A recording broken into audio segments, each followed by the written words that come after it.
Wicked Storytime presents The Swiss Family Robinson by Johann David Wyss, Part 2. Please remember to hit like and subscribe to support this channel.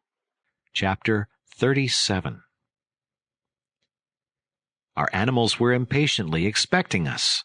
They had been neglected during the storm and were ill supplied with food, besides being half sunk in water. The ducks and the flamingo liked it well enough, and were swimming comfortably in the muddy water, but the quadrupeds were complaining aloud, each in his own proper language, and making a frightful confusion of sounds. Valiant especially, the name Francis had bestowed on the calf I had given him to bring up, bleated incessantly for his young master, and could not be quieted till he came. It is wonderful how this child, only 12 years old, had tamed and attached this animal, though sometimes so fierce. With him he was as mild as a lamb. The boy rode on his back, guiding him with a little stick with which he just touched the side of his neck as he wished him to move. But if his brothers had ventured to mount, they would have been certainly thrown off. A pretty sight was our cavalry, Fritz on his handsome onagra, Jack on his huge buffalo, and Francis on his young bull. There was nothing left for Ernest but the donkey, and its slow and peaceful habits suited him very well. Francis ran up to his favorite, who showed his delight at seeing him as well as he was able, and at the first summons followed his master from the stable. Fritz brought out Lightfoot, Jack his buffalo, and I followed with the cow and the ass. We left them to sport about at liberty on the humid earth till we removed the water from their stable and supplied them with fresh food. We then drove them in, considering it advisable to pursue our expedition on foot, lest the bridge should still be overflowed. Francis was the superintendent of the fowls, and knew every little chicken by name. He called them out and scattered their food for them, and soon had his beautiful and noisy family fluttering round him. After having made all our animals comfortable, and given them their breakfast, we began to think of our own. Francis made a fire and warmed some chicken broth for his mother.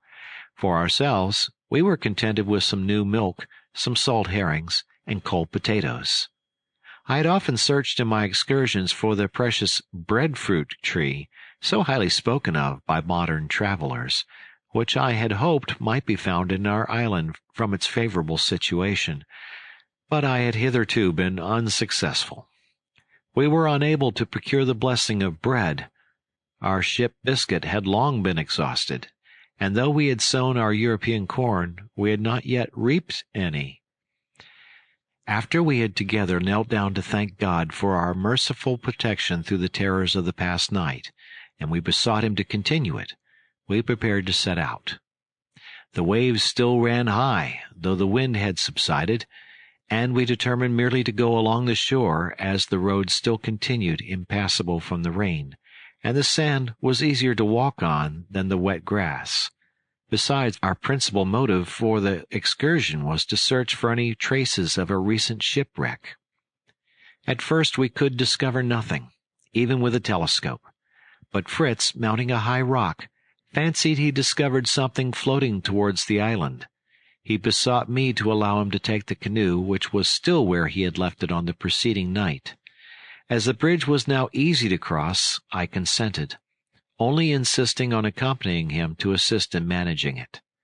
Jack, who was much afraid of being left behind, was the first to leap in and seize an oar.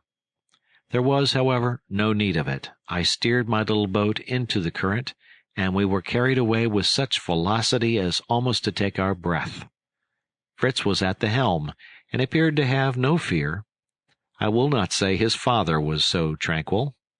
I held Jack for fear of accidents, but he only laughed and observed to his brother that the canoe galloped better than Lightfoot. We were soon in the open sea, and directed our canoe towards the object we had remarked, and which we still had in sight. We were afraid it was the boat upset, but it proved to be a tolerably large cask, which had probably been thrown overboard to lighten the distressed vessel. We saw several others, but neither mast nor plank to give us any idea that the vessel and boat had perished. Fritz wished much to have made the circuit of the island to assure ourselves of this, but I would not hear of it. I thought of my wife's terror. Besides, the sea was still too rough for our frail bark, and we had, moreover, no provisions. If my canoe had not been well built, it would have run great risk of being overset by the waves, which broke over it. Jack, when he saw one coming, lay down on his face, saying he preferred having them on his back rather than in his mouth. He jumped up as soon as it passed to help to empty the canoe, till another wave came to fill it again.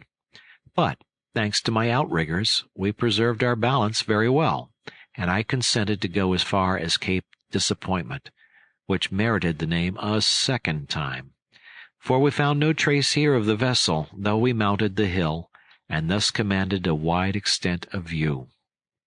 As we looked round the country, it appeared completely devastated.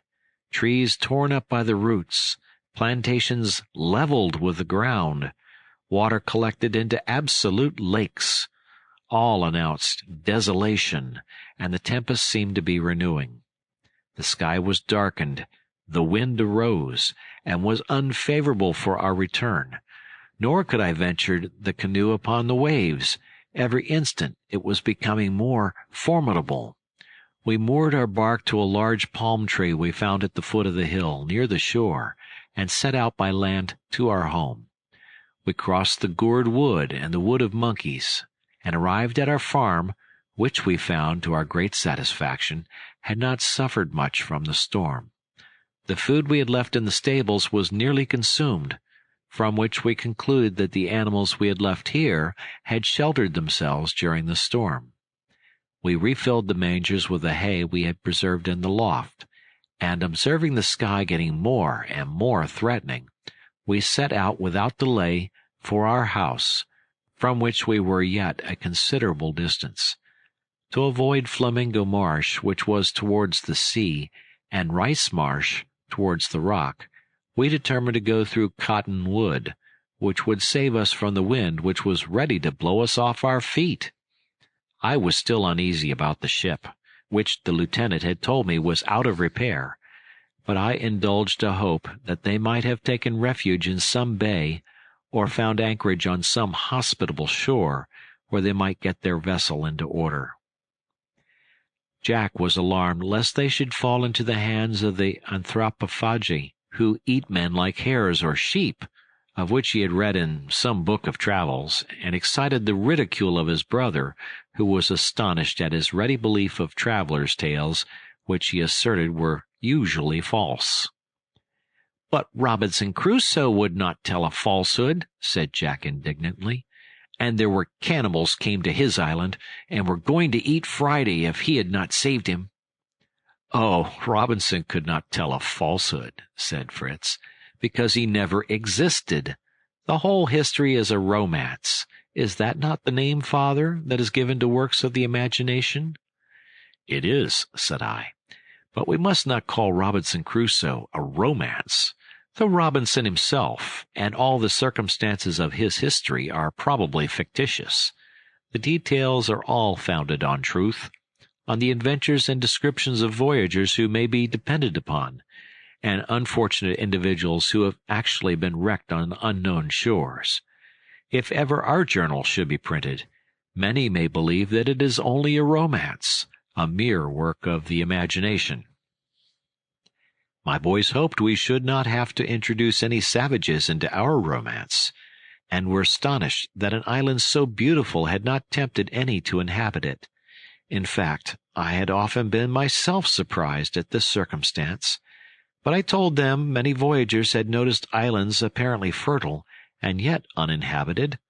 Besides, the chain of rocks which surrounded this might prevent the approach of savages, unless they had discovered the little bay of safety where we had landed. Fritz said he anxiously desired to circumnavigate the island, in order to ascertain the size of it, and if there were similar chains of rocks on the opposite side. I promised him, as soon as the stormy weather was past, and his mother well enough to remove to Tent House, we would take our pinnace and set out on our little voyage. We now approached the marsh, and he begged me to let him go and cut some canes, as he projected making a sort of carriage for his mother. As we were collecting them, he explained his scheme to me. He wished to weave of these reeds, which were very strong, a large and long sort of pannier, in which his mother might sit or recline, and which might be suspended between two strong bamboo canes by handles of rope. He then purposed to yoke two of our most gentle animals, the cow and the ass, the one before and the other behind, between these shafts, the leader to be mounted by one of the children as director. The other would follow naturally, and the good mother would thus be carried, as if in a litter, without any danger of jolting. I was pleased with this idea, and we all set to work to load ourselves each with a huge burden of reeds. They requested me not to tell my wife, that they might give her an agreeable surprise. It needed such affection as ours to induce us to the undertaking in such unpropitious weather. It rained in torrents, and the marsh was so soft and wet that we were in danger of sinking at every step. However, I could not be less courageous than my sons, whom nothing daunted, and we soon made up our bundles, and, placing them on our heads, we formed a sort of umbrella which was not without its benefits. We soon arrived at Falcon's Nest. Before we reached the tree, I saw a fire shine to such a distance that I was alarmed, but soon found it was only meant for our benefit by our kind friends at home. When my wife saw the rain falling, she had instructed her little assistant to make a fire in our usual cooking place, at a little distance from the tree, and protected by a canopy of waterproof cloth from the rain. The young cook had not only kept up a good fire to dry us on our return, but had taken the opportunity of roasting 24 of those excellent little birds which his mother had preserved in butter, and which, all arranged on the old sword which served us as a spit, was just ready for our arrival, and the fire and feast were equally grateful to the hungry, exhausted, and wet travelers who sat down to enjoy them. However, before we sat down to our repast, we went up to see our invalids, whom we found tolerably well, though anxious for our return. Ernest, with his sound hand and the assistance of Francis, has succeeded in forming a sort of rampart before the opening into the room, composed of the 4 hammocks in which he and his brothers slept, placed side by side on end. This sufficiently protected them from the rain, but excluded the light, so that they had been obliged to light a candle, and Ernest had been reading to his mother in a book of voyages that had formed part of the captain's small library. It was a singular coincidence that while we were talking of the savages on the way home, they were also reading of them, and I found my dear wife much agitated by the fears these accounts had awakened in her mind. After soothing her terrors, I returned to the fire to dry myself and to enjoy my repast. Besides the birds, Francis had prepared fresh eggs and potatoes for us. He told me that his mamma had given up her office of cook to him, and assured me that he would perform the duties to our satisfaction, provided he was furnished with materials. Fritz was to hunt, Jack to fish, I was to order dinner, and he would make it ready. "And when we have neither game nor fish," said Jack, "we will attack your poultry yard."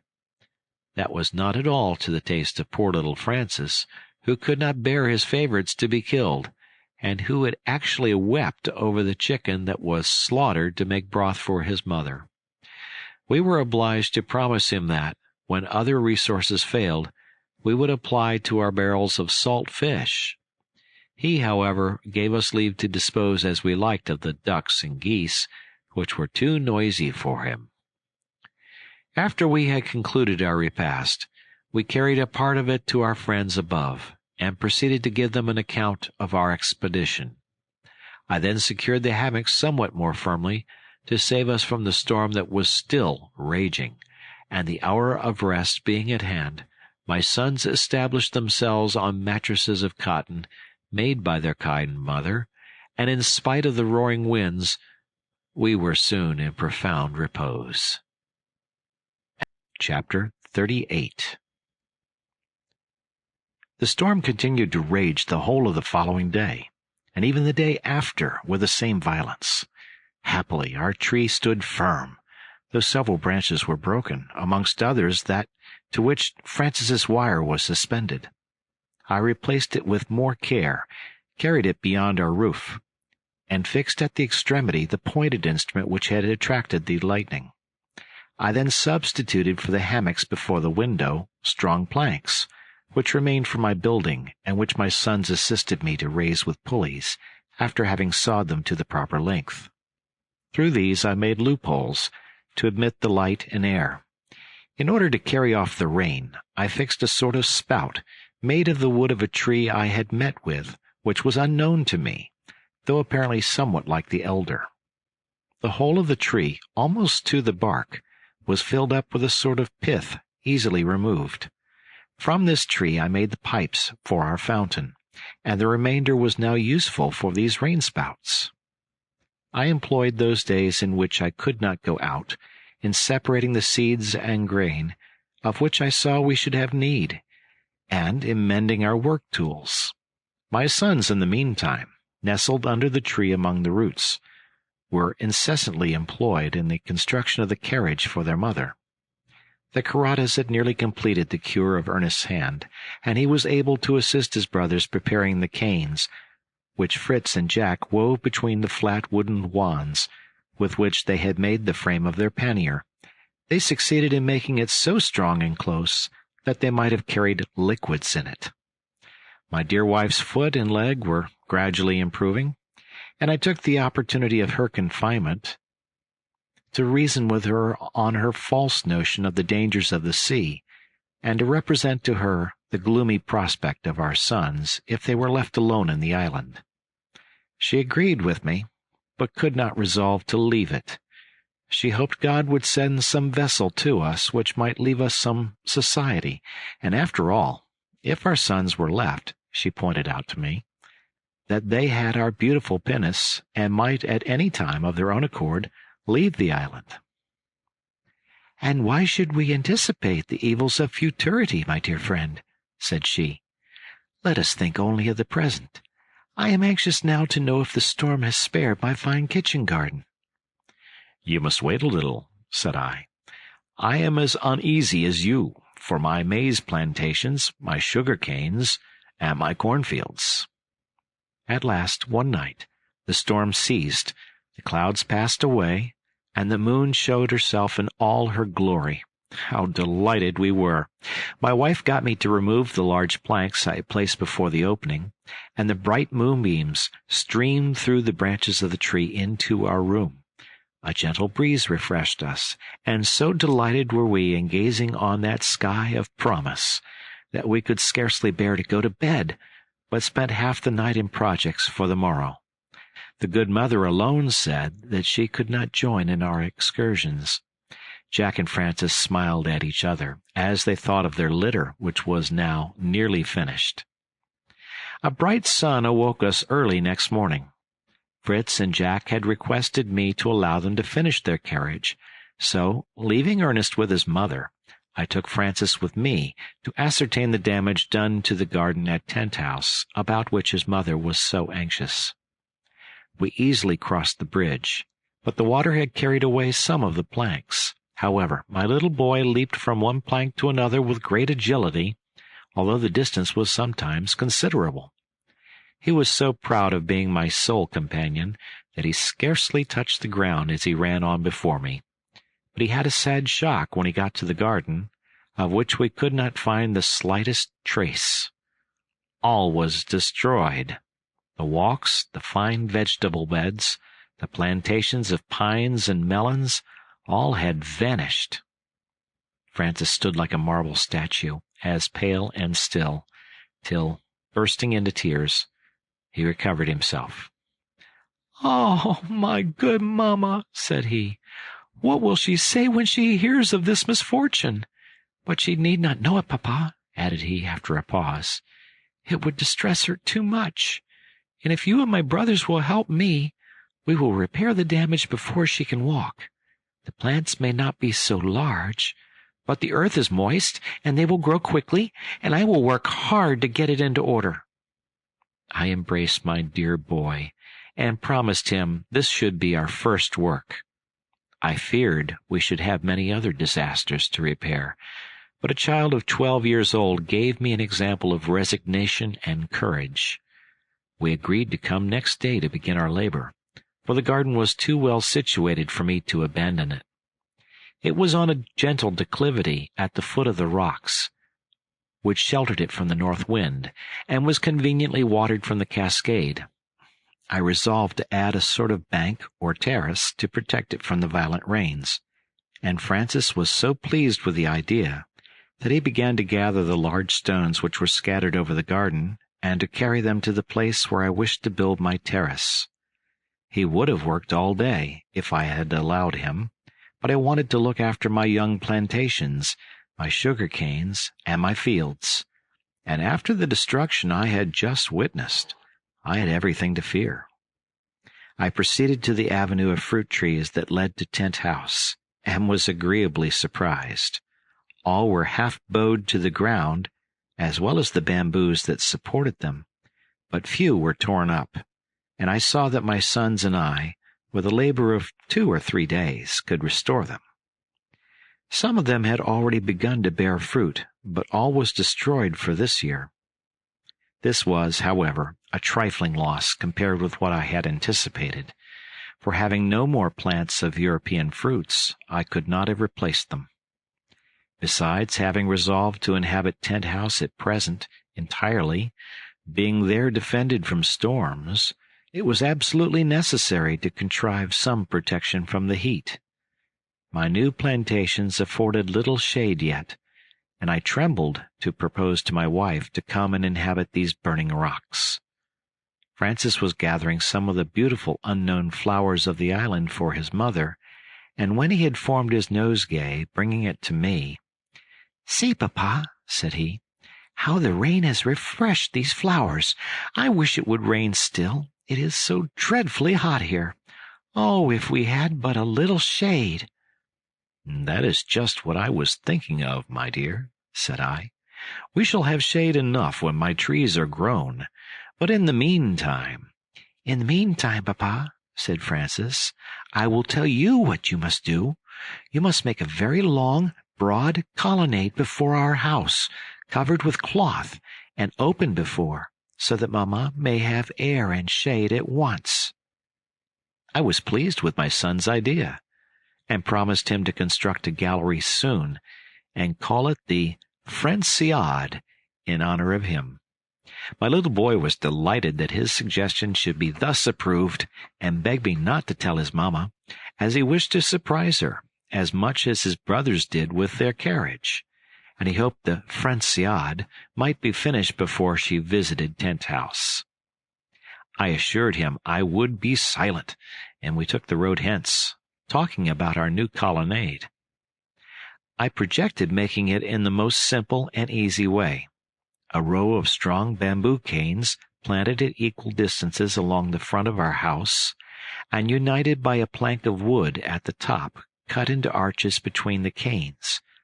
Others I would place sloping from the rock, to which I would fasten them by iron cramps. These were to be covered with sailcloth, prepared with the elastic gum, and well secured to the plank. This building would not take much time, and I anticipated the pleasure of my wife when she found out that it was an invention of her little favorite, who, of a mild and reflecting disposition, was beloved by us all. As we walked along, we saw something approaching that Francis soon discovered to be his brothers, with their new carriage, and concluding that his mamma occupied it, he hastened to meet them, lest they should proceed to the garden. But on our approach, we discovered that Ernest was in the litter, which was borne by the cow before, on which Fritz was mounted, and by the ass behind, with Jack on it. Ernest declared the conveyance was so easy and delightful that he should often take his mother's place. "I like that very much," said Jack. Then I will take care that we will harness the onagra and the buffalo for you, and they will give you a pretty jolting, I promise you. The cow and ass are only for Mamma. Look, Papa, is it not complete? We wished to try it as soon as we finished it, so we got Ernest to occupy it while Mother was asleep. Ernest declared it only wanted 2 cushions, one to sit upon, the other to recline against, to make it perfect. And though I could not help smiling at his love of ease, I encouraged the notion, in order to delay my wife's excursion till our plans were completed.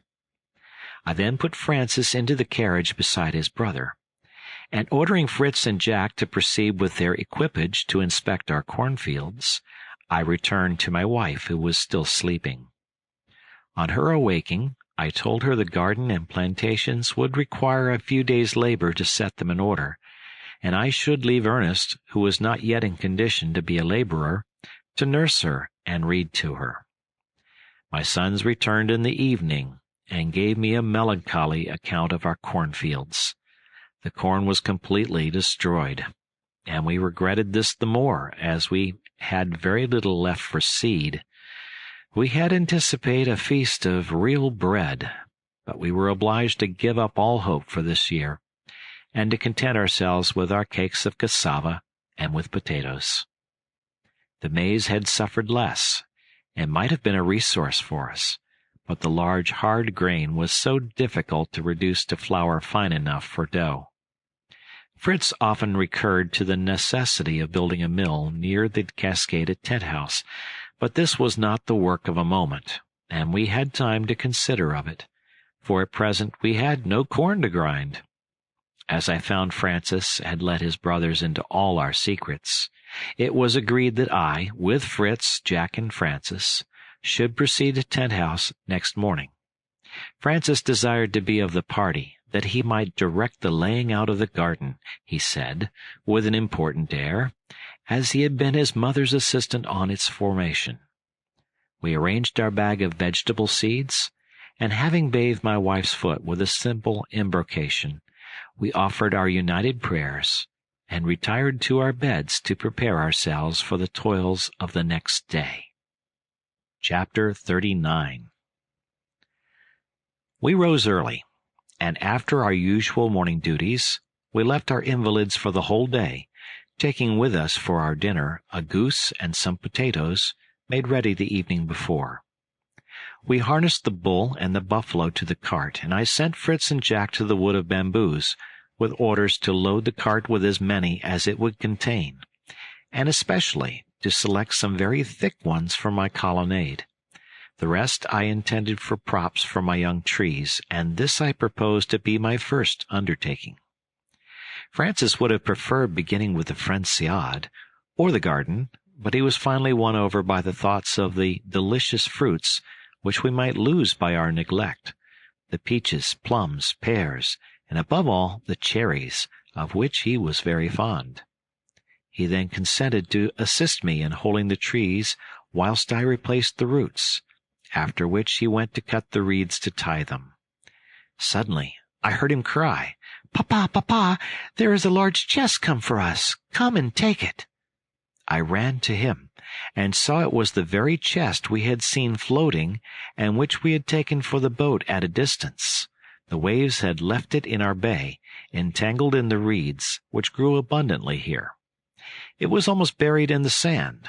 We could not remove it alone, and notwithstanding our curiosity, we were compelled to wait for the arrival of my sons.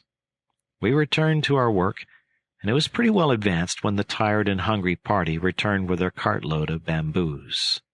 We rested, and sat down to eat our goose. Guavas and sweet acorns, which had escaped the storm, and which my sons brought, completed our repast. Fritz had killed a large bird in the marsh, which I took at first for a young flamingo, but it was a young cassowary, the first I had seen in the island. This bird is remarkable for its extraordinary size, and for its plumage so short and fine that it seems rather to be hair than feathers. I should have liked to have had it alive to ornament our poultry yard, and it was so young we might have tamed it, but Fritz's unerring aim had killed it at once. I wished to let my wife see this rare bird, which, if standing on its webbed feet, would have been 4 feet high. I therefore forbade them to meddle with it. As we ate, we talked of the chest, and our curiosity being stronger than our hunger, we swallowed our repast hastily, and then ran down to the shore. We were obliged to plunge into the water up to the waist, and then had some difficulty to extricate it from the weed and slime, and to push it on shore. No sooner had we placed it in safety than Fritz, with a strong hatchet, forced it open, and we all eagerly crowded to see the contents. Fritz hoped it would be powder and firearms. Jack, who was somewhat fond of dress, had notions of elegance, declared in favor of clothes, and particularly of linen, finer and whiter than that which his mother wove. If Ernest had been there, books would have been his desire. For my own part, there was nothing I was more anxious for than European seeds, particularly corn. Francis had a lingering wish that the chest might contain some of those gingerbread cakes which his grandmamma used to treat him with in Europe, and which he had often regretted, but he kept this wish to himself, for fears his brothers should call him little glutton, and assured us that he should like a little pocket-knife with a small saw better than anything in the world, and he was the only one who had his wish. The chest was opened, and we saw that it was filled with a number of trifling things likely to tempt savage nations and to become the means of exchange, principally glass and ironware, colored beads, pins, needles, looking-glasses, children's toys constructed as models, such as carts, and tools of every sort, amongst which we found some likely to be useful, such as hatchets, saws, planes, gimlets, etc., besides a collection of knives of which Francis had the choice, and scissors which were reserved for Mamma, her own being nearly worn out. I had, moreover, the pleasure of finding a quantity of nails of every size and kind, besides iron hooks, staples, etc., which I needed greatly. After we had examined the contents, and selected what we wanted immediately, we closed up the chest and conveyed it to our magazine at Tent House. We had spent so much time in our examination that we had some difficulty to finish propping our trees and to arrive at home before it was dark. We found my wife somewhat uneasy at our lengthened absence, but our appearance soon calmed her. "Mother," said I have brought back all your chickens to crowd under your wing." "And we have not come back empty-handed," said Jack. "Look, Mamma, here are a beautiful pair of scissors, a large paper of needles, another of pins, and a thimble. How rich you are now! And when you get well, you can make me a pretty waistcoat and a pair of trousers, for I am in great want of them." "And I, Mamma," said Francis, "have brought you a mirror, that you may arrange your cap. You have often been sorry Papa did not remember to bring one from the ship. This was intended for the savages, and I will begin with you." "I believe I rather resemble one now," said my good Elizabeth, arranging the red and yellow silk handkerchief which she usually wore on her head. "Only, Mamma," said Jack, "when you wear the comical pointed bonnet which Ernest made you." "What matters it," said she, "whether it be pointed or round? It will protect me from the sun, and it is the work of my Ernest, to whom I am much obliged." Ernest, with great ingenuity and patience, had endeavored to plait his mother a bonnet of the rice straw. He had succeeded, but not knowing how to form the round crown, he was obliged to finish it in a point, to the great and incessant diversion of his brothers. "Mother," said Ernest, in his usual grave and thoughtful tone, "I should not like you to look like a savage. Therefore, as soon as I regain the use of my hand, my first work shall be to make you a bonnet, which I will take care shall be formed with a round crown, as you will lend me one of your large needles, and I will take, to sew the crown on, the head of either Jack or Francis." "What do you mean, my head?" said they both together. "Oh, I don't mean to take it off your shoulders," said he. "It will only be necessary that one of you should kneel down before me, for a day perhaps, while I use your head as a model, and you need not cry out much if I should chance to push my needle in." This time the philosopher had the laugh on his side, and his tormentors were silenced. We now explained to my wife where we had found the presents we had brought her. My offerings to her were a light axe which she could use to cut her firewood with, and an iron kettle, smaller and more convenient than the one she had. Fritz had retired, and now came in dragging with difficulty his huge cassowary. "Here, Mamma," said he, "I brought you a little chicken for your dinner." And the astonishment and laughter again commenced. The rest of the evening was spent in plucking the bird to prepare part of it for the next day. We then retired to rest, that we might begin our labor early next morning. Ernest chose to remain with his books and his mother, for whom he formed with the mattresses a sort of reclining chair, in which he was able to sit up in bed and sew. Thus she endured a confinement of 6 weeks, without complaint, and in that time got all our clothes put into good order. Francis had nearly betrayed our secret once, by asking his mamma to make him a mason's apron. "A mason's apron?" said she. "Are you going to build a house, child?" I meant to say a gardener's apron," said he. His mamma was satisfied, and promised to comply with his request. In the meantime, my 3 sons and I labored assiduously to get the garden into order again, and to raise the terraces, which we hoped might be a defense against future storms. Fritz had also proposed to me to construct a stone conduit, to bring the water to our kitchen garden from the river, to which we might carry it back after it had passed round our vegetable beds. This was a formidable task, but too useful an affair to be neglected, and, aided by the geometrical skill of Fritz and the ready hands of my 2 younger boys, the conduit was completed. I took an opportunity at the same time to dig a pond above the garden, into which the conduit poured the water. This was always warm with the sun, and by means of a sluice we were able to disperse it in little channels to water the garden. The pond would also be useful to preserve small fish and crabs for use. We next proceeded to our embankment.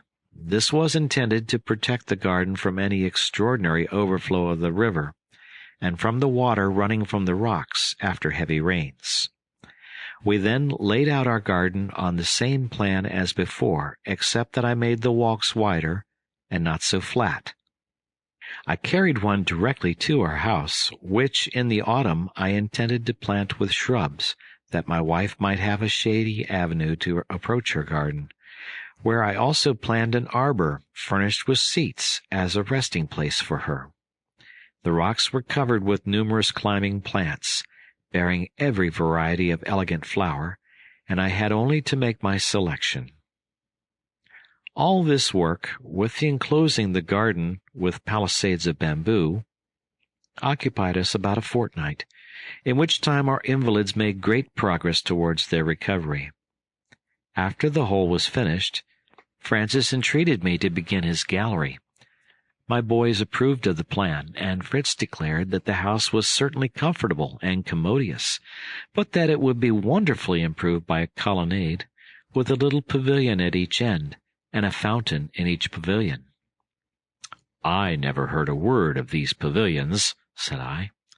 "No," said Jack, "they are our own invention. The colonnade will be called the Franciade, and we wish our little pavilions to be named, the one Fritzia, and the other Jackia, if you please." I agreed to this reasonable request, and only begged to know how they would procure water for their fountains.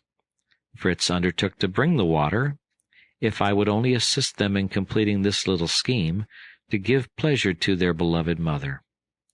I was charmed to see the zeal and anxiety of my children to oblige their tender mother. Her illness seemed to have strengthened their attachment. They thought only how to console and amuse her.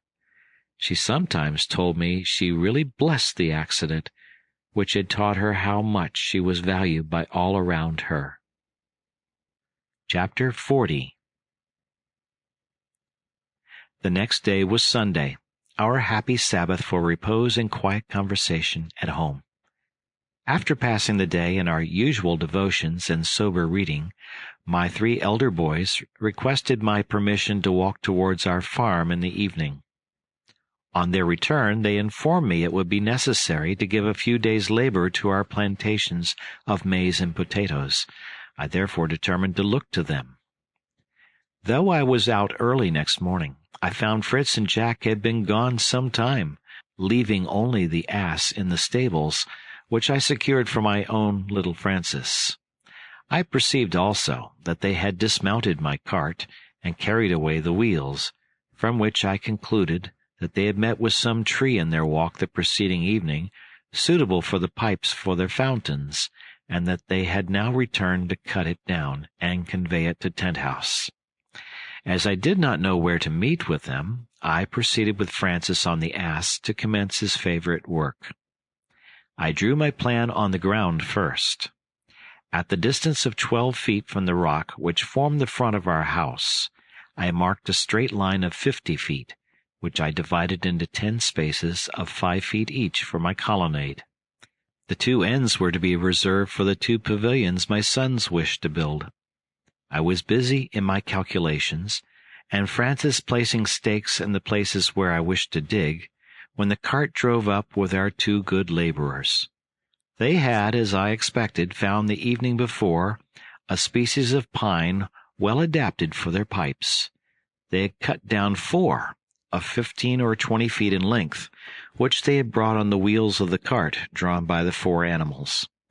They had had some difficulty in transporting them to the place, and the greatest still remained, the boring the trunks and then uniting them firmly. I had neither augers nor any tools fit for the purpose. I had certainly constructed a little fountain at Falcon's Nest, but the stream was near at hand, and was easily conveyed by our cane pipes to our tortoise-shell basin. Here the distance was considerable, the ground unequal, and to have the water pure and cool, underground pipes were necessary. I thought of large bamboos, but Fritz pointed out the knots and the difficulty of joining the pieces, and begged me to leave it to him, as he had seen fountains made in Switzerland, and had no fears of success. In the meantime, all hands set to work at the arcade. We selected 12 bamboos of equal height and thickness, and fixed them securely in the earth at 5 feet from each other. These formed a pretty colonnade, and were work enough for one day. We took care to divert all inquiries at night by discussing the subjects which our invalids had been reading during the day. The little library of our captain was very choice. Besides the voyages and travels, which interested them greatly, there was a good collection of historians, and some of the best poets, for which Ernest had no little taste. However, he requested earnestly that he might be of our party next day, and Francis good-naturedly offered to stay with Mamma, expecting, no doubt, Ernest's congratulations on the forward state of the Franciade. The next morning, Ernest and I set out, his brothers having preceded us. Poor Ernest regretted, as we went, that he had no share in these happy schemes for his mother. I reminded him, however, of his dutiful care of her during her sickness, and all his endeavors to amuse her. "And besides," added I, "did you not make her a straw bonnet?" "Yes," said he, "and I now remember what a frightful shape it was. I will try to make a better, and will go tomorrow morning to choose my straw." As we approached Tent House, we heard a most singular noise echoing at intervals amongst the rocks. We soon discovered the cause. In a hollow of the rocks I saw a very hot fire which Jack was blowing through a cane, whilst Fritz was turning amidst the embers a bar of iron. When it was red hot, they laid it on an anvil I had brought from the ship, and struck it alternately with hammers to bring it to a point. "Well done, my young smiths," said I. We ought to try all things and keep what is good. Do you expect to succeed in making your auger? I suppose that is what you want." "Yes, father," said Fritz. "We should succeed well enough if we only had a good pair of bellows. You see, we have already got a tolerable point." Now Fritz could not believe anything was impossible. He had killed a kangaroo the evening before and skinned it. The flesh made us a dinner. Of the skin he determined to make a pair of bellows. He nailed it, with the hair out, not having time to tan it, to 2 flat pieces of wood, with holes in them. To this he added a reed for the pipe. He then fixed it by means of a long cord and a post to the side of his fire, and Jack, with his hand or foot, blew the fire, so that the iron was speedily red-hot and quite malleable. I then showed them how to twist the iron into a screw, rather clumsy, but which would answer the purpose tolerably well. At one end they formed a ring, in which we placed a piece of wood transversely to enable them to turn the screw. We then made a trial of it. We placed a tree on 2 props, and Fritz and I managed the auger so well that we had our tree pierced through in a very little time, working first at one end and then at the other. Jack, in the meantime, collected the shavings we made, which he deposited in the kitchen for his mother's use, to kindle the fire. Ernest, meanwhile, was walking about, making observations, and giving his advice to his brothers on the architecture of their pavilions, till, seeing that they were going to bore another tree, he retired into the garden to see the embankment. He returned delighted with the improvements, and much disposed to take some employment. He wanted to assist in boring the tree, but we could not all work at it. I undertook this labor myself, and sent him to blow the bellows, while his brothers labored at the forge, the work not being too hard for his lame hand. My young smiths were engaged in flattening the iron to make joints to unite their pipes. They succeeded very well, and then began to dig the ground to lay them. Ernest, knowing something of geometry and land surveying, was able to give them some useful hints, which enabled them to complete their work successfully. Leaving them to do this, I employed myself in covering in my long colonnade. After I had placed on my columns a plank cut in arches which united them, and was firmly nailed to them, I extended from it bamboos placed sloping against the rock, and secured to it by cramps of iron, the work of my young smiths. When my bamboo roof was solidly fixed, the canes as close as possible, I filled the interstices with a clay I found near the river, and poured gum over it. I had thus an impervious and brilliant roof, which appeared to be varnished and striped green and brown. I then raised the floor a foot in order that there might be no damp, and paved it with the square stones I had preserved when we cut the rock. It must be understood that all this was the work of many days. I was assisted by Jack and Fritz, and by Ernest and Francis alternately, one always remaining with his mother, who was still unable to walk. Ernest employed his time, when at home, in making the straw bonnet, without either borrowing his brother's head for a model or letting any of them know what he was doing. Nevertheless, he assisted his brothers with their pavilions by his really valuable knowledge. They formed them very elegantly, something like a Chinese pagoda. They were exactly square, supported on 4 columns, and rather higher than the gallery. The roofs terminated in a point, and resembled a large parasol. The fountains were in the middle. The basins, breast-high, were formed of the shells of 2 turtles from our reservoir, which were mercilessly sacrificed for the purpose, and furnished our table abundantly for some days. They succeeded the cassowary, which had supplied us very seasonably. Its flesh tasted like beef, and made excellent soup. But to return to the fountains.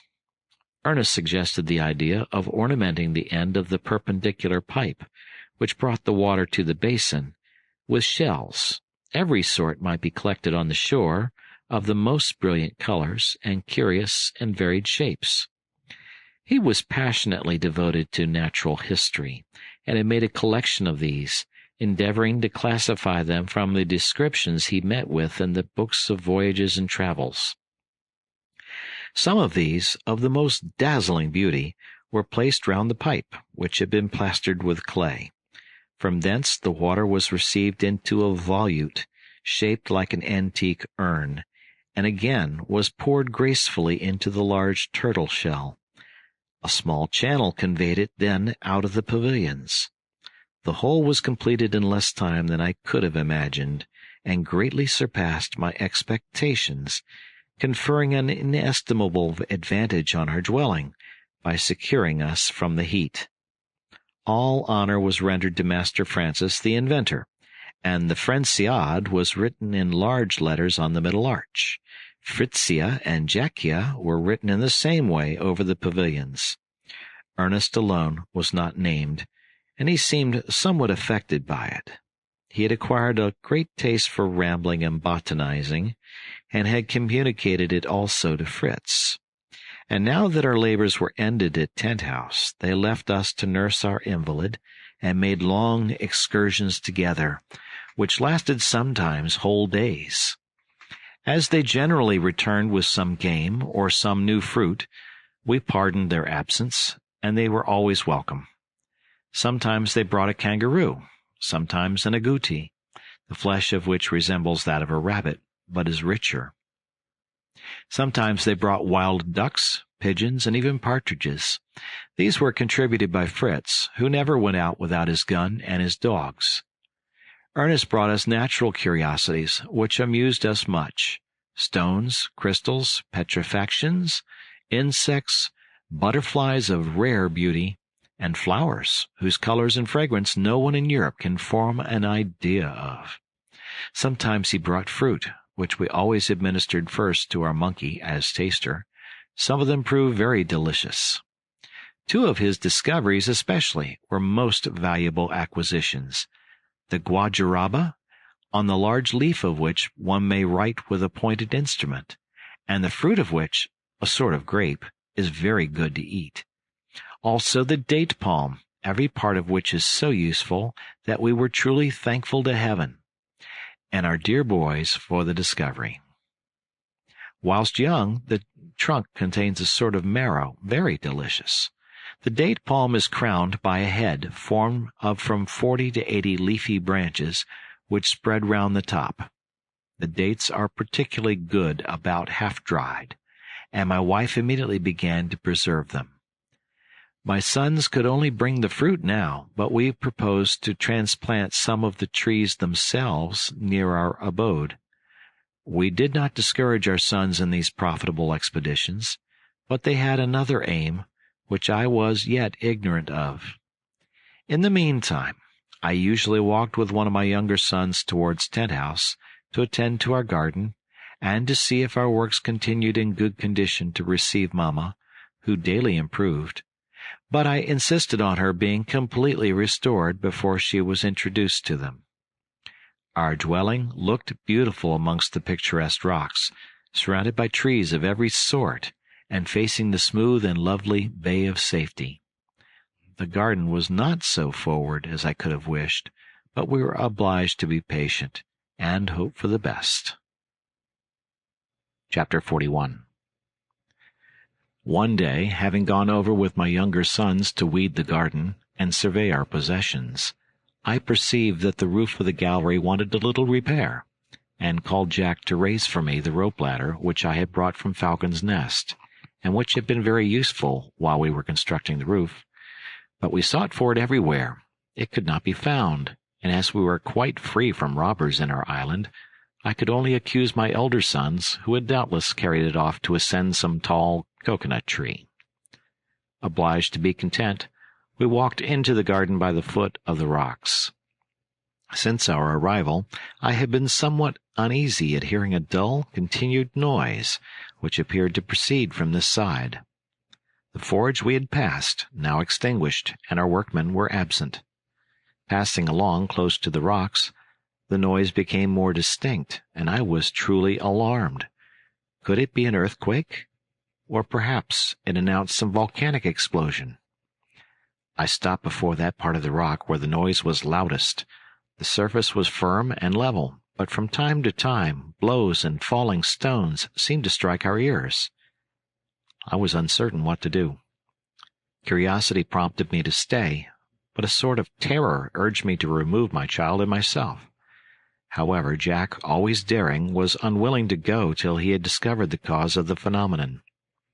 "If Francis were here," said he would fancy it was the wicked gnomes working underground, and he would be in a fine fright. For my part, I believe it is only people come to collect the salt in the rock." "People," said I. "You don't know what you're saying, Jack. I could excuse Francis and his gnomes. It would be at least a poetic fancy, but yours is quite absurd. Where are the people to come from?" "Well, what else can it be?" said he. "Hark, you may hear them strike the rock." "Be certain, however," said I, "there are no people." At that moment I distinctly heard human voices, speaking, laughing, and apparently clapping their hands. I could not distinguish any words. I was struck with a mortal terror, but Jack, whom nothing could alarm, clapped his hands also, with joy that he had guessed right. "What did I say, Papa? Was I not right? Are there not people within the rock? Friends, I hope." He was approaching the rock, when it appeared to me to be shaking. A stone soon fell down, then another. I seized hold of Jack to drag him away, lest he should be crushed by the fragments of rock. At that moment another stone fell, and we saw two heads appear through the opening, the heads of Fritz and Ernest. Judge of our surprise and joy. Jack was soon through the opening, and assisting his brothers to enlarge it. As soon as I could enter, I stepped in, and found myself in a real grotto of a round form with a vaulted roof, divided by a narrow crevice which admitted the light and air. It was, however, better lighted by two large gourd lamps. I saw my long ladder of ropes suspended from the opening at the top, and thus comprehended how my sons had penetrated into this recess, which it was impossible to suspect the existence of from the outside. But how had they discovered it? And what were they making of it? These were my two questions. Ernest replied at once to the last. "I wished," said he, "to make a resting place for my mother when she came to her garden. My brothers have each built some place for her and called it by their name. I had a desire that some place in our island might be dedicated to Ernest, and I now present to you the Grotto Ernestine." "And after all," said Jack, "it would make a pretty dwelling for the first of us that marries." "Silence, little giddy pate," said I. "Where do you expect to find a wife in this island? Do you think you shall discover one among the rocks, as your brothers have discovered the grotto? But tell me, Fritz, what directed you here?" "Our good star, father," said he. "Ernest and I were walking round these rocks, and talking of his wish for a resting place for my mother on her way to the garden. He projected a tent, but the path was too narrow to admit it, and the rock, heated by the sun, was like a stove. We were considering what we should do, when I saw on the summit of the rock a very beautiful little unknown quadruped. From its form I should have taken it as a young chamois, if I had been in Switzerland, but Ernest reminded me that the chamois was peculiar to cold countries, and he thought it was a gazelle or antelope, probably the gazelle of Guinea or Java, called by naturalists the chevrotain. You may suppose I tried to climb the rock on which this little animal remained standing, with one foot raised, and its pretty head turning first to one side and then to the other, but it was useless to attempt it here, where the rock was smooth and perpendicular. Besides, I should have put the gazelle to flight, as it is a timid and wild animal. I then remembered that there was a place near Tent House where a considerable break occurred in the chain of rocks, and we found that, with a little difficulty, the rock might be scaled by ascending this ravine. Ernest laughed at me, and asked me if I expected the antelope would wait patiently till I got to it. No matter, I determined to try, and I told him to remain. but he soon determined to accompany me, for he fancied that in the fissure of a rock he saw a flower of a beautiful rose color, which was unknown to him. My learned botanist thought it might be an erica or heath, and wished to ascertain the fact. One helping the other, we soon got through all difficulties and arrived at the summit, and here we were amply repaid by the beautiful prospect on every side. We will talk of that afterwards, Father. I have formed some idea of the country which these rocks separate us from. But to return to our grotto. I went along, first looking for my pretty gazelle, which I saw licking a piece of rock where doubtless she found some salt. I was hardly 100 yards from her, my gun ready, when I was suddenly stopped by a crevice which I could not cross, though the opening was not very wide. The pretty quadruped was on a rock opposite to me, but of what use would it have been to shoot it when I could not secure it? I was obliged to defer it until a better opportunity offered, and turned to examine the opening, which appeared deep. Still I could see that the bottom of the cavity was white, like that of our former grotto. I called Ernest, who was behind me with his plants and stones, to impart to him an idea that suddenly struck me. It was to make this the retreat for my mother. I told him that I believed the floor of the cave was nearly on a level with the path that led to the garden, and we had only to make an opening in the form of a natural grotto, and it would be exactly what he wished. Ernest was much pleased with the idea, and said he could easily ascertain the level by means of a weight attached to a string. But though he was startled at the difficulty of descending to our labor every day, and returning in the evening, he would not agree to my wish of beginning at the outside of the rock, as we had done in our former grotto. He had several reasons for wishing to work from within. "In the first place," said he, "it will be so much cooler this summer weather, we should soon unable to go on laboring before the burning rock. Then our path is so narrow that we should not know how to dispose of the rubbish. In the interior it will serve us to make a bench round the grotto. Besides, I should have such pleasure in completing it secretly and unsuspected, without any assistance or advice except yours, my dear Fritz, which I accept with all my heart. So pray find some means of descending and ascending readily." I immediately recollected your rope ladder, Father. It was 40 feet long, and we could easily fasten it to the point of the rock. Ernest was delighted and sanguine. We returned with all speed. We took first a roll of cord and some candles, then the rope ladder, which we rolled up as well as we could, but had great difficulty in conveying it up to the rock. Once or twice, when the ascent was very difficult, we were obliged to fasten a cord to it and draw it up after us. But determination, courage, and perseverance overcame all obstacles. We arrived at the opening, and on sounding it, we were glad to find our ladder would be long enough to reach the bottom. We then measured the outside of the rock, and ascertained that the floor of the grotto was near the same level as the ground outside. We remembered your lessons, Father, and made some experiments to discover if it contained mephitic air. We first lighted some candles, which were not extinguished. We then kindled a large heap of sticks and dried grass, which burned well, the smoke passing through the opening like a chimney. Having no uneasiness about this, we deferred our commencement till the next day.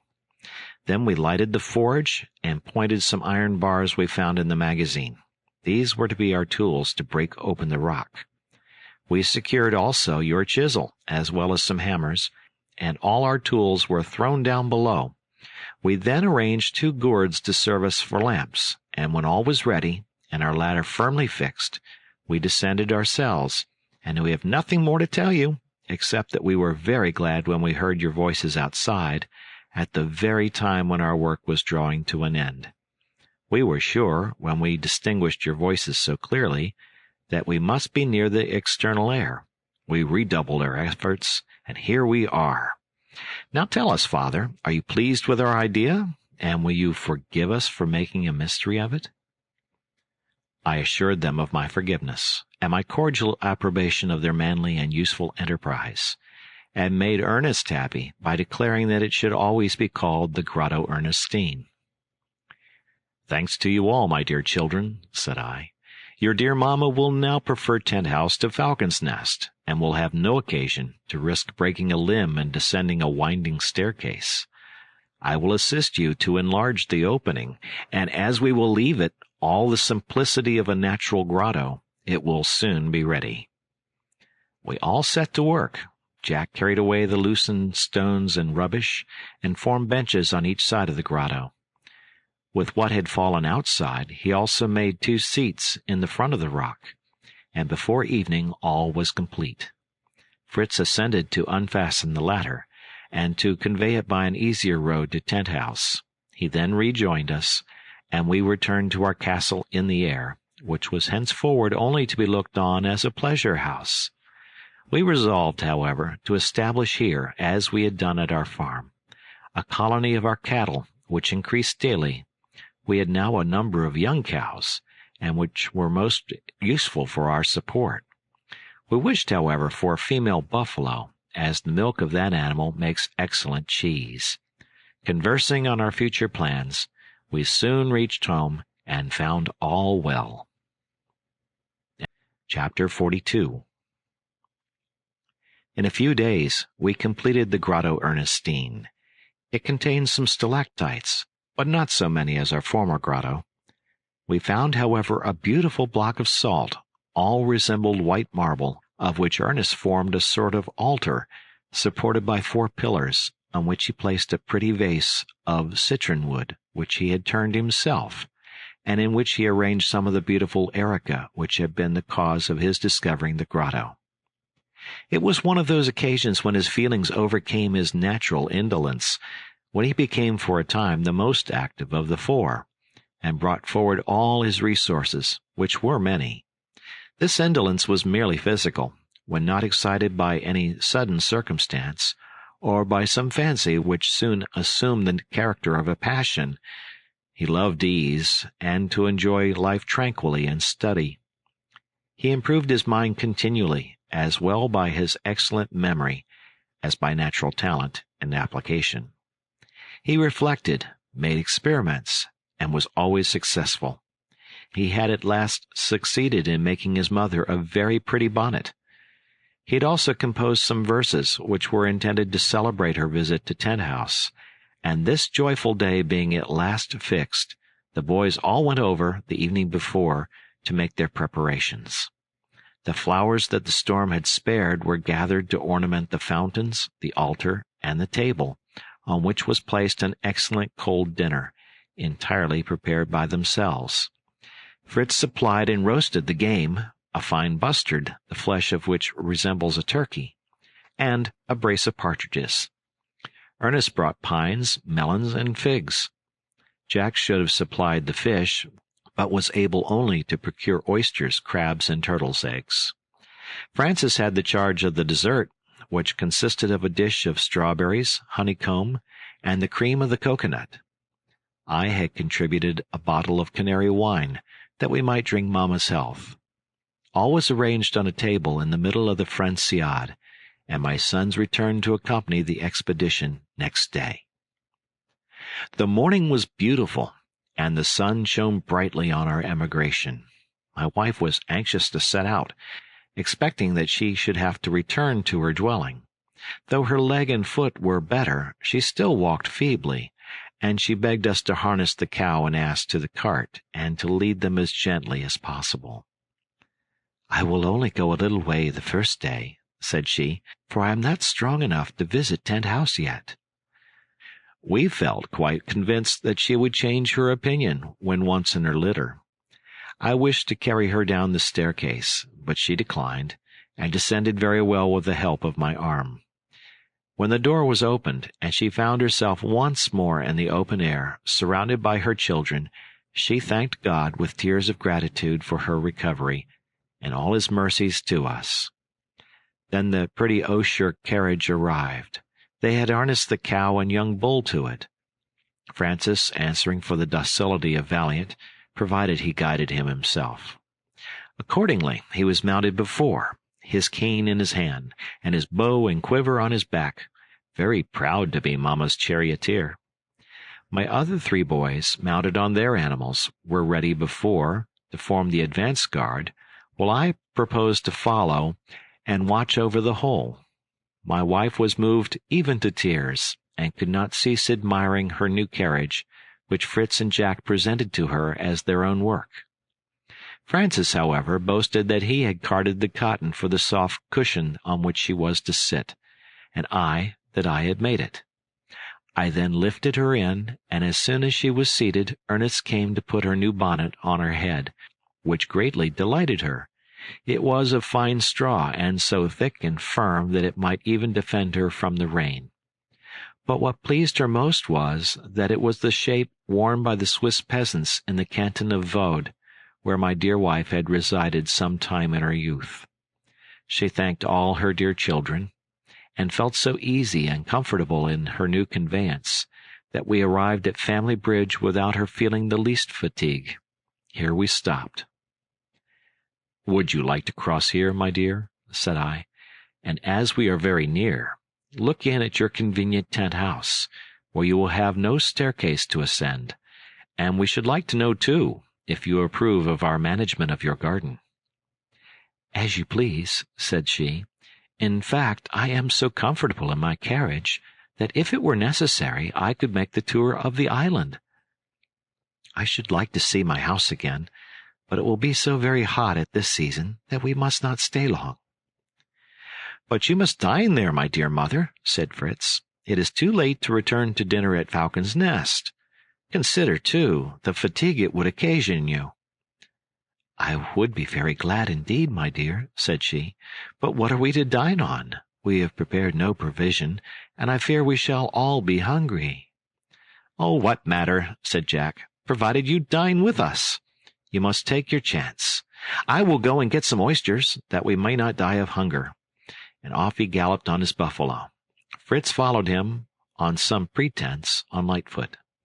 Mamma wished that she had brought a vessel to carry some water from the river, for she knew we could get none at Tent House.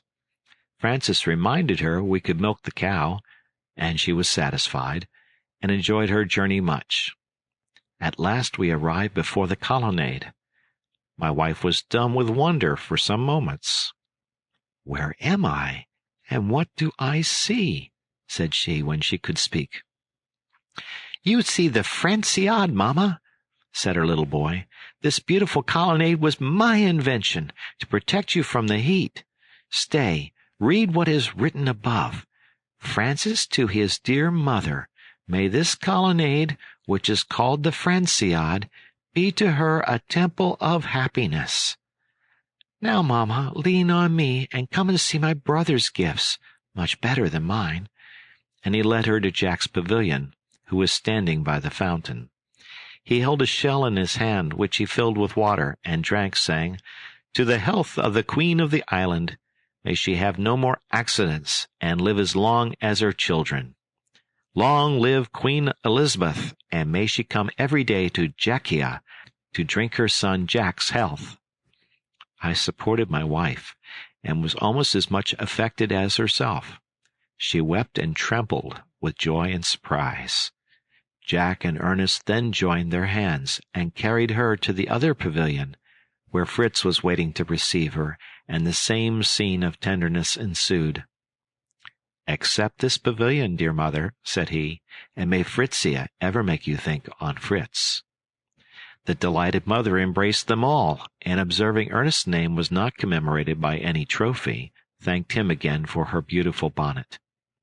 She then drank some of the delicious water of the fountain, and returned to seat herself at the repast, which was another surprise for her.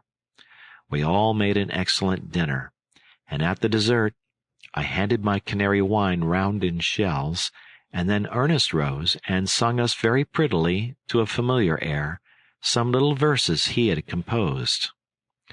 "On this festive happy day, let us pour our grateful lay, since heaven has hushed our mother's pain and given her to her sons again.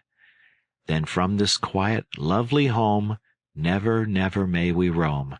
All we love around us smile, joyful is our desert isle. When o'er our mother's couch we bent, fervent prayers to heaven we sent, and God has spared that mother dear to bless her happy children here. Then from this quiet, lovely home, never, never may we roam. All we love around us smile, joyful is our desert isle. We all joined in the chorus, and none of us thought of the ship, of Europe, or of anything that was passing in the world. The island was our universe, and Tent House was a palace we would not have exchanged for any the world contained.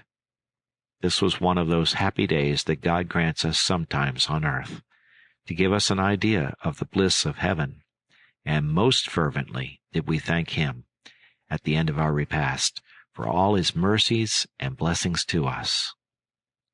After dinner, I told my wife she must not think of returning to Falcon's Nest with all its risk of storms and the winding staircase, and she could not better recompense her sons for their labors than by living among them. She was of the same opinion, and was very glad to be so near her kitchen and her stores, and to be able to walk alone with the assistance of a stick in the colonnade, which she could do already. But she made me promise to leave Falcon's Nest as it was. It would be a pretty place to walk to, and besides, this castle in the air was her own invention. We agreed that this very evening she should take possession of her own pretty room, with a good felt carpet, on which she could walk without fear, and that on the next day I should go with my elder sons and the animals to bring the cart, such utensils as we needed, and above all, the poultry. Our dogs always followed their masters, as well as the monkey and jackal, and they were so domesticated we had no trouble with them. I then prevailed on my wife to go into her room and rest for an hour, after which we were to visit the garden. She complied, and after her repose found her 4 sons ready to carry her in her litter as in a sedan chair. They took care to bring her straight to the grotto, where I was waiting for her. This was a new surprise for the good mother. She could not sufficiently express her astonishment and delight when Jack and Francis, taking their flageolets, accompanied their brothers, who sung the following verse, which Ernest had added to his former attempt. Dear mother, let this gift be mine, accept the grotto Ernestine. May all your hours be doubly blessed within this tranquil place of rest. Then from this quiet, lovely home, never, never may we roam. All we love around us smile, joyful is our desert isle. What cause had we to rejoice in our children? We could not but shed tears to witness their affection and perfect happiness. Below the vase of flowers, on the block of salt, Ernest had written, Ernest, assisted by his brother Fritz, has prepared this grotto as a retreat for his beloved mother when she visits her garden. Ernest then conducted his mother to one of the benches which he had covered with soft moss as a seat for her, and there she rested at her ease to hear the history of the discovery of the grotto.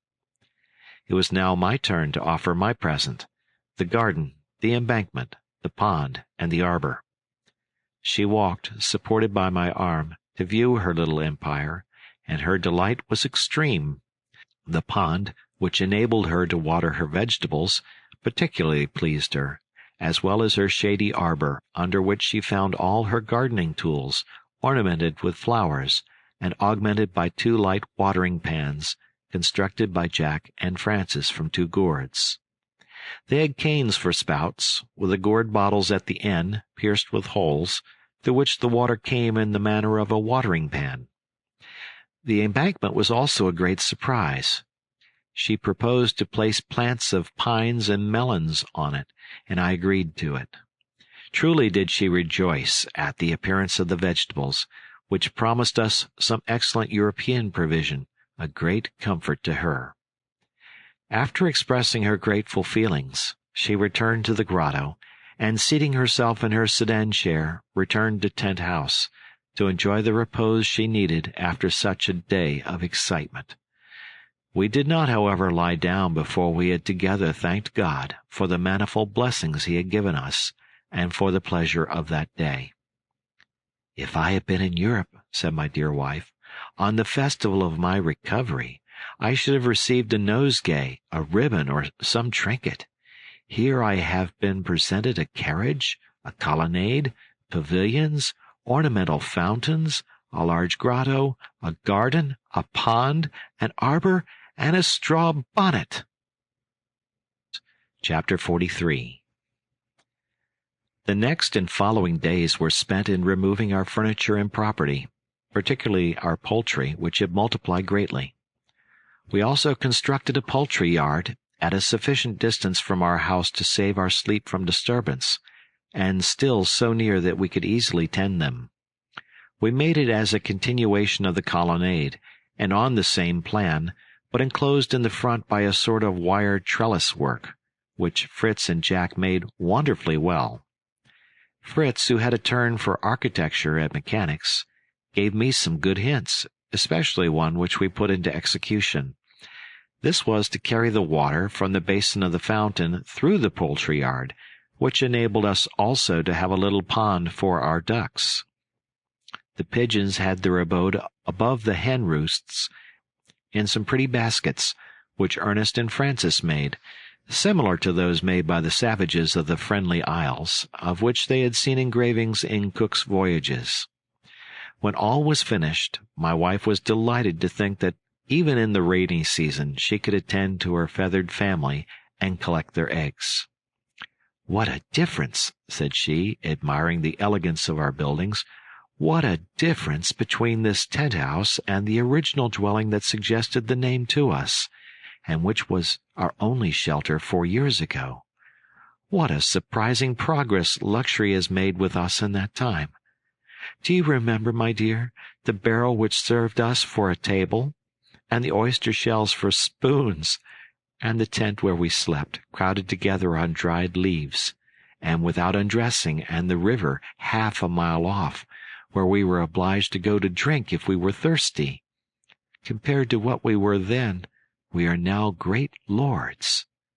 "Kings, you mean, mamma," said Jack, "for all this island is ours, and it is quite like a kingdom." "And how many millions of subjects does Prince Jack reckon in the kingdom of his august father?" said I. Prince Jack declared he had not yet counted the parrots, kangaroos, agoutis, and monkeys.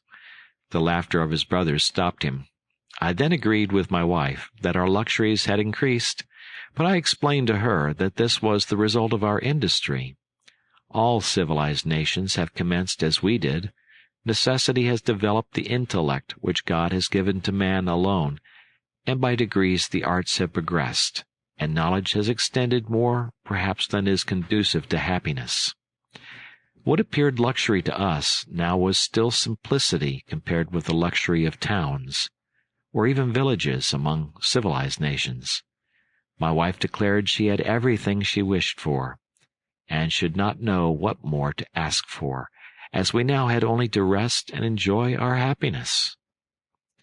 I declared against spending our time in rest and indolence as the sure means of ending our pleasure, and I well knew my dear wife was, like myself, an enemy to idleness, but she dreaded any more laborious undertakings. "But, mamma," said Fritz, "you must let me make a mill under the cascade. It will be so useful when our corn grows, and even now for the maize. I also think of making an oven in the kitchen, which will be very useful for you to bake your bread in." "These would indeed be useful labors," said the good mother, smiling. "But can you accomplish them?" "I hope so," said Fritz, "with the help of God and that of my dear brothers." Ernest promised his best aid in return for his brother's kind services in forming his grotto, only requesting occasional leisure for his natural history collections. His mother did not see the utility of these collections, but, willing to indulge her kind and attentive Ernest, she offered, till she could walk well, to assist him in arranging and labeling his plants, which were yet in disorder, and he gratefully consented.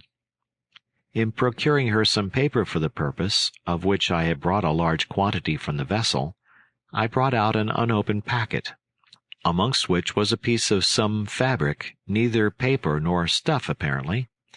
We examined it together, and at length remembered it was a piece of stuff made at Otaheite, which our captain had bought of a native at an island where we had touched on our voyage. Fritz appearing much interested in examining this cloth, Ernest said gravely, "I can teach you how to make it," and immediately bringing Cook's Voyages, where a detailed description is given, he proceeded to read it.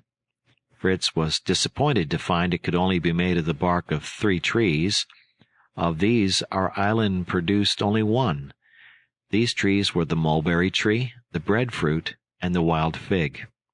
We had the last in abundance, but of the 2 former we had not yet discovered a single plant.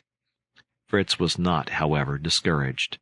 "They ought to be here," said he, "since they are found in all the South Sea islands.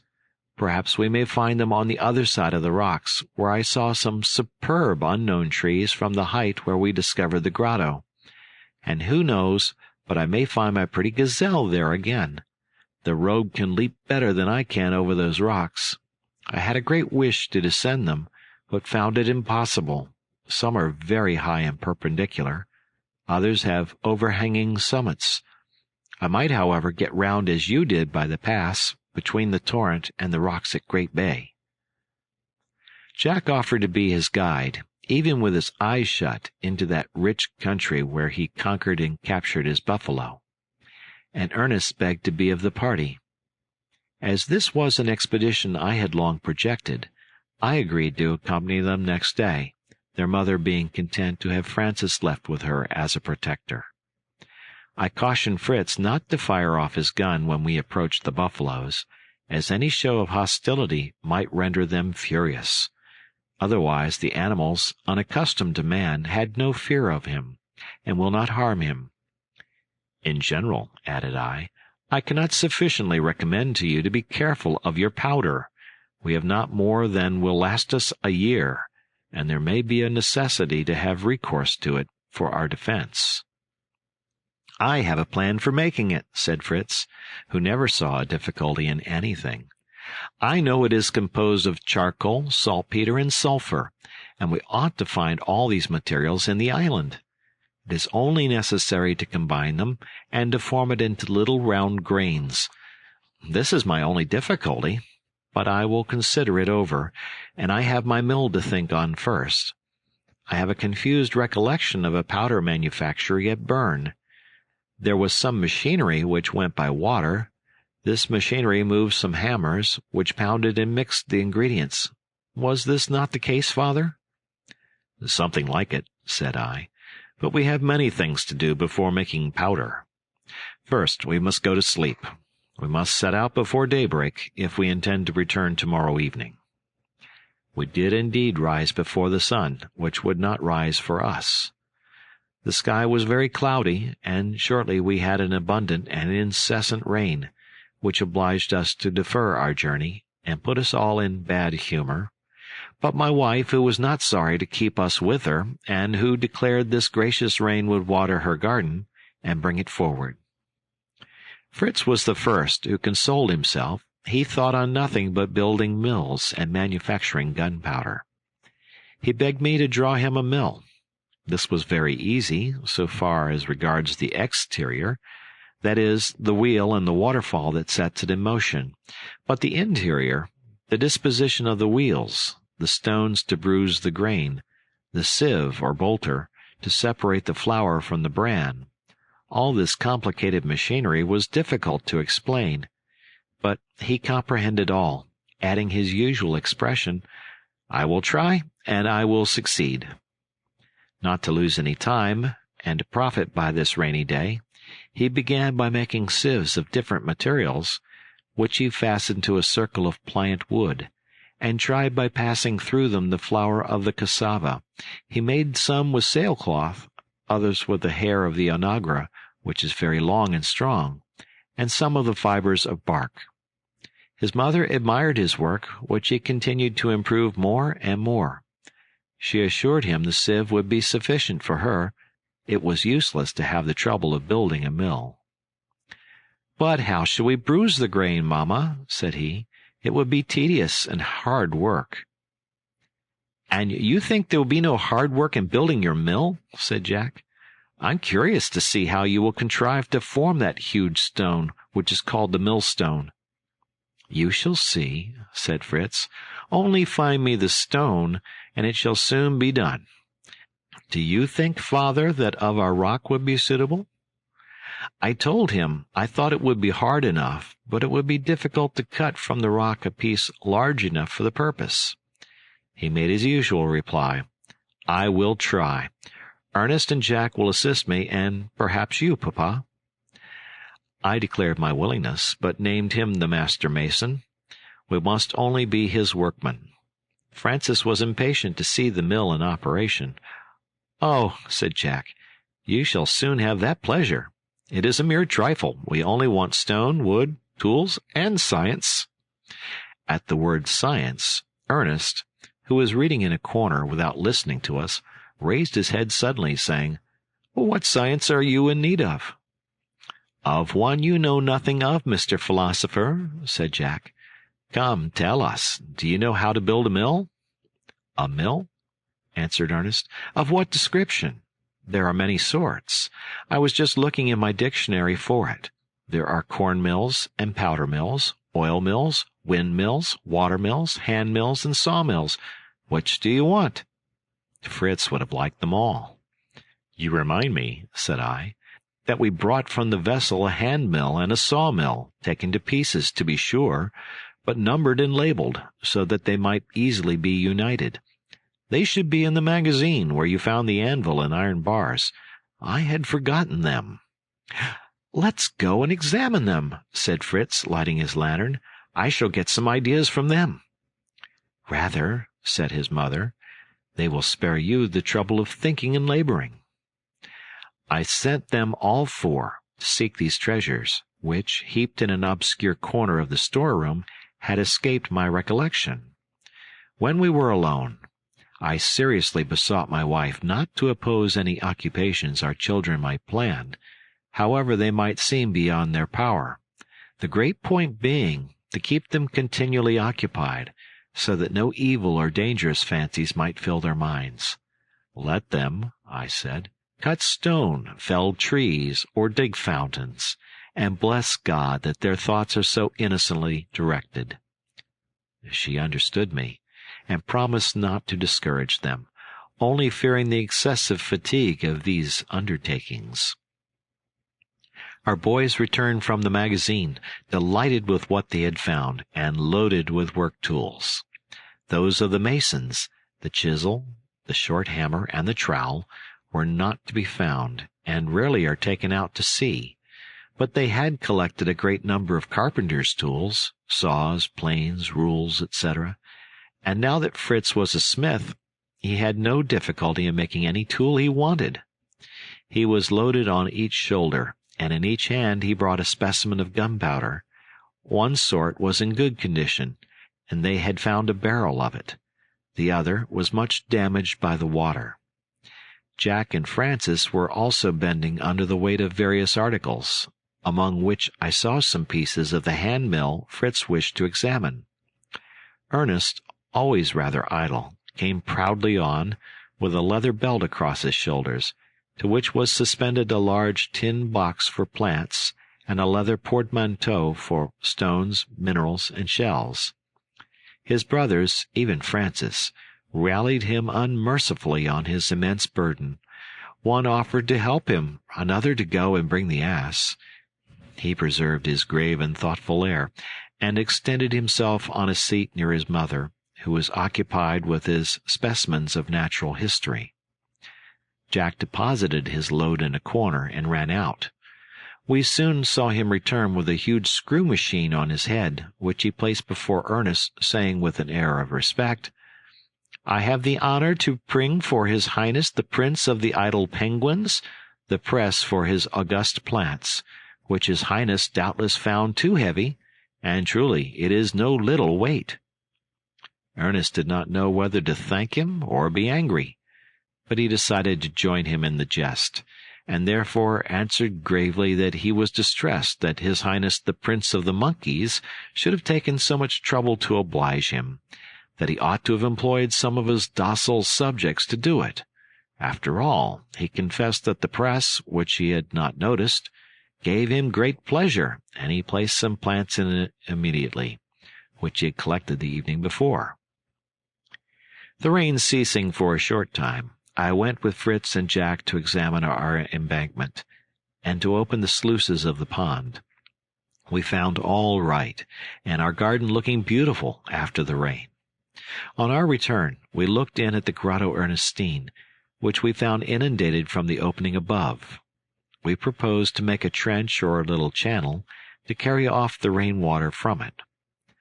We returned home and retired to bed in hopes of being able to set out next morning.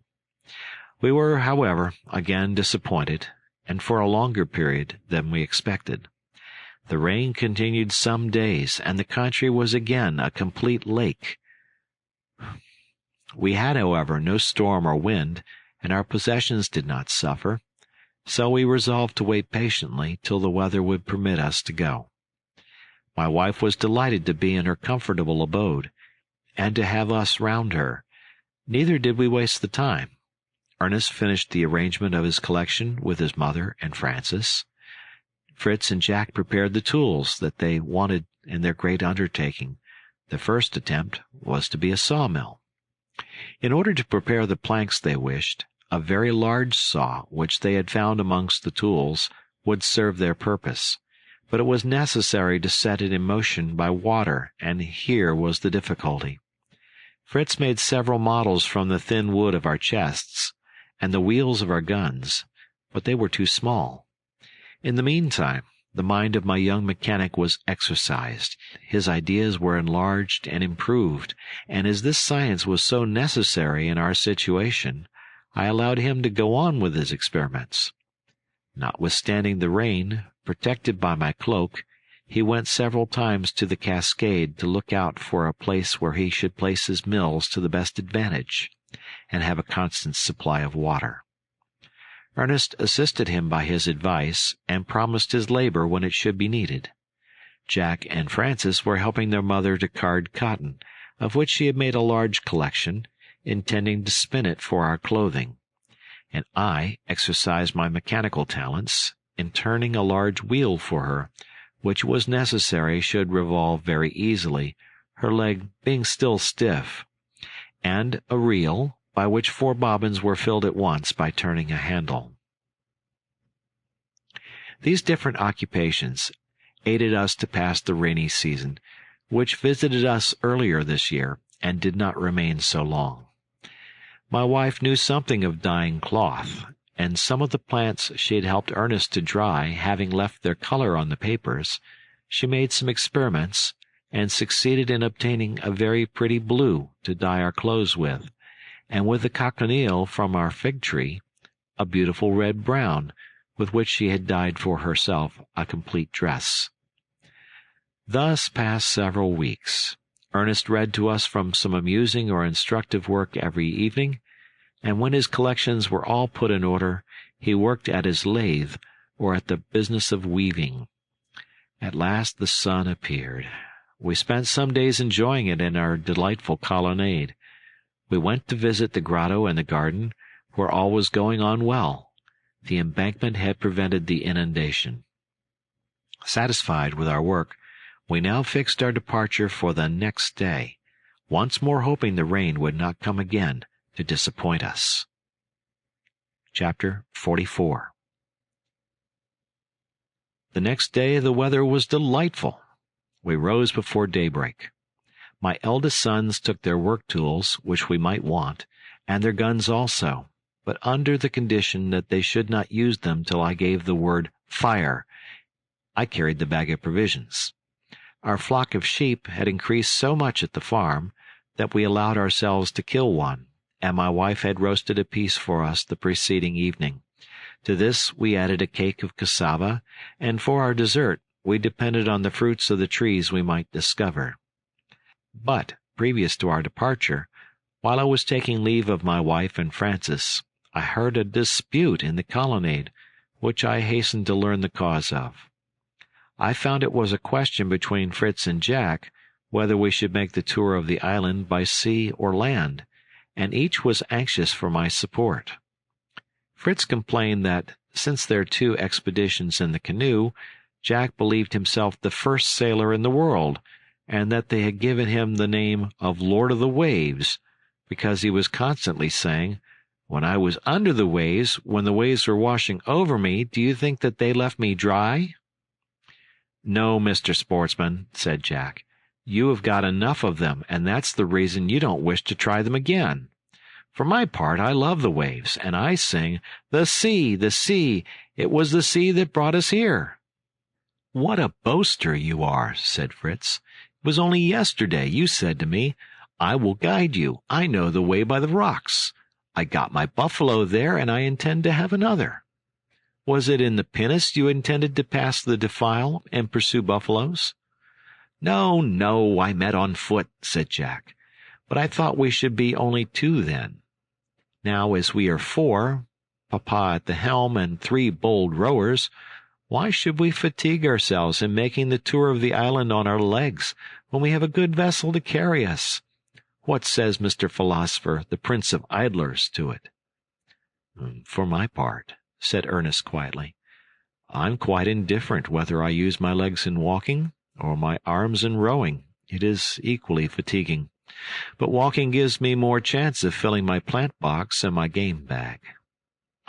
"And does he think," added Fritz, "that the mulberry and breadfruit trees, which we shall certainly find on the other side, grow on the sea, without naming my gazelle, which does not run over the waves?"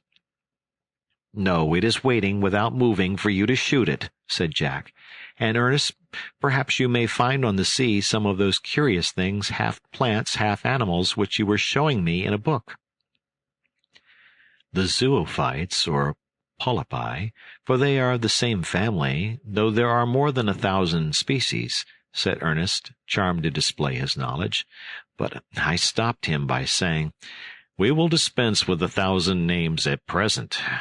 After hearing all your arguments, attend to mine. Even Jack must yield to them. Our principal aim now being to search for the trees we are in need of, and to examine the productions of the island, our most sensible plan will be to walk." Jack still contended that we might land occasionally, but I showed him the danger of this, the island being in all probability surrounded by reefs, which might extend so far into the sea as to take us out of the sight of the island. This I intended to ascertain some day, and in the meantime I proposed to them that we should endeavor to find a pass round the rocks on our side, from whence we could walk to the defile at the other end, take our canoe, which we had left at anchor near the great bay, and return to Tent House. Jack was in ecstasies. He declared the pass must be very well concealed that escaped his search, and, seizing his lasso and his bow, rushed out the first, singing, "The sea, the sea!"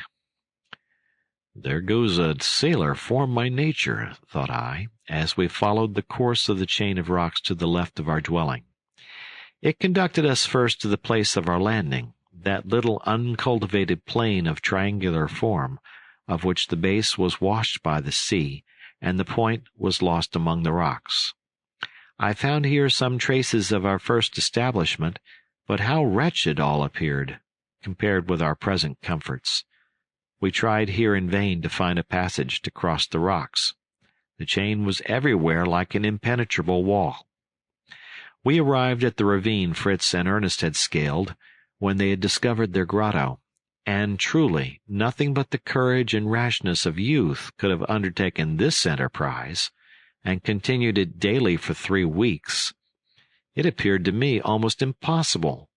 Fritz offered to ascend, to show me how they had accomplished it, but I would not consent, as it could serve no useful purpose. I thought it better for us to proceed to the border of the island, where it was not impossible that there might be a small space on the strand between the rocks and the sea, round which we could pass. From my son's being able to distinguish from the summit the country on the other side, it was evident the chain of rocks could not be very broad. Suddenly Fritz struck his forehead, and seizing Ernest by the arm, "Brother," said he, "what fools we have been!" Ernest inquired what folly they had been guilty of. "Why did we not," said Fritz, "when we were working within our grotto, attempt to make the opening on the other side? We should not have had much difficulty, I am persuaded, and if our tools had not been sufficient, a little powder would have opened us a door on the other side. Only consider, father, the convenience of bringing the cart loaded with the trees we wanted through our grotto, and to be able to go a-hunting without having I don't know how many miles to go." "Well, we can still do that," said Ernest, in his usual calm, grave manner. "If we do not find another passage, we will make one through the Grotto Ernestine, with Mamma's permission, as it is her property." This idea of my son appeared good. It was quite certain from our experience at Tent House and in the grotto that the cavity in the rocks was of very great extent, and it did not appear difficult to pierce through to the other side. But some other chain of rocks, some gigantic tree, some hill at the end of our tunnel, might render all our labor useless. I proposed that we should defer our work till we had examined the nature of the ground on the other side. My sons agreed, and we proceeded with renewed courage, when we were suddenly checked by the sight of the sea beating against a perpendicular rock of terrific height, which terminated our island on this side, and did not give us a chance of going on. I saw the rock did not extend far, but how to get round it I could not devise. I did not conceive we could get the pinnace round, as the coast seemed surrounded by reefs. Masses of rock stood up in the sea, and the breakers showed us that more were hidden. After much consideration and many plans, Ernest proposed that we should swim out to the uncovered rocks and endeavor to pass around. Fritz objected on account of his arms and ammunition, but Ernest suggested that the powder should be secured in the pockets of his clothes, which he might carry on his head holding his gun above the water. With some difficulty we arranged our encumbrances, and succeeded in reaching the range of outer rocks without swimming, as the water was not above our shoulders.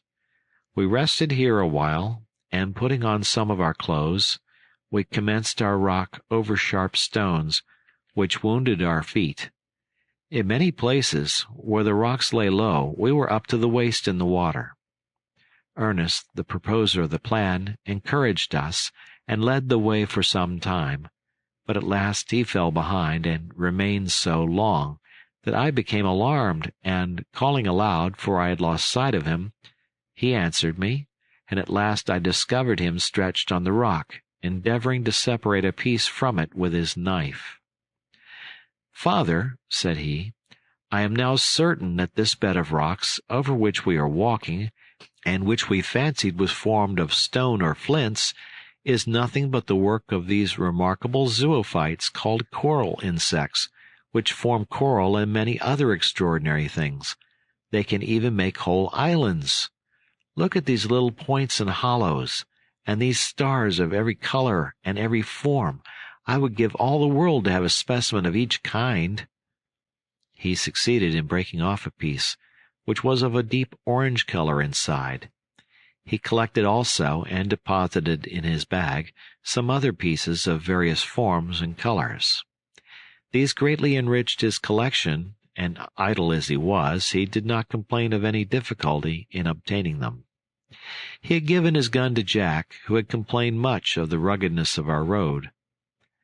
Our march was truly painful, and I repented more than once of having yielded to the idea. Besides the misery of walking along these shelly rocks, which presented points like the sharp teeth of a saw, tearing our shoes and even our skin, the sea in some of the lower places was so high as to bar our passage, and we were obliged in the interval between two waves to rush across with the water to our chins. We had some difficulty to avoid being carried away. I trembled especially for Jack. Though small and light, he preferred facing the wave to avoiding it. I was several times obliged to catch hold of him, and narrowly escaped destruction along with him. Happily, our march was not above half a mile, and we gained the shore at last without any serious accident, but much fatigued and footsore, and we made a resolution never more to cross the coral reefs. After dressing ourselves, resting, and taking a slight refreshment on the beach, we resumed our march more at our ease into the interior of the island. But though the long grass was not so sharp as the coral, it was almost as troublesome, twisting round our legs, and threatening to throw us down every step we took. Ernest, loaded with his bag of fragments of rock, coral, and zoophytes, had given his gun to Jack, and fearing an accident among the long grass, I thought it prudent to discharge it. In order to profit by it, I fired at a little quadruped about the size of a squirrel, and killed it. It appeared to me to be the animal called by naturalists the palm squirrel, because it climbs the cocoa and date palms, hooks itself by its tail, which is very long and flexible, to the upper branches, and feeds at pleasure on the fruit, of which it is very fond. We amused ourselves by details of the habits of this animal, occasionally separating to make more discoveries, but agreeing on a particular call, which was to assemble us when necessary, a precaution by no means useless as it turned out.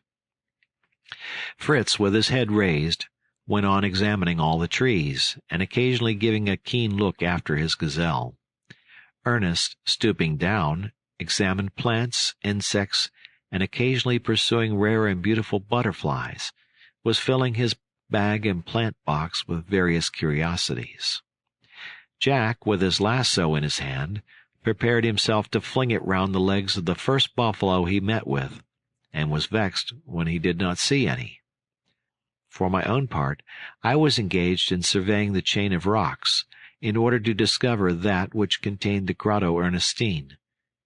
It was easy to recognize it from its summit cleft in two, and I wished to ascertain as nearly as possible if the cleft extended to the base of the rock, as this would render our work much easier. This side of the island did not resemble that near the great bay, with which Jack and I had been so much charmed. The island was much narrower here, and instead of the wide plain crossed by a river, divided by delightful woods, giving an idea of paradise on earth, we were journeying through a contracted valley lying between the rocky wall which divided the island and a chain of sandy hills which hid the sea and sheltered the valley from the wind. Fritz and I ascended one of these hills, on which a few pines and broom were growing, and perceived beyond them a barren tract, stretching to the sea, where the coral reefs rose to the level of the water and appeared to extend far into the sea. Any navigators sailing along these shores would pronounce the island inaccessible and entirely barren.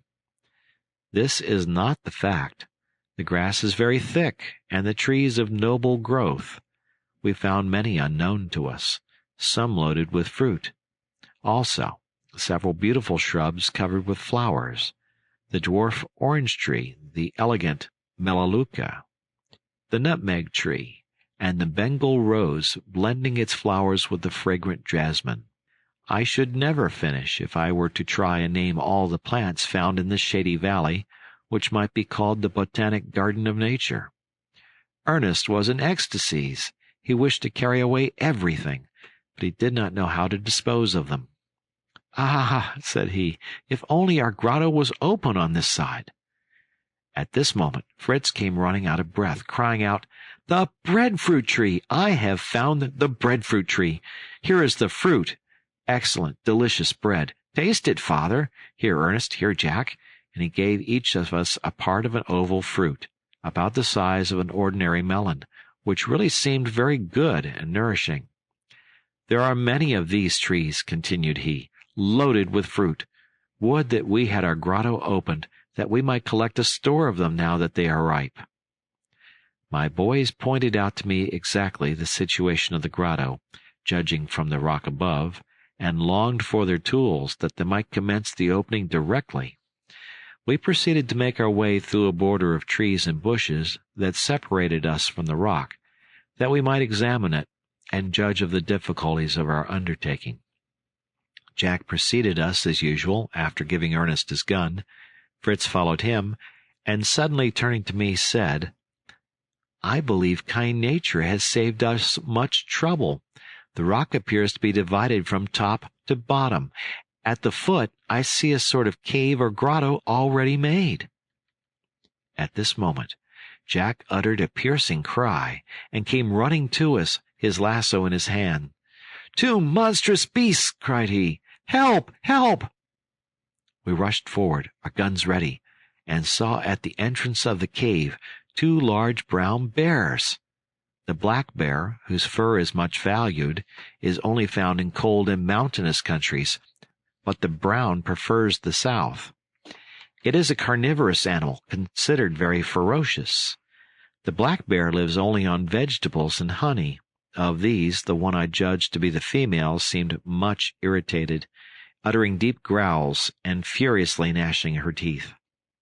As I knew something of these animals, having met with them in the Alps, I remembered having heard that a sharp whistling terrifies and checks them.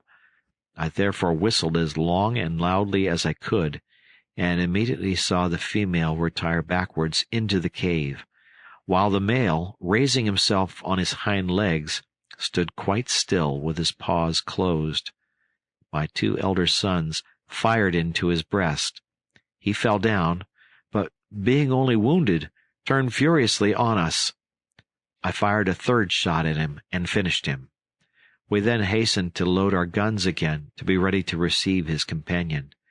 Jack wished to use his lasso, but I explained to him that the legs of the bear were too short and thick for such a measure to be successful. He related to us that having entered the cave, he saw something moving at the bottom. He took up a stone and threw it with all his strength at the object. Immediately he heard a frightful growling, and saw 2 large beasts coming towards him. He had barely time to escape and call for help, and then to hide himself behind a tree. To save ourselves from the other bear, it was necessary that we should take some prompt measures. We therefore advanced and formed a line of battle before the entrance of the cave. I then called, "Fire!" and we all 3 fired off our pieces at the same moment. A ferocious roar made us hope they had taken effect. But to make sure, and to prevent the escape of the animal, if it was still living, we gathered a large heap of branches and dried leaves before the opening, to which I set fire. As soon as it blazed, we saw by the light the bear laid motionless on its side, but it is well known that this animal is crafty enough sometimes to feign itself dead, till its enemy approaches near enough to be in its power, when it seizes him in its enormous paws and strangles him. We took a lighted branch and approached with great precaution. The cave did not extend far. The animal was lying on a heap of dried leaves, prepared for its young ones.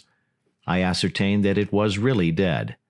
I then, with the assistance of my sons, drew it out of the cave, which was too dark for work, and I wished to secure the rich and beautiful skins, which might be useful to us in winter. We set to work, and as the animals were still warm, we succeeded more easily than I could have expected. But the skins were so heavy it was almost impossible to remove them. We therefore left them in the cave, the bottom of which was sandy, closing the entrance with boughs, that no animal might enter to devour them, and abandoned the 2 bodies, only regretting the abundance of fat, which would have been useful for many domestic purposes.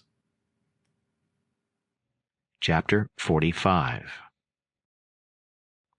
We resumed our march, thanking God for our preservation from this danger, in which my dear Jack, at any rate, might have perished. As a proof and a trophy of our adventure, we cut off the 4 paws of the animal to carry to my wife. It is said that these form a very delicious dish, fit for the tables of kings. The valley now began to expand and presented a more varied appearance. It was intersected with beautiful plains or savannas, of which the grass had evidently been eaten, and with more extensive woods, through which we had great difficulty in forcing a passage, so thick and entangled were the lianas and underwood. We succeeded in passing them by keeping at the borders, where we also felt in greater safety from the wild beasts and reptiles, of which we saw many species that had their abode at the foot of the rocks. Besides the fatigue of our journey, we were tormented with thirst, never having seen any water since we left the sea. The soil was so moist that I was of opinion we might have found water by digging, but having been compelled to leave our spades when we came along the reef, we had no tools suitable for the purpose. We were also impatient to wash ourselves after the butchery of the bears, when, to our great satisfaction, we heard the murmur of waters, which I concluded was the river Jack and I had seen in our former expedition. He had frequently inquired about it, and we had foolishly thought it had extended along the whole valley, which could not be. It was a gentle stream gushing from a perpendicular rock, which reminded me of the source of the river Orbe in the canton of Vaud. It issued forth in its full width, rolling at first over a rocky bed, then forming a graceful bend, it took its course towards the great bay and fell in a cascade into the sea. We remained some time here to fill our gourds, drinking moderately, and taking a bath, which refreshed us all greatly. The evening was approaching, and we began to fear we should not reach home before night. I had warned my wife that there was a possibility that we might be delayed, though I could not then anticipate the cause of our delay. We endeavored, however, by walking as quickly as we could, and resting no more, to reach our farm at any rate. We followed the course of the river, on the opposite shore of which rose a wide plain, where we saw the herd of buffaloes quietly grazing, ruminating, and drinking, without paying the slightest attention to us. We thought we distinguished some other quadrupeds amongst them, which Fritz was certain were zebras or onagras, but certainly not his dear gazelle, for which he had incessantly looked round. Jack was in despair that the river separated us from the buffaloes, so that he could not cast his lasso round the legs of one of them, as he had promised Ernest. He even wished to swim across the stream to have a hunt, but I forbade him, encouraging him to hope that perhaps a single buffalo might cross to our side, and throw itself in the way of his lasso. I was far from wishing such a thing myself, for we had no time to lose nor any means to secure and lead it home should we succeed in capturing one, not having any cords with us, and moreover intending to return from the bay in the canoe. When we arrived at the bay, the night, which comes on rapidly in equinoctial countries, had almost closed. We were scarcely able to see, without terror, the changes that the late storm had occasioned.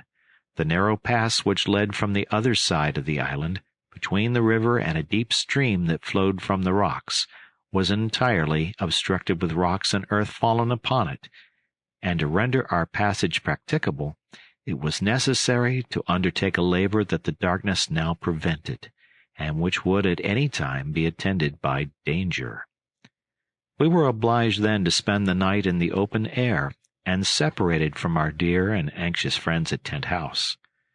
Fortunately, Fritz had collected a store of breadfruit for his mother, with which he had filled his own pockets and those of his brothers. These, with water from the river, formed our supper, for we had nothing but the bone of our leg of mutton left.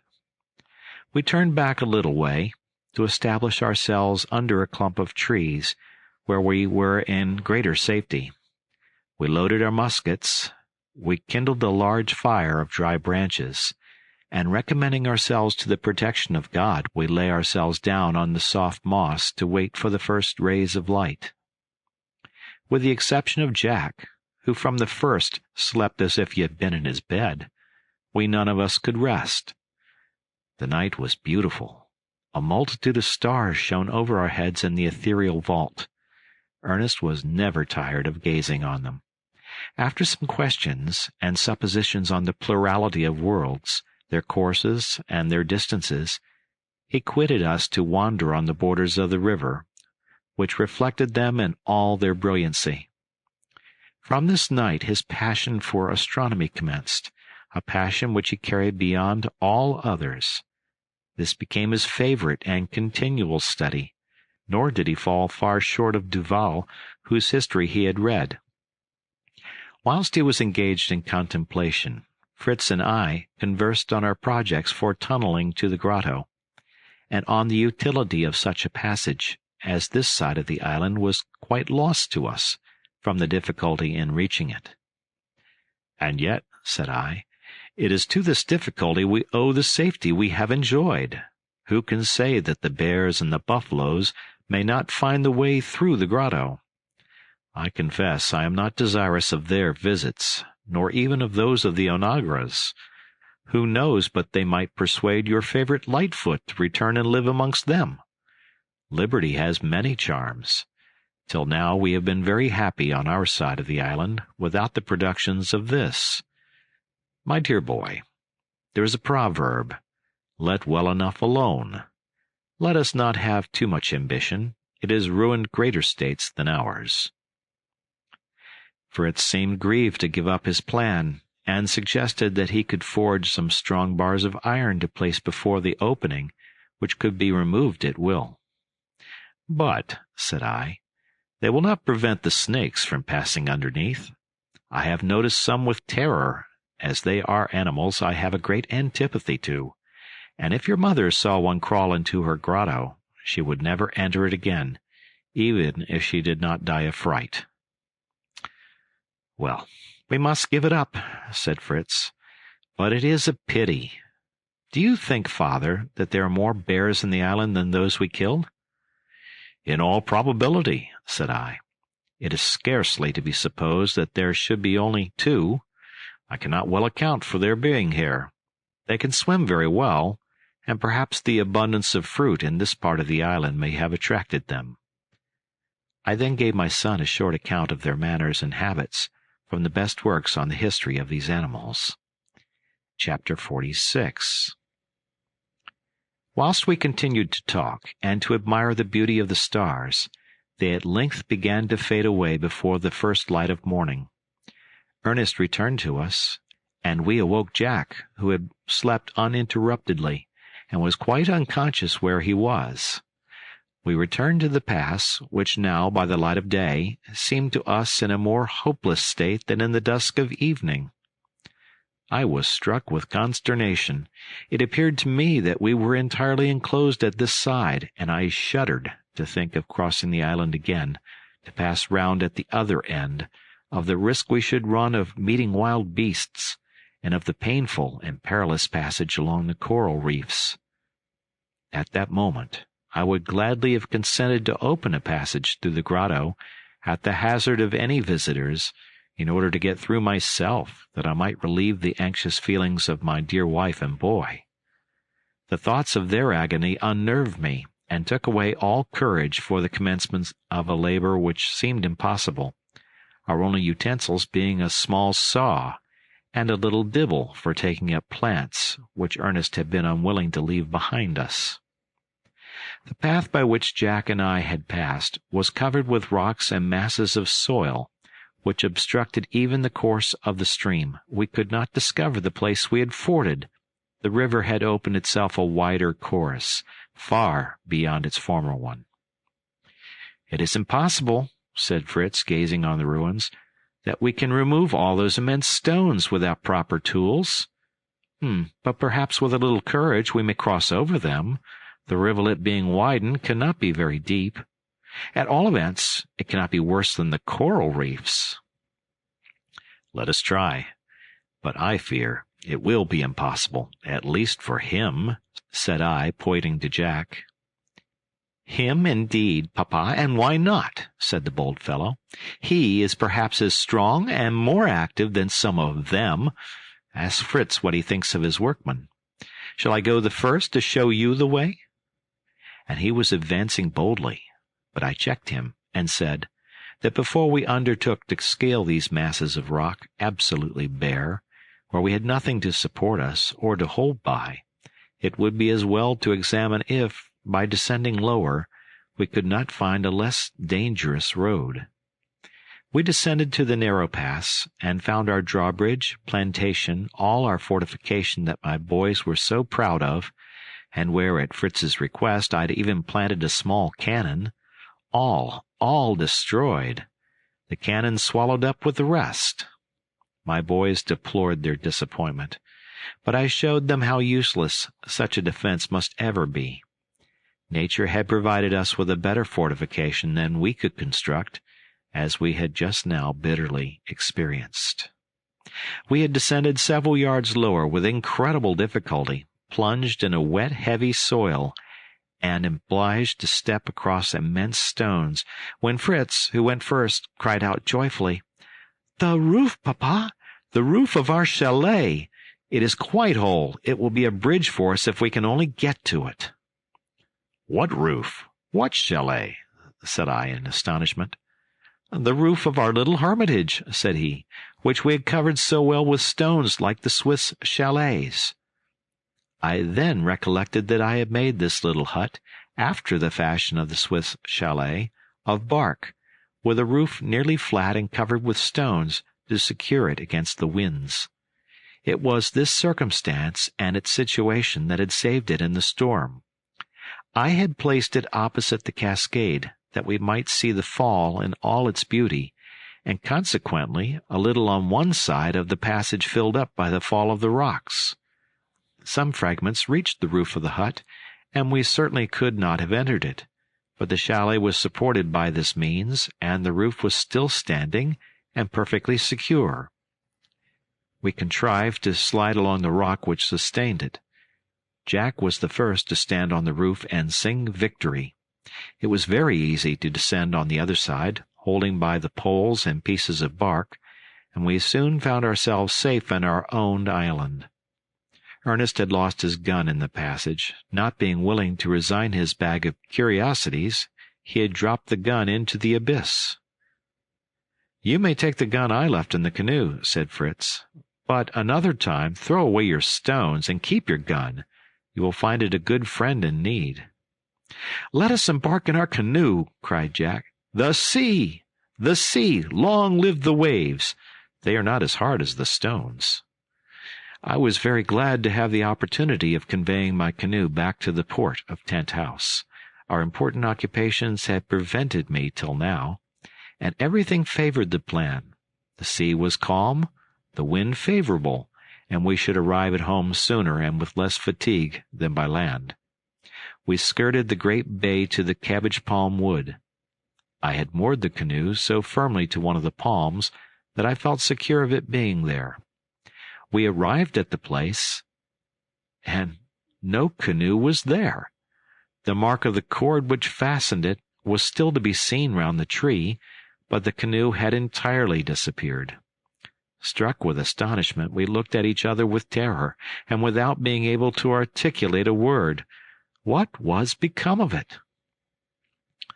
"Some animal, the jackals, a monkey perhaps, might have detached it," said Jack.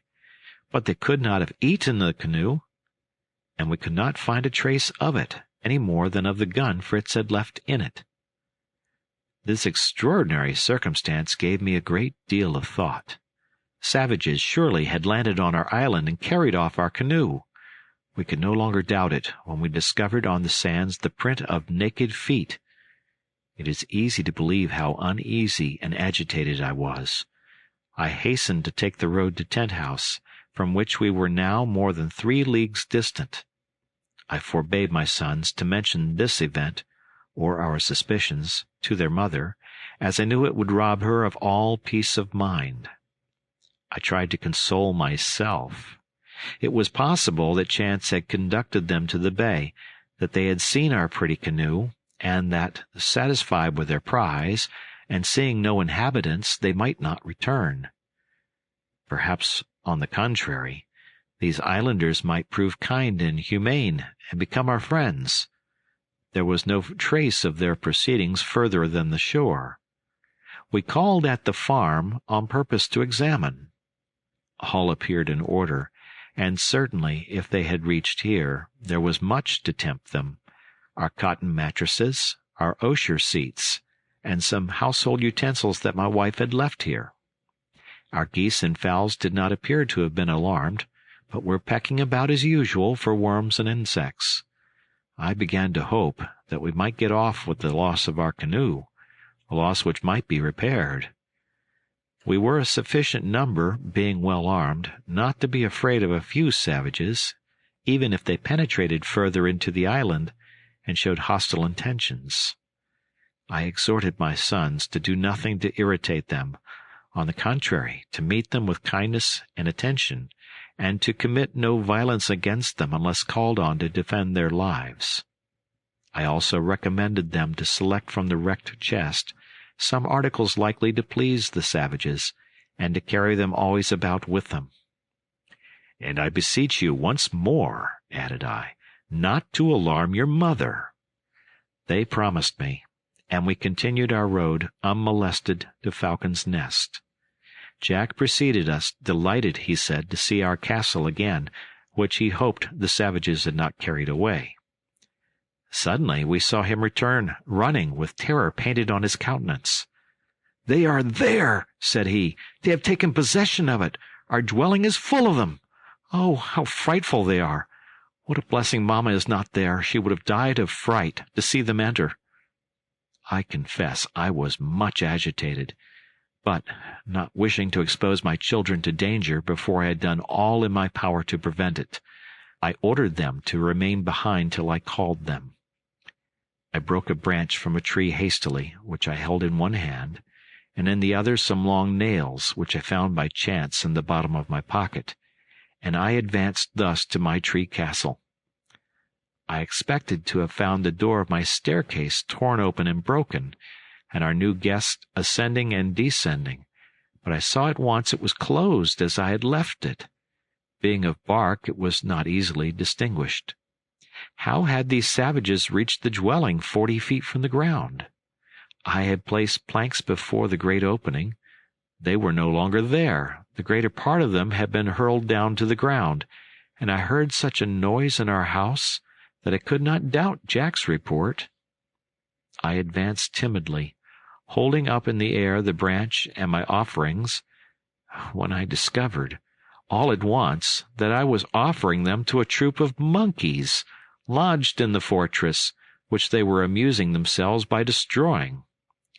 We had numbers of them in the island, some large and mischievous, against whom we had had some difficulty in defending ourselves when crossing the woods, where they principally dwelt.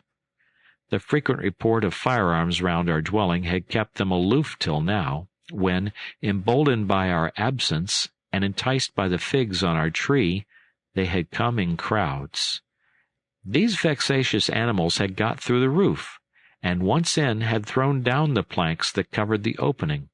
They made the most frightful grimaces, throwing down everything they could seize. Although this devastation caused me much vexation, I could not help laughing at their antics, and at the humble and submissive manner in which I had advanced to pay homage to them. I called my sons, who laughed heartily, and rallied the prince of the monkeys without mercy for not knowing his own subjects.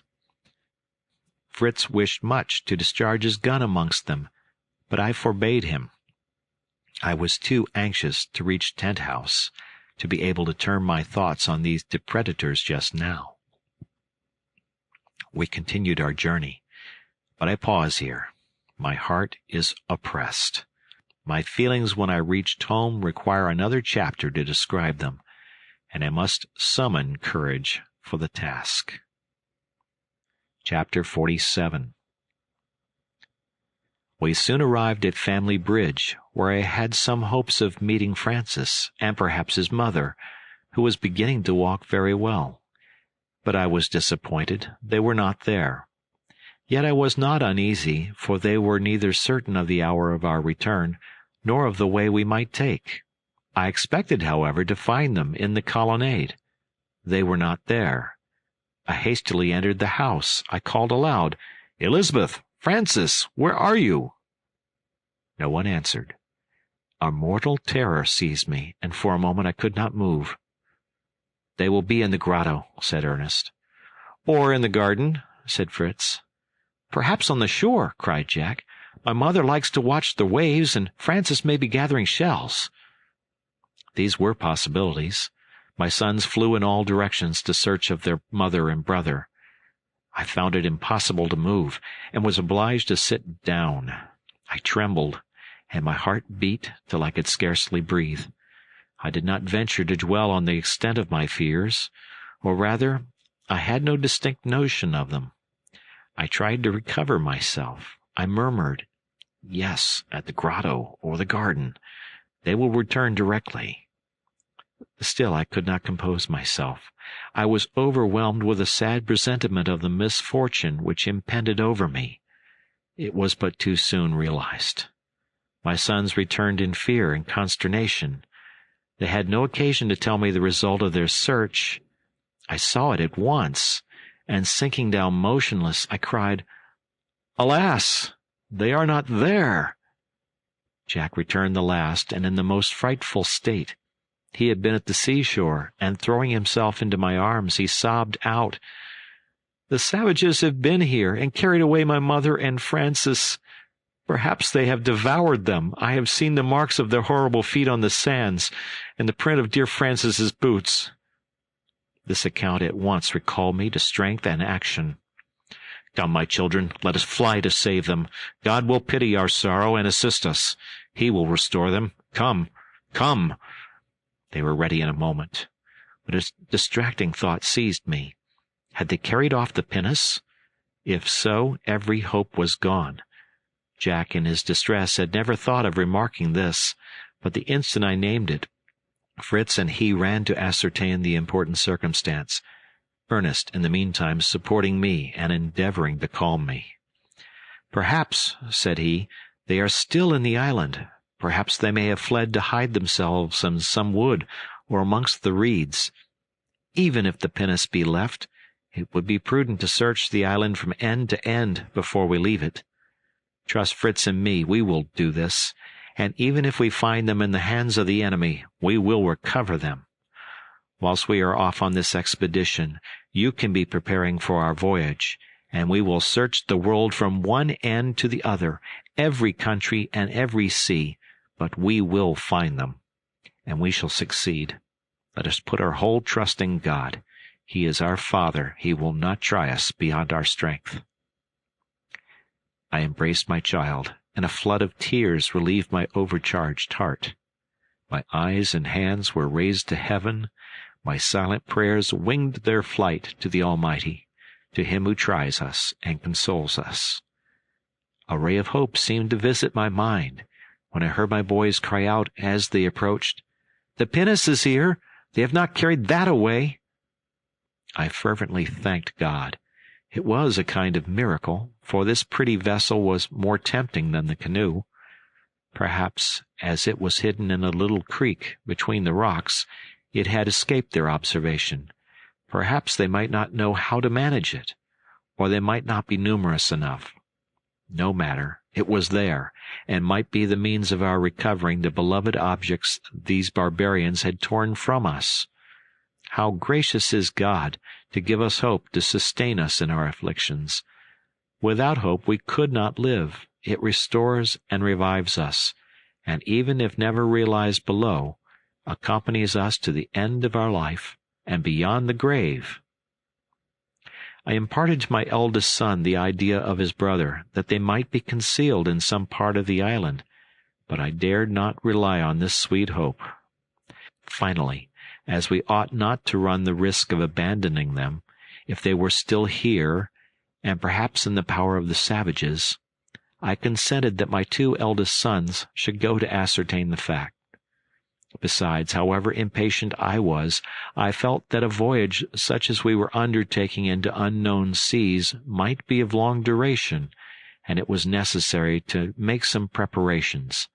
I must think on food, water, arms, and many other things. There are situations in life which seize the heart and soul, rendering us insensible to the wants of the body. This we now experienced. We had just come from a painful journey, on foot, of 24 hours, during which we had had little rest and no sleep. Since morning we had eaten nothing but some morsels of the breadfruit. It was natural that we should be overcome with fatigue and hunger. But we none of us had even thought of our own state. We were supported, if I may use the expression, by our despair. At the moment that my sons were going to set out, the remembrance of their need of refreshment suddenly occurred to me, and I besought them to rest a little and take something, but they were too much agitated to consent. I gave Fritz a bottle of canary, and some slices of roast mutton I met with, which he put in his pocket. They had each a loaded musket, and they set out, taking the road along the rocks, where the most hidden retreats and most impenetrable woods lay. They promised me to fire off their pieces frequently to let their mother know that they were there, if she was hidden among the rocks. They took also one of the dogs. Flora we could not find, which made us conclude she had followed her mistress, to whom she was much attached. As soon as my eldest sons had left us, I made Jack conduct me to the shore where he had seen the footmarks, that I might examine them, to judge of their number and direction. I found many very distinct, but so mingled I could come to no positive conclusion. Some were near the sea, with a foot pointing to the shore, and amongst these Jack thought he could distinguish the boot mark of Frances. My wife wore very light boots also, which I had made for her. They rendered stockings unnecessary, and strengthened her ankles. I could not find the trace of these, but I soon discovered that my poor Elizabeth had been here, from a piece torn from an apron she wore, made of her own cotton and dyed red. I had now not the least doubt that she was in the canoe with her son. It was a sort of consolation to think they were together, but how many mortal fears accompanied this consolation! Oh, was I ever to see again these objects of my tenderest affection? Certain now that they were not in the island, I was impatient for the return of my sons, and I made every preparation for our departure. The first thing I thought of was the wrecked chest, which would furnish me with means to conciliate the savages, and to ransom my loved ones. I added to it everything likely to tempt them, utensils, stuffs, trinkets. I even took with me gold and silver coin, which was thrown on one side as useless, but might be of service to us on this occasion. I wished my riches were 3 times as much as they were, that I might give all in exchange for the life and liberty of my wife and son. I then turned my thoughts on those remaining to me. I took, in bags and gourds, all that we had left of cassava bread, manioc roots, and potatoes, a barrel of salt fish, 2 bottles of rum, and several jars of fresh water. Jack wept as he filled them at his fountain, which he perhaps might never see again, any more than his dear Valiant, whom I set at liberty, as well as the cow, ass, buffalo, and the beautiful onagra. These docile animals were accustomed to us and our attentions, and they remained in their places, surprised that they were neither harnessed nor mounted. We opened the poultry yard and pigeon cote. The flamingo would not leave us. It went and came with us from the house to the pinnace. We took also oil, candles, fuel, and a large iron pot to cook our provisions in. For our defense I took 2 more guns and a small barrel of powder, all we had left. I added besides some changes of linen, not forgetting some for my dear wife, which I hoped might be needed. The time fled rapidly while we were thus employed. Night came on, and my sons returned not. My grief was inconceivable. The island was so large and woody that they might have lost themselves, or that savages might have returned and encountered them. After 20 hours of frightful terror, I heard the report of a gun. Alas, only 1 report. It was the signal agreed on if they returned alone, 2 if they brought their mother, 3 if Frances also accompanied them. But I expected they would return alone, and I was still grateful. I ran to meet them. They were overcome with fatigue and vexation. They begged to set out immediately, not to lose one precious moment. They were now sure the island did not contain those they lamented, and they hoped I would not return without discovering them, for what would the island be to us without our loved ones? Fritz, at that moment, saw his dear Lightfoot capering round him, and could not help sighing as he caressed him and took leave of him. "May I find thee here," said he, "where I leave thee in such sorrow. and I will bring back thy young master," added he, turning to the bull, who was also approaching him. He then begged me again to set out, as the moon was just rising in all her majesty. "The Queen of Night," said Ernest, "will guide us to the Queen of our island, who is perhaps now looking up to her and calling on us to help her." "Most assuredly," said I, "she is thinking on us. But it is on God she is calling for help. Let us join her in prayer, my dear children, for herself and our dear Francis." They fell on their knees with me, and I uttered the most fervent and earnest prayer that ever human heart poured forth, and I rose with confidence that our prayers were heard. I proceeded with new courage to the creek that contained our pinnace, where Jack arranged all we had brought. We rowed out of the creek, and when we were in the bay, we held a council to consider on which side we were to commence our search. I thought of returning to the great bay, from whence our canoe had been taken. My sons, on the contrary, thought that these islanders, content with their acquisition, had been returning homewards, coasting along the island, when an unhappy chance had led their mother and brother to the shore, where the savages had seen them and carried them off. At the most, they could be but a day before us, but that was long enough to fill us with dreadful anticipations. I yielded to the opinion of my sons, which had a great deal of reason on its side. Besides, the wind was favorable in that direction, and abandoning ourselves in full confidence to Almighty God, we spread our sails and were soon in the open sea. Chapter 48. A gentle wind swelled our sails, and the current carried us rapidly into the open sea. I then seated myself at the helm, and employed the little knowledge I had gained during our voyage from Europe in directing our bark, so that we might avoid the rocks and coral banks that surrounded our island. My two oldest sons, overcome with fatigue, had no sooner seated themselves on a bench than they fell into a profound sleep, notwithstanding their sorrows.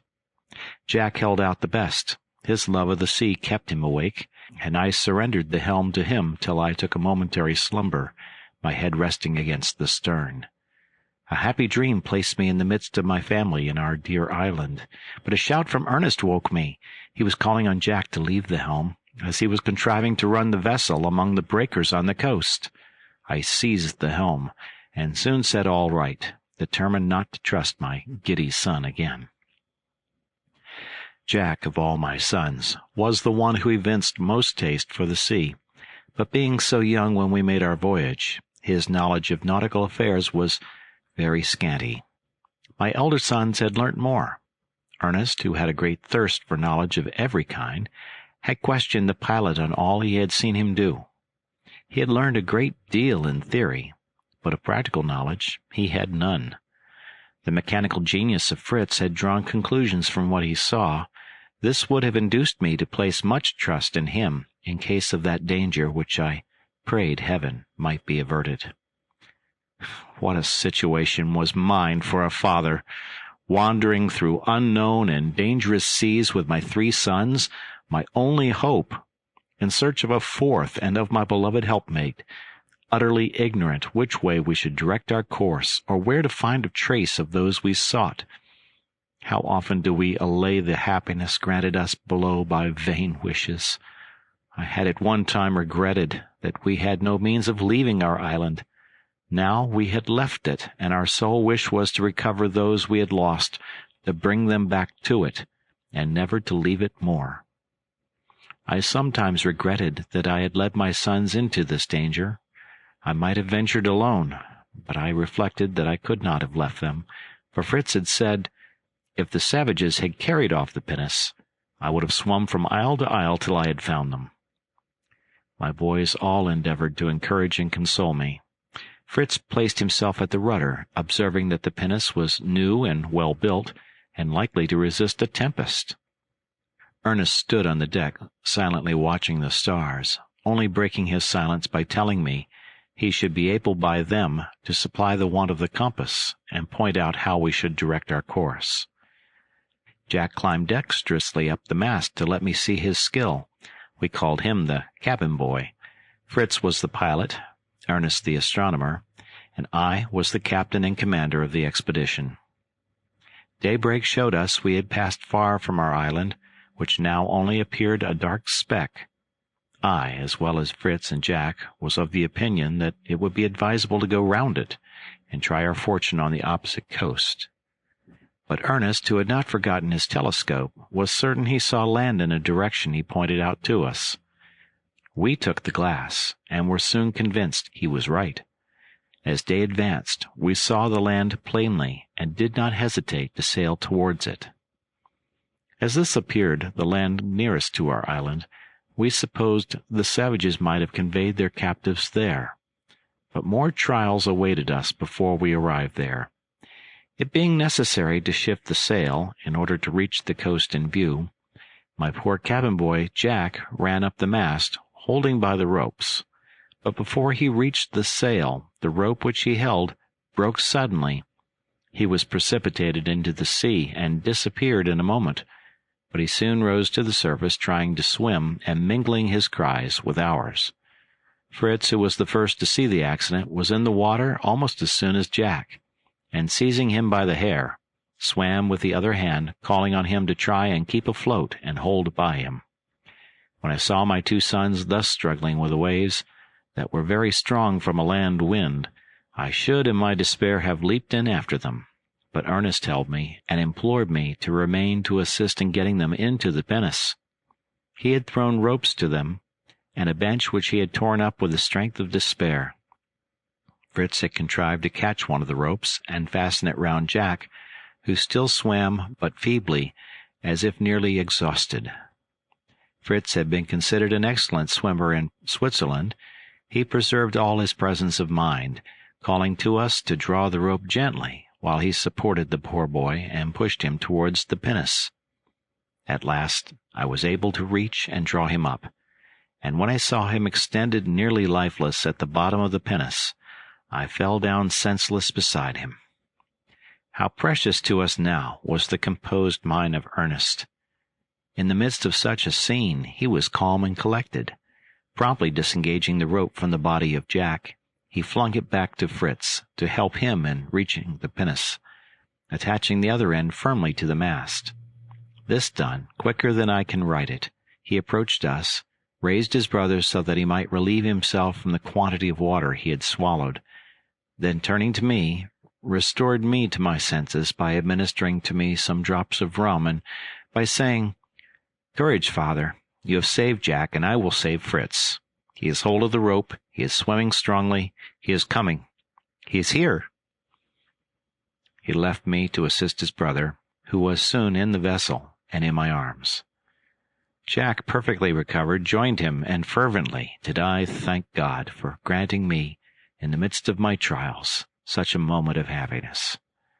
We could not help fancying this happy preservation was an augury of our success in our anxious search, and that we should bring back the lost ones to our island. "Oh, how terrified Mamma would have been," said Jack, "to see me sink. I thought I was going, like a stone, to the bottom of the sea, but I pushed out my arms and legs with all my strength, and up I rose." He, as well as Fritz, was quite wet. I had by chance brought some changes of clothes, which I made them put on after giving each a little rum. They were so much fatigued, and I was so overcome by my agitation, that we were obliged to relinquish rowing most unwillingly, as the skies threatened a storm. We gradually began to distinguish clearly the island we wished to approach, and the land birds, which came to rest on our sails, gave us hopes that we should reach it before night. But suddenly such a thick fog arose that it hid every object from us, even the sea itself, and we seemed to be sailing among the clouds. I thought it prudent to drop our anchor, as fortunately we had a tolerably strong one, but there appeared so little water that I feared we were near the breakers, and I watched anxiously for the fog to dissipate and permit us to see the coast. It finally changed into a heavy rain, which we could with difficulty protect ourselves from. There was, however, a half-deck to the pinnace, under which we crept, and sheltered ourselves. Here, crowded close together, we talked over the late accident. Fritz assured me he was never in any danger, and that he would plunge again into the sea that moment if he had the least hope that it would lead him to find his mother and Frances. We all said the same, though Jack confessed that his friends, the waves, had not received his visit very politely, but had even beat him very rudely. "But I would bear twice as much," said he, "to see Mamma and dear Frances again. Do you think, Papa, that the savages could ever hurt them? Mamma is so good, and Frances is so pretty. And then poor Mamma is so lame yet. I hope they would pity her and carry her." Alas, I could not hope as my boy did. I feared that they would force her to walk. I tried to conceal other horrible fears that almost threw me into despair. I recalled all the cruelties of the cannibal nations, and shuddered to think that my Elizabeth and my darling child were perhaps in their ferocious hands. Prayer and confidence in God were the only means, not to console but to support me, and teach me to endure my heavy affliction with resignation. I looked on my 3 sons, and endeavored for their sakes to hope and submit. The darkness rapidly increased, till it became total.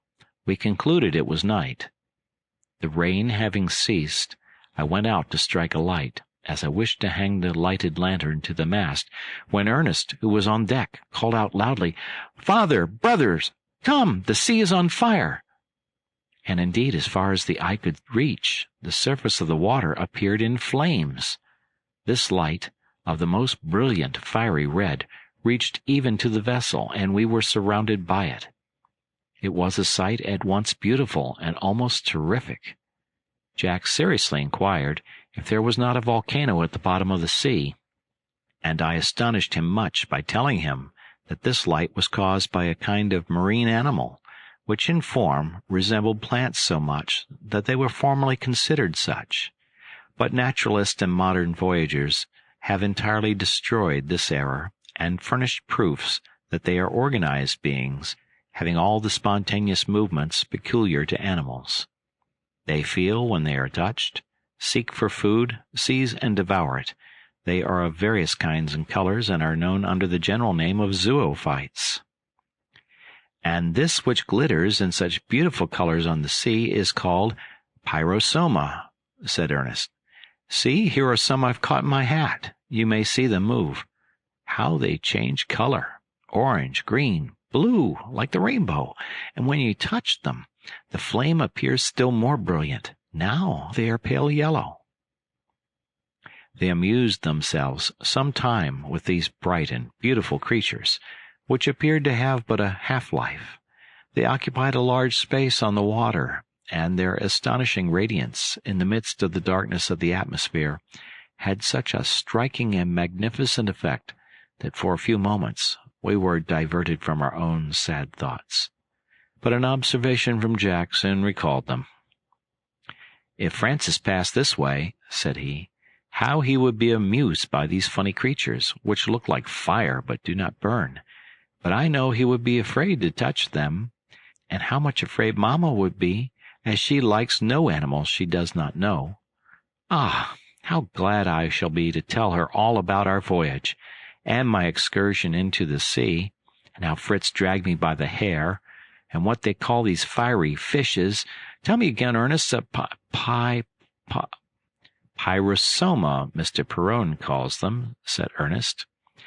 "The description of them is very interesting in his voyage, which I have read to Mamma, and as she would recollect it, she would not be afraid."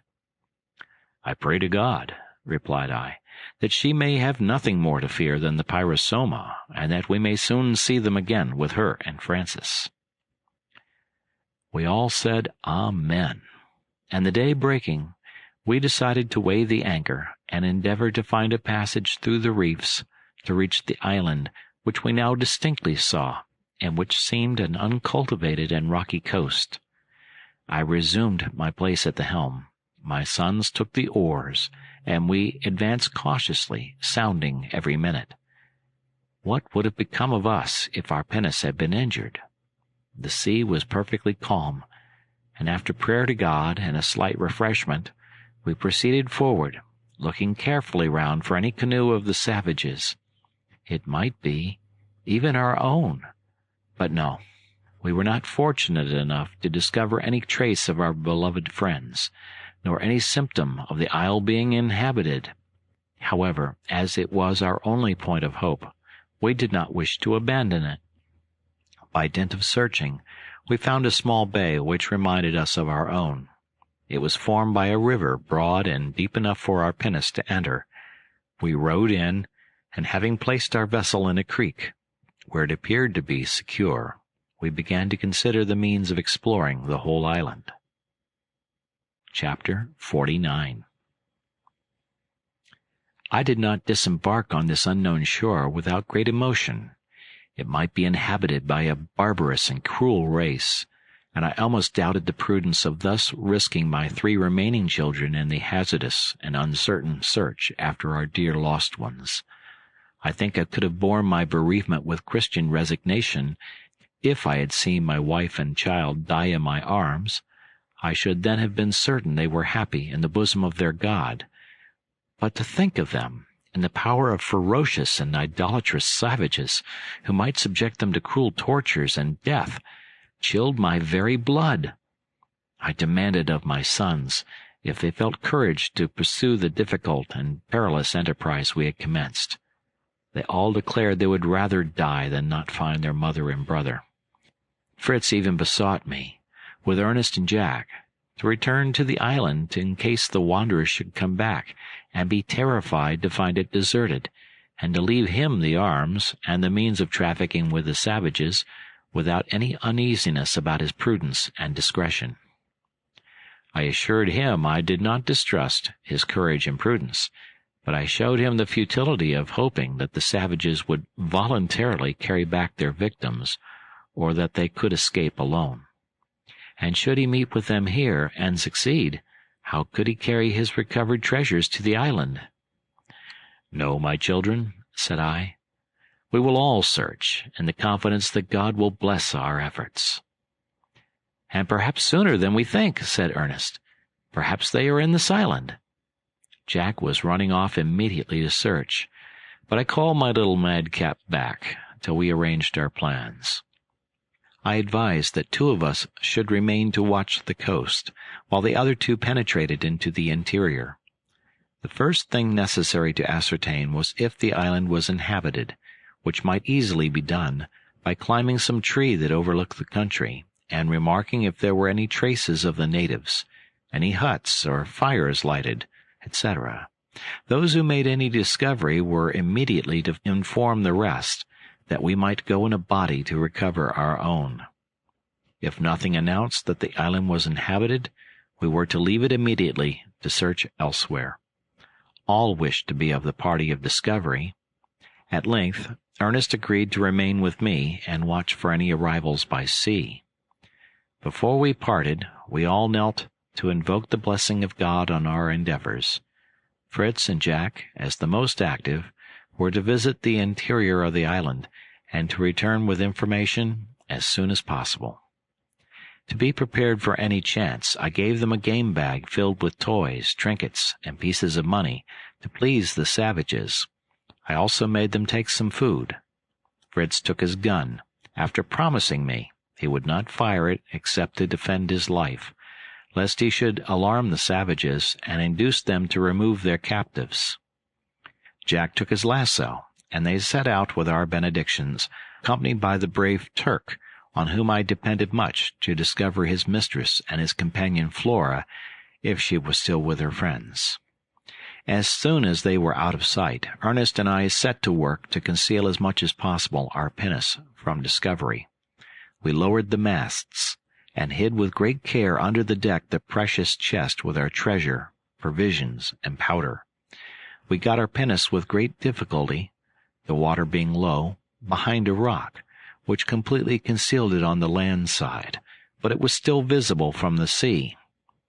Ernest suggested that we should entirely cover it with branches of trees, so that it might appear like a heap of bushes, and we began to cut them immediately with 2 hatchets we found in the chest, and which we speedily fitted with handles. We found also a large iron staple, which Ernest succeeded, with a hammer and pieces of wood, in fixing in the rock to moor the pinnace to. We had some difficulty in finding branches within our reach. There were many trees on the shore, but their trunks were bare. We found at last, at some distance, an extensive thicket composed of a beautiful shrub, which Ernest recognized to be a species of mimosa. The trunk of this plant is knotty and stunted, about 3 or 4 feet high, and spreads its branches horizontally, clothed with beautiful foliage, and so thickly interwoven that the little quadrupeds who make their dwellings in these thickets are obliged to open covered roads out of the entangled mass of vegetation. At the first blow of the hatchet, a number of beautiful little creatures poured forth on all sides. They resembled the kangaroos of our island, but were smaller, more elegant, and remarkable for the beauty of their skin, which was striped like that of the zebra. "It is the striped kangaroo," cried Ernest, "described in the Voyages of Perrault. How I long to have one! The female should have a pouch to contain her young ones." He lay down very still at the entrance of the thicket, and soon had the satisfaction of seizing two, which leaped out almost into his arms. This animal is as timid as the hare of our country. They endeavored to escape, but Ernest held them fast. One was a female, which had her young one in her pouch, which my son took out very cautiously. It was an elegant little creature, with a skin like its mother, only more brilliant. It was full of graceful antics. The poor mother no longer wished to escape. All her desire seemed to be to recover her offspring and to replace it in its nest. At last she succeeded in seizing and placing it carefully in security.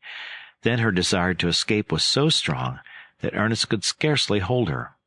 He wished much to keep and tame her, and asked my permission to empty one of the chests for a dwelling for her, and to carry her off in the pinnace, but I refused him decidedly. I explained to him the uncertainty of our return to the island, and the imprudence of adding to our cares, and "Certainly," added I, "you would not wish this poor mother to perish from famine and confinement, when your own mother is herself a prisoner." His eyes filled with tears, and he declared he would not be such a savage as to keep a poor mother in captivity. "Go, pretty creature," said he, releasing her, "and may my mother be as fortunate as you." She soon profited by his permission, and skipped off with her treasure. We continued to cut down the branches of the mimosa, but they were so entangled, and the foliage so light, that we agreed to extend our search for some thicker branches. As we left the shore, the country appeared more fertile. We found many unknown trees, which bore no fruit, but some covered with delicious flowers. Ernest was in his element. He wanted to collect and examine all of them, to endeavor to discover their names, either from analogy to other plants or from descriptions he had read. He thought he recognized the melaleuca, several kinds of mimosa, and the Virginian pine, which has the largest and thickest branches. We loaded ourselves with as much as we could carry, and in 2 or 3 journeys we had collected sufficient to cover the vessel, and to make a shelter for ourselves, if we were obliged to pass the night on shore. I had given orders to my sons that both were to return before night, at all events, and if the least hope appeared, one was to run with all speed to tell us.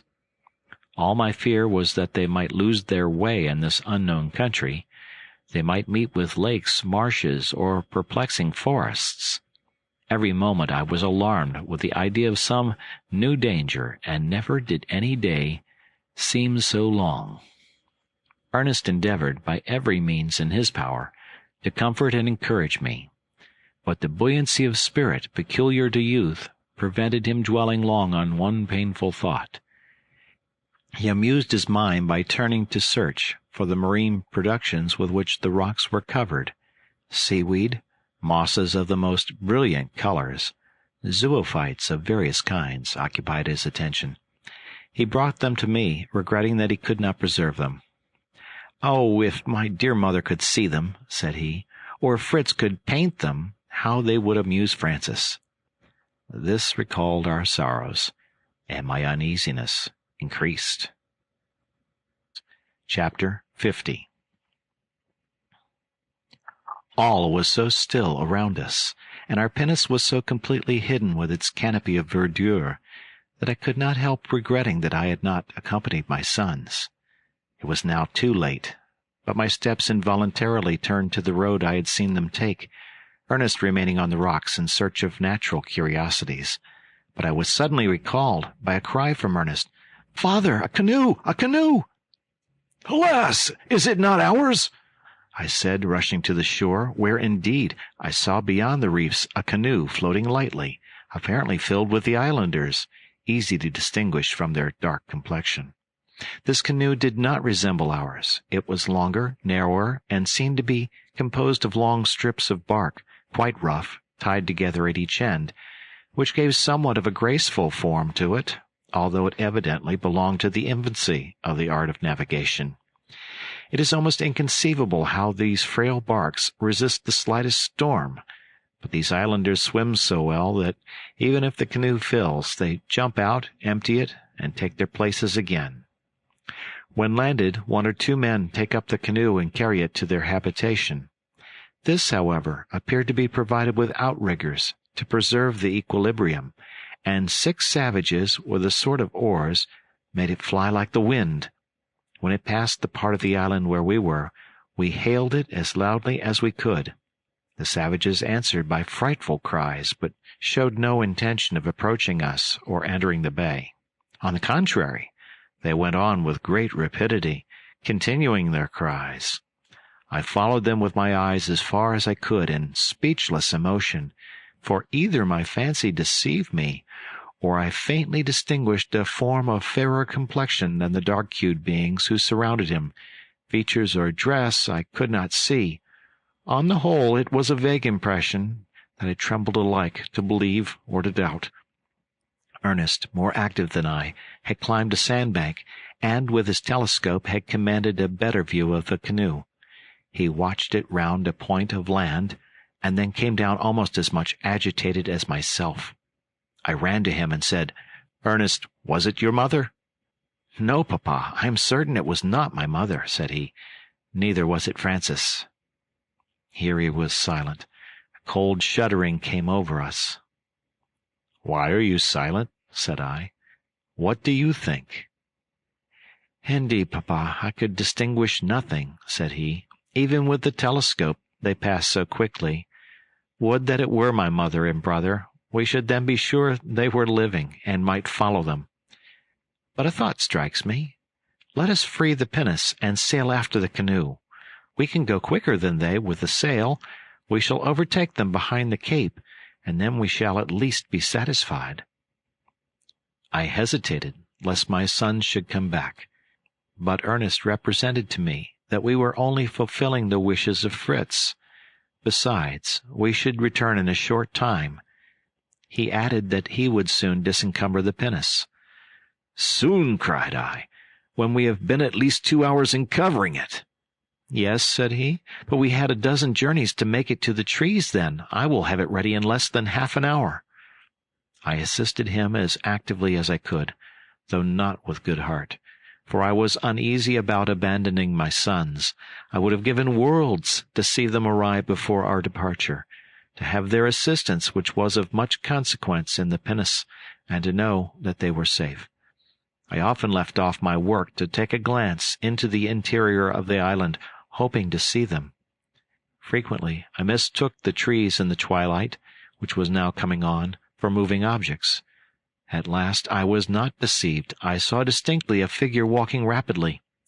"They're here!" I cried, running forward, followed by Ernest, and we soon saw a dark-colored figure approaching.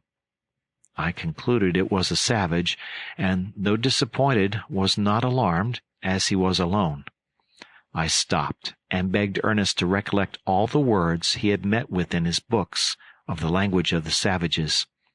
The black man approached, and conceive my surprise when I heard him cry in my own language, "Don't be alarmed, father. It is I, your son Fritz." "Is it possible?" said I. Can I believe it? And Jack, what have you done with my Jack? Where is he? Speak." Ernest did not ask. Alas, he knew too well. He had seen with his telescope that it was his dear brother Jack that was in the canoe with the savages, but he had dared not tell me. I was in agony. Fritz, harassed with fatigue and overwhelmed with grief, sunk down on the ground. "Oh, father," said he, sobbing, "I dread to appear before you without my brother. I've lost him. Can you ever forgive your unfortunate Fritz?" "Oh, yes, yes, we are all equally unfortunate," cried I, sinking down beside my son, while Ernest seated himself on the other side to support me. I then besought Fritz to tell me if the savages had murdered my dear boy. He assured me that he was not killed, but carried off by the savages. Still, he hoped he was safe. Ernest then told me he had seen him seated in the canoe, apparently without clothes, but not stained black as Fritz was.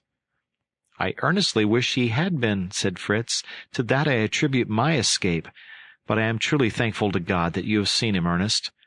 Which way have the monsters gone?" Ernest pointed out the cape, and Fritz was anxious that we should embark without delay, and endeavor to snatch him from them. "And have you learned nothing of your mother and Francis?" said I.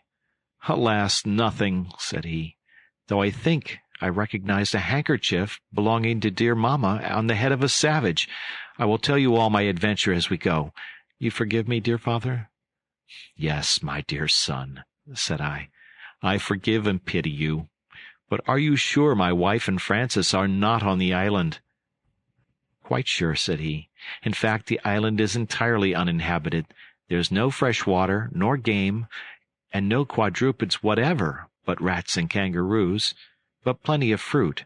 I have filled my bag with breadfruit, which is all we shall need. Let's go." We worked so hard that in a quarter of an hour the branches were removed and the pinnace ready to receive us. The wind was favorable for carrying us towards the cape the savages had turned. We hoisted our sail. I took my place at the helm. The sea was calm, and the moon lighted our way. After recommending ourselves to the protection of God, I desired Fritz to commence his melancholy recital. "It will be melancholy indeed," said the poor boy, weeping. "If we do not find my dear Jack, I shall never forgive myself for not having stained his skin before my own, that he should have been with you now." "But I have you, my dear son, to console your father," said I. "I can do nothing myself in my sorrow. I depend on you, my two eldest, to restore to me what I have lost. Go on, Fritz." "We went on," continued he, "with courage and hope, and as we proceeded, we felt that you were right in saying we ought not to judge of the island by the borders. You can form no idea of the fertility of the island, or of the beauty of the trees and shrubs we met with at every step, quite unknown to me. Some were covered with fragrant flowers, others with tempting fruits, which, however, we did not venture to taste, as we did not have nips to try them." "Did you see any monkeys?" asked Ernest. "Not one," replied his brother, to the great vexation of Jack, "but we saw parrots, and all sorts of birds of the most splendid plumage. Whilst we were remarking these creatures, I did not neglect to look carefully about for any trace that might aid our search.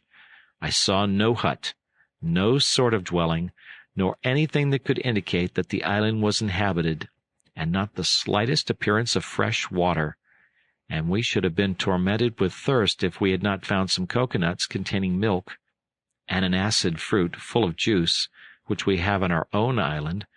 Ernest calls it the carambolure. We quenched our thirst with this, as well as with the plant which we also have, and which contains water in the stem. The country's flat and open, and its beautiful trees stand at such a distance from each other that no one could hide amongst them.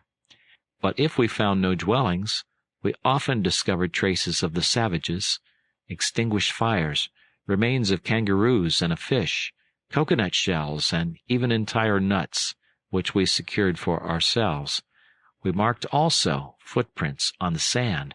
We both wished anxiously to meet with a savage, that we might endeavor to make him comprehend, by signs, whom we were in search of, hoping that natural affection might have some influence even with these untaught creatures. I was only fearful that my dress and the color of my skin might terrify them. In the meantime, Jack, with his usual rashness, had climbed to the summit of one of the tallest trees, and suddenly cried out, "Fritz, prepare your signs, the savages are landing. Oh, what black, ugly creatures they are, and nearly naked. You ought to dress yourself like them to make friends with them.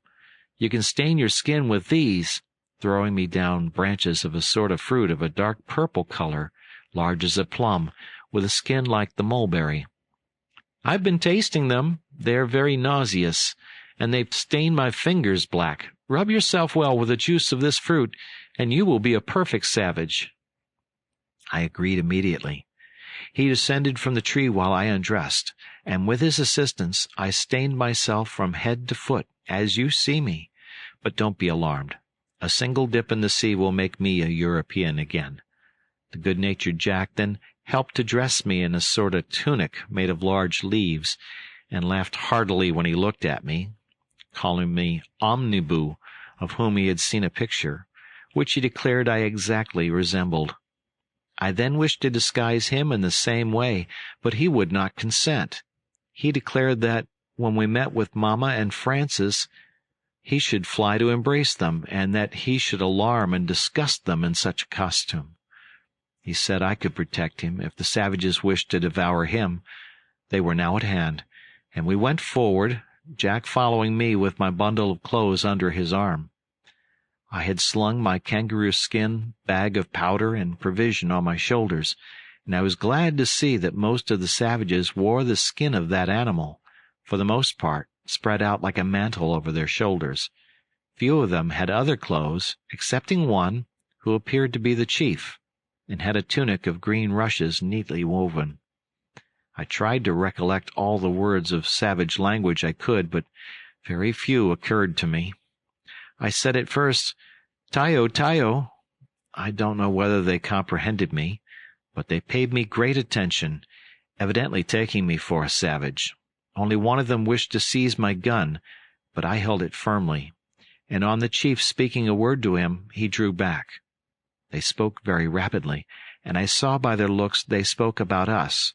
They looked incessantly at Jack, repeating, "Tumaiti tata." Jack imitated all their motions, and made some grimaces which seemed to amuse them. I tried in vain to attract their attention. I had observed a handkerchief twisted round the head of him who seemed the chief, that reminded me much of the one my mother usually wore. I approached him, touched the handkerchief, saying expressively, "Matua anosuakepa." I added, pointing to the sea, "Paikano." But, alas, they did not appear to understand my words. The chief thought I wished to rob him of his handkerchief, and repelled me roughly. I then wished to retire, and I told Jack to follow me, but 4 islanders seized him, opened his waistcoat and shirt, and cried out together, "Ale teexka, tata!" In an instant he was stripped, and his clothes and mine were put on in a strange fashion by the savages. Jack, mimicking all their contortions, recovered his shirt from one of them, put it on, and began to dance, calling on me to do the same, and, in a tone as if singing, repeated, "Make your escape, Fritz, while I'm amusing them. I will then run off and join you very soon." As if I could for a moment think of leaving him in the hands of these barbarians. However, I recollected at that moment the bag you had given me of toys and trinkets. We had thoughtlessly left it under the great tree where I had undressed. I told Jack, in the same tone, I would fetch it if he could amuse the savages till I returned, which he might be certain would be very soon. I ran off with all speed, and without opposition arrived at the tree, found my bag well guarded indeed, father, for what was my surprise to find our 2 faithful dogs, Turk and Flora, standing over it. "Flora!" cried I. "She accompanied my dear wife and child into their captivity. They must be in this island. Why have they left it?" "My dear father," continued Fritz, "depend on it, they are not there. But I feel convinced that the wretches who have carried off Jack hold dear mamma and Francis in captivity. Therefore we must, at all events, pursue them." The meeting between Flora and me was truly joyful, for I was now convinced that my mother and Francis were not far off, though certainly not on the same island, or their attached friend would not have quitted them. I concluded that the chief who had brought my mamma's handkerchief had also taken her dog and brought her on this excursion, and that she had met here with her friend Turk, who had rambled from us. After caressing Flora and taking up my bag, I ran off full speed to the spot where my dear Jack was trying to divert the barbarians. As I approached, I heard cries, not the noisy laughter of the savages, but cries of distress for my beloved brother, cries for help addressed to me. I did not walk, I flew till I reached the spot, and I then saw him bound with a sort of strong cord made of gut. His hands were fastened behind his back, his legs tied together, and these cruel men were carrying him towards their canoe, while he was crying out, "Fritz, Fritz, where are you?" I threw myself desperately on the 6 men who were bearing him off. In the struggle, my gun, which I held in my hand, caught something, and accidentally went off, and, oh, father, it was my own dear Jack that I wounded. I cannot tell how I survived his cry of, "You've killed me!" And when I saw his blood flow, my senses forsook me, and I fainted. When I recovered, I was alone. They had carried him off. I rose, and following the traces of his blood, arrived fortunately at the shore just as they were embarking. God permitted me to see him again, supported by one of the savages, and even to hear his feeble voice cry, "Console yourself, Fritz. I'm not dead. I'm only wounded in the shoulder. It is not your fault. Go, my kind brother, as quickly as possible to Papa, and you will both—" The canoe sailed away so swiftly that I heard no more. But I understood the rest. "You will both come and rescue me." "But will there be time? Will they dress his wound? Oh, father, what have I done? Can you forgive me?" Overwhelmed with grief, I could only hold out my hand to my poor boy, and assure him I could not possibly blame him for this distressing accident. Ernest, though greatly afflicted, endeavored to console his brother. He told him a wound in the shoulder was not dangerous, and the savages certainly intended to dress his wound, or they would have left him to die. Fritz, somewhat comforted, begged me to allow him to bathe, to divest himself of the coloring, which was now becoming odious to him, as being that of these ruthless barbarians. I was reluctant to consent. I thought it might still be useful in gaining access to the savages, but he was certain they would recognize him in that disguise as the bearer of the thunder, and would distrust him. I now recollected to ask what had become of his gun, and was sorry to learn that they had carried it off whilst he lay insensible. He himself considered it would be useless to them, as they had fortunately left him the bag of ammunition. Ernest, however, regretted the loss to ourselves, this being the third we had lost, the one we had left in the canoe being also in the possession of the savages. The dogs we missed too, and Fritz could give no account of them. We concluded they had either followed the savages or were still in the island. This was another severe sorrow. It seemed as if every sort of misfortune was poured out upon us. I rested on the shoulder of Ernest in my anguish. Fritz took advantage of my silence, and leaped out of the pinnace to have a bath. I was alarmed at first, but he was such an excellent swimmer, and the sea was so calm, that I soon abandoned my fears for him. Chapter 51. Fritz was now swimming far before us, and appeared to have no idea of turning, so that I was at once certain he projected swimming on to the point where he had lost sight of the savages, to be the first to discover and aid his brother. Although he was an excellent swimmer, yet the distance was so great that I was much alarmed, and especially for his arrival by night in the midst of the savages. This fear was much increased by a very extraordinary sound, which we now heard gradually approaching us. It was a sort of submarine tempest. The weather was beautiful. There was no wind. The moon shone in a cloudless sky. Yet the waves were swollen as if by a storm, and threatened to swallow us. We heard at the same time a noise like violent rain. Terrified at these phenomena, I cried out aloud for Fritz to return, and though it was almost impossible my voice could reach him, we saw him swimming towards us with all his strength.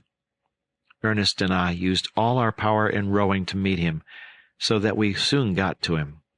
The moment he leaped in, he uttered in a stifled voice, pointing to the mountains of waves, "They are enormous marine monsters, whales, I believe. Such an immense shoal! They will swallow us up." "No," said Ernest quietly. "Don't be alarmed. The whale is a gentle and harmless animal when not attacked. I am very glad to see them so near. We shall pass as quietly through the midst of these colossal creatures as we did through the shining zoophytes. Doubtless the whales are searching for them, for they constitute a principal article of their food." They were now very near us, sporting on the surface of the water or plunging into its abysses, and forcing out columns of water through their nostrils to a great height, which occasionally fell on us and wetted us. Sometimes they raised themselves on their huge tail and looked like giants ready to fall on us and crush us. Then they went down again into the water, which foamed under their immense weight. Then they seemed to be going through some military evolutions, advancing in a single line like a body of regular troops, one after another swimming with grave dignity. Still more frequently, they were in lines of 2 and 2. This wonderful sight partly diverted us from our own melancholy thoughts. Fritz had, however, seized his oar, without giving himself time to dress, whilst I, at the rudder, steered as well as I could through these monsters, who are, notwithstanding their appearance, the mildest animals that exist. They allowed us to pass so closely that we were wetted with the water they spouted up, and might have touched them, and with the power to overturn us with a stroke of their tail, they never noticed us. They seemed to be satisfied with each other's society. We were truly sorry to see their mortal enemy appear amongst them, the swordfish of the south, armed with its long saw, remarkable for a sort of fringe of 9 or 10 inches long, which distinguishes it from the swordfish of the north. They are both terrible enemies to the whale, and next to man, who wages an eternal war with them, its most formidable foes. The whales in our South Seas had only the swordfish to dread, and as soon as they saw him approach, they dispersed or dived into the depths of the ocean. One only, very near us, did not succeed in escaping, and we witnessed a combat, of which, however, we could not see the event. These two monsters attacked each other with equal ferocity, but as they took an opposite direction to that we were going, we soon lost sight of them. But we shall never forget our meeting with these wonderful giants of the deep. We happily doubled the promontory beyond which the canoe had passed, and found ourselves in an extensive gulf, which narrowed as it entered the land, and resembled the mouth of a river. We did not hesitate to follow its course. We went round the bay, but found no traces of man, but numerous herds of the amphibious animal, called sometimes the sea lion, the sea dog, or the sea elephant, or trunked phoca. Modern voyagers give it the last name. These animals, though of enormous size, are gentle and peaceful, unless roused by the cruelty of man. They were in such numbers on this desert coast that they would have prevented our approach if we had intended it. They actually covered the beach and the rocks, opening their huge mouths, armed with very sharp teeth, more frightful than dangerous. As it was night when we entered the bay, they were all sleeping, but they produced a most deafening noise with their breathing. We left them to their noisy slumber. For us, alas, no such comfort remained. The continual anxiety attending an affliction like ours destroys all repose, and for 3 days we had not slept an hour. Since the new misfortune of Jack's captivity, we were all kept up by a kind of fever. Fritz was in a most incredible state of excitement, and declared he would never sleep till he had rescued his beloved brother. His bath had partially removed the coloring from his skin, but he was still dark enough to pass for a savage when arrayed like them. The shores of the strait we were navigating were very steep, and we had not yet met with any place where we could land. However, my sons persisted in thinking the savages could have taken no other route, as they had lost sight of their canoe round the promontory. As the strait was narrow and shallow, I consented that Fritz should throw off the clothes he had on, and swim to reconnoiter a place which seemed to be an opening in the rocks or hills that obstructed our passage, and we soon had the pleasure of seeing him standing on the shore, motioning for us to approach. The strait was now so confined that we could not have proceeded any further with the pinnace. We could not even bring it to the shore. Ernest and I were obliged to step into the water up to the waist, but we took the precaution to tie a long and strong rope to the prow, and when we were aided by the vigorous arm of Fritz, we soon drew the pinnace near enough to fix it by means of the anchor. There were neither trees nor rocks on that desert shore to which we could fasten the pinnace, but to our great delight and encouragement we found, at a short distance from our landing place, a bark canoe which my sons were certain was that in which Jack had been carried off. We entered it, but at first saw only the oars. At last, however, Ernest discovered in the water, which half filled the canoe, part of a handkerchief stained with blood, which they recognized as belonging to Jack. This discovery, which relieved our doubts, caused Fritz to shed tears of joy. We were certainly on the track of the robbers, and might trust that they had not proceeded farther with their barbarity. We found on the sand and in the boat some coconut shells and fish bones, which satisfied us of the nature of their repasts. We resolved to continue our search into the interior of the country, following the traces of the steps of the savages. We could not find any traces of Jack's foot, which would have alarmed us if Fritz had not suggested that they had carried him on account of his wound. We were about to set out, when the thoughts of the pinnace came over us. It was more than ever necessary for us to preserve this, our only means of return, and which moreover contained our goods for ransom, our ammunition and our provisions still untouched, for some breadfruit Fritz had gathered, some mussels, and small but excellent oysters had been sufficient for us. It was fortunate that we had brought some gourds of water with us, for we had not met with any. We decided that it would be necessary to leave one of our party to guard the precious pinnace, though this would be but an insufficient and dangerous defense in case of the approach of the natives. My recent bereavements made me tremble at the idea of leaving either of my sons. I cannot yet reflect on the agony of that moment without horror, yet it was the sole means to secure our vessel. There was not a creek or a tree to hide it, and the situation of the canoe made it certain the savages must return there to embark. My children knew my thoughts by the distracted glances with which I alternately regarded them and the pinnace, and after consulting each other's looks, Ernest said, "The pinnace must not remain here unguarded, father, to be taken, or at any rate pillaged by the natives, who will return for their canoe. Either we must all wait till they come, or you must leave me to defend it. I see, Fritz, that you could not endure to remain here." In fact, Fritz impatiently stamped with his foot, saying, "I confess I cannot remain here. Jack may be dying of his wound, and every moment is precious.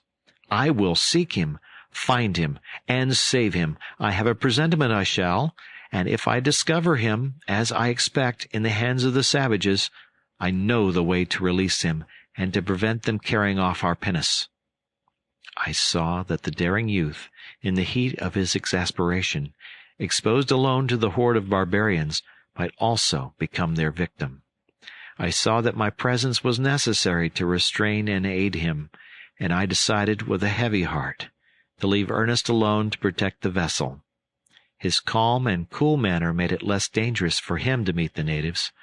He knew several words of their language, and had read of the mode of addressing and conciliating them.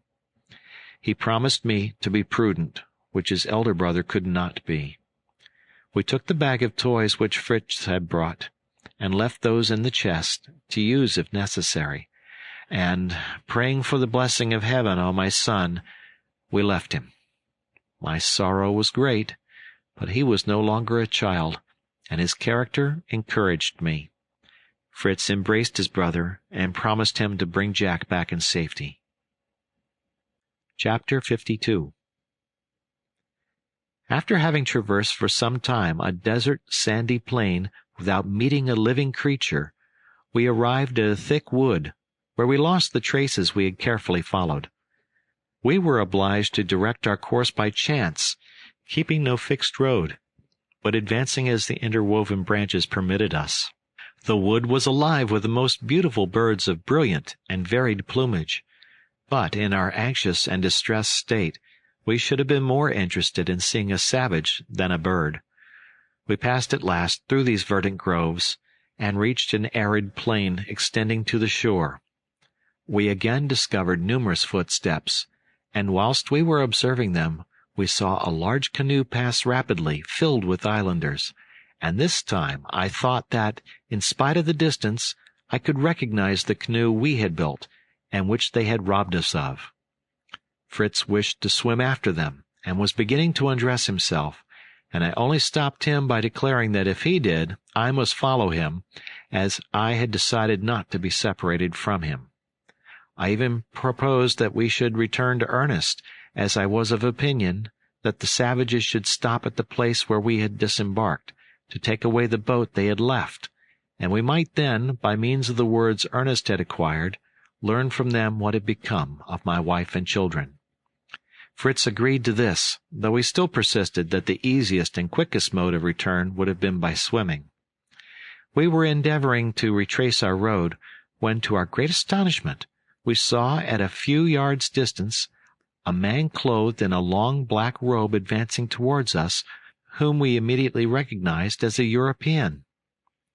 "Either I am greatly deceived," said I, "or this is a missionary, a worthy servant of God, come into these remote regions to make him known to the wretched idolaters." We hastened to him. I was not wrong. He was one of those zealous and courageous Christians who devote their energies and their lives to the instruction and eternal salvation of men born in another hemisphere, of another color, uncivilized, but not less our brothers. I had quitted Europe with the same intention, but Providence had ordered it otherwise. Yet I met with joy one of my Christian brethren, and, unable to speak from emotion, I silently embraced him. He spoke to me in English, a language I had fortunately learned myself, and taught to my children, and his words fell on my soul like the message of the angel to Abraham, commanding him to spare his son. "You are the person I am seeking," said he in a mild and tender tone, "and I thank heaven that I have met with you. This youth is Fritz, your eldest son, I conclude. But where have you left your second son, Ernest?" "Reverend man," cried Fritz, seizing his hands, "you have seen my brother Jack, perhaps my mother? You know where they are. Oh, are they living?" "Yes, they are living, and well taken care of," said the missionary. "Come, and I will lead you to them." It was indeed necessary to lead me. I was so overcome with joy that I should have fainted, but the good missionary made me inhale some volatile salts which he had about him, and, supported by him and my son, I managed to walk. My first words were a thanksgiving to God for his mercy. Then I implored my good friend to tell me if I should indeed see my wife and children again. He assured me that an hour's walk would bring me to them. But I suddenly recollected Ernest, and refused to present myself before the beloved ones while he was still in danger. The missionary smiled, as he told me he expected this delay, and wished to know where we had left Ernest. I recounted to him our arrival in the island, and the purpose for which we had left Ernest, with our intention of returning to him as soon as we saw the canoe pass, hoping to obtain some intelligence from the savages. "But how could you have made yourselves understood?" said he. "Are you acquainted with their language?" I told him Ernest had studied the vocabulary of the South Sea Islanders. "Doubtless that of Tahiti, or the Friendly Islands," said he. "But the dialect of these islanders differs much from theirs. I have resided here more than a year, and I have studied it, so may be of use to you. Let us go. Which way did you come?" "Through the thick wood," replied I, "where we wandered a long time, and I fear we shall have some difficulty in finding our way back." "You should have taken the precaution to notch the trees as you came," said our worthy friend. "Without that precaution you were in danger of being lost. But we will find my marks, which will lead us to the brook, and following its course we shall be safe." "We saw no brook," remarked Fritz. "There is a brook of excellent water, which you have missed in crossing the forest. If you had ascended the course of the stream, you would have reached the hut which contains your dear friends. The brook runs before it." Fritz struck his forehead with vexation. "God orders all for the best," said I to the good priest. "We might not have met with you. We should have been without Ernest. You might have sought us all day in vain. Ah, good man, it is under your holy auspices that our family ought to meet, in order to increase our happiness. Now please to tell me—" "But first," interrupted Fritz, "pray tell me how Jack is. He was wounded, and—" "Be composed, young man," said the calm man of God. "The wound, which he confesses he owes to his own imprudence, will have no evil consequences. The savages had applied some healing herbs to it, but it was necessary to extract a small ball, an operation which I performed yesterday evening. Since then he suffers less, and will soon be well, when his anxiety about you is relieved." Fritz embraced the kind missionary, entreating his pardon for his rashness, and adding, "Did my brother talk to you of us, sir?" "He did," answered his friend, "but I was acquainted with you before. Your mother talked continually of her husband and children. What mingled pain and delight she felt yesterday evening when the savages brought to her dear Jack wounded. I was fortunately in the hut to comfort her and assist her beloved boy." "And dear Francis," said I, "how rejoiced he would be to see his brother again." "Francis," said the missionary, smiling, "will be the protector of you all. He is the idol of the savages now, an idolatry permitted by Christianity." We proceeded through the wood as we conversed, and at last reached the brook. I had 1,000 questions to ask, and was very anxious to know how my wife and Francis had been brought to this island, and how they met with the missionary. The 5 or 6 days we had been separated seemed to me 5 or 6 months. We walked too quickly for me to get much information.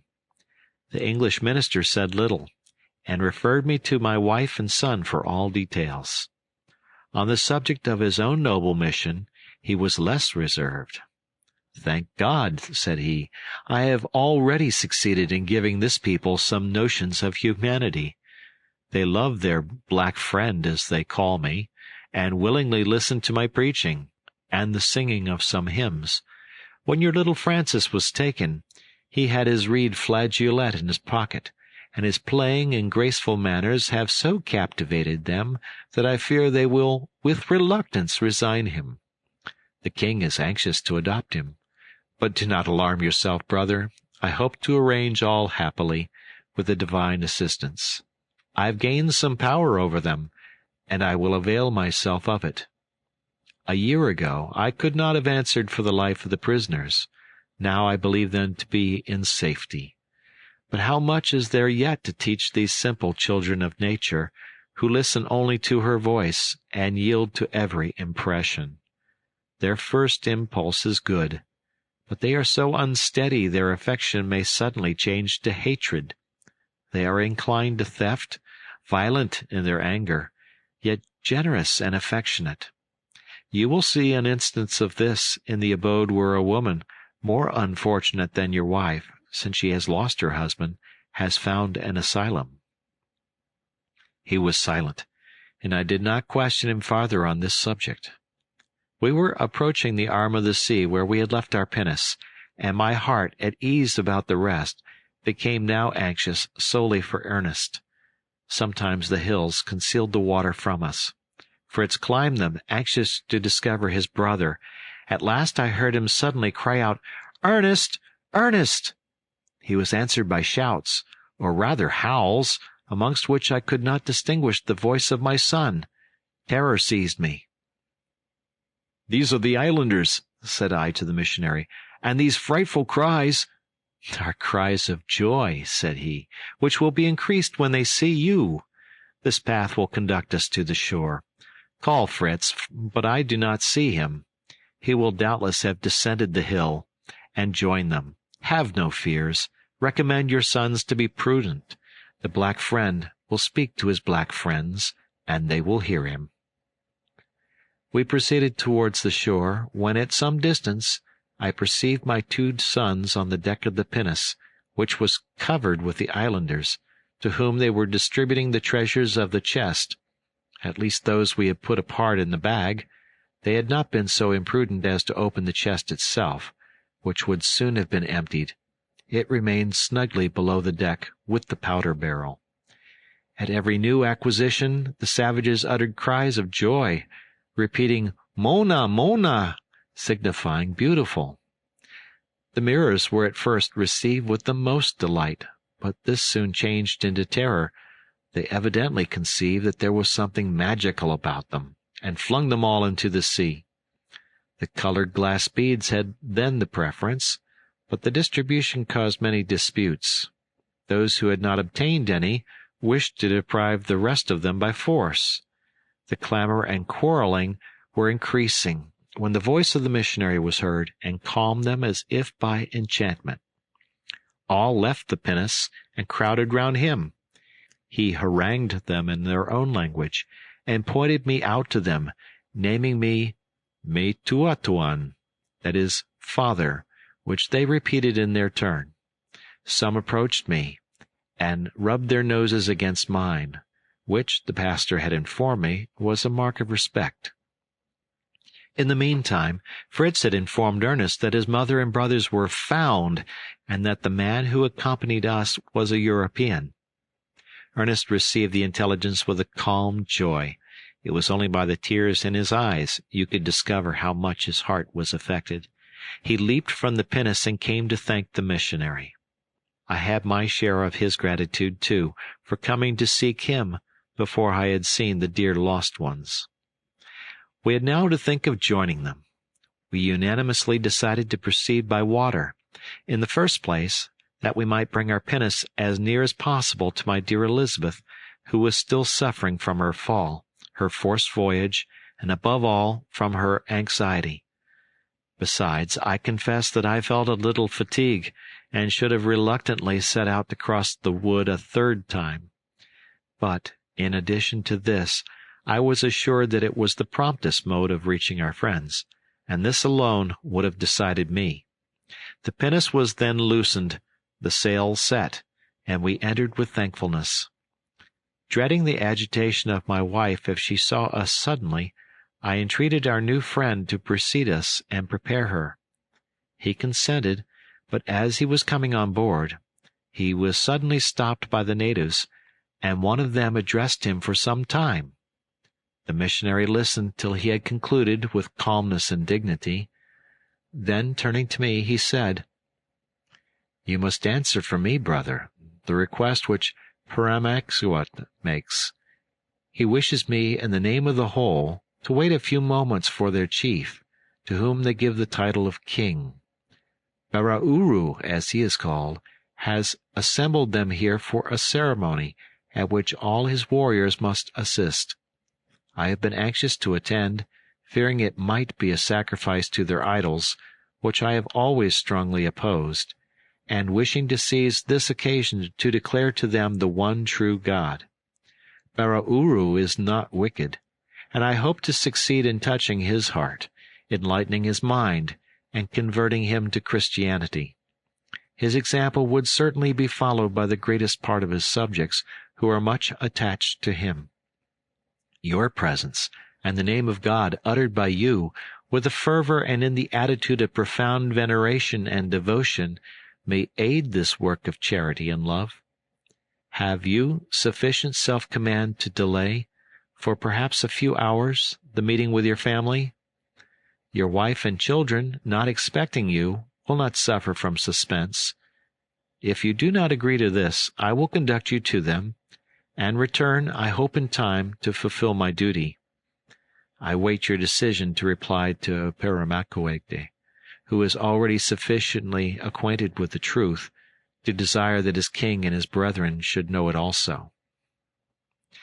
Such were the words of this true servant of God, but I cannot do justice to the expression of his heavenly countenance.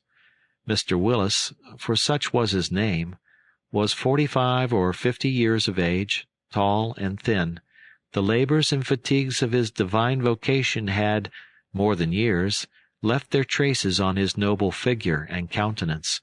He stooped a little, his open and elevated forehead was slightly wrinkled, and his thin hair was prematurely gray. His clear blue eyes were full of intelligence and kindness, reading your thoughts, and showing you all his own. He usually kept his arms folded over his breast, and was very calm in speaking, but when his extended hand pointed to heaven, the effect was irresistible. One might have thought he saw the very glory he spoke of. His simple words to me seemed a message from God, and it would have been impossible to resist him. It was indeed a sacrifice, but I made it without hesitation.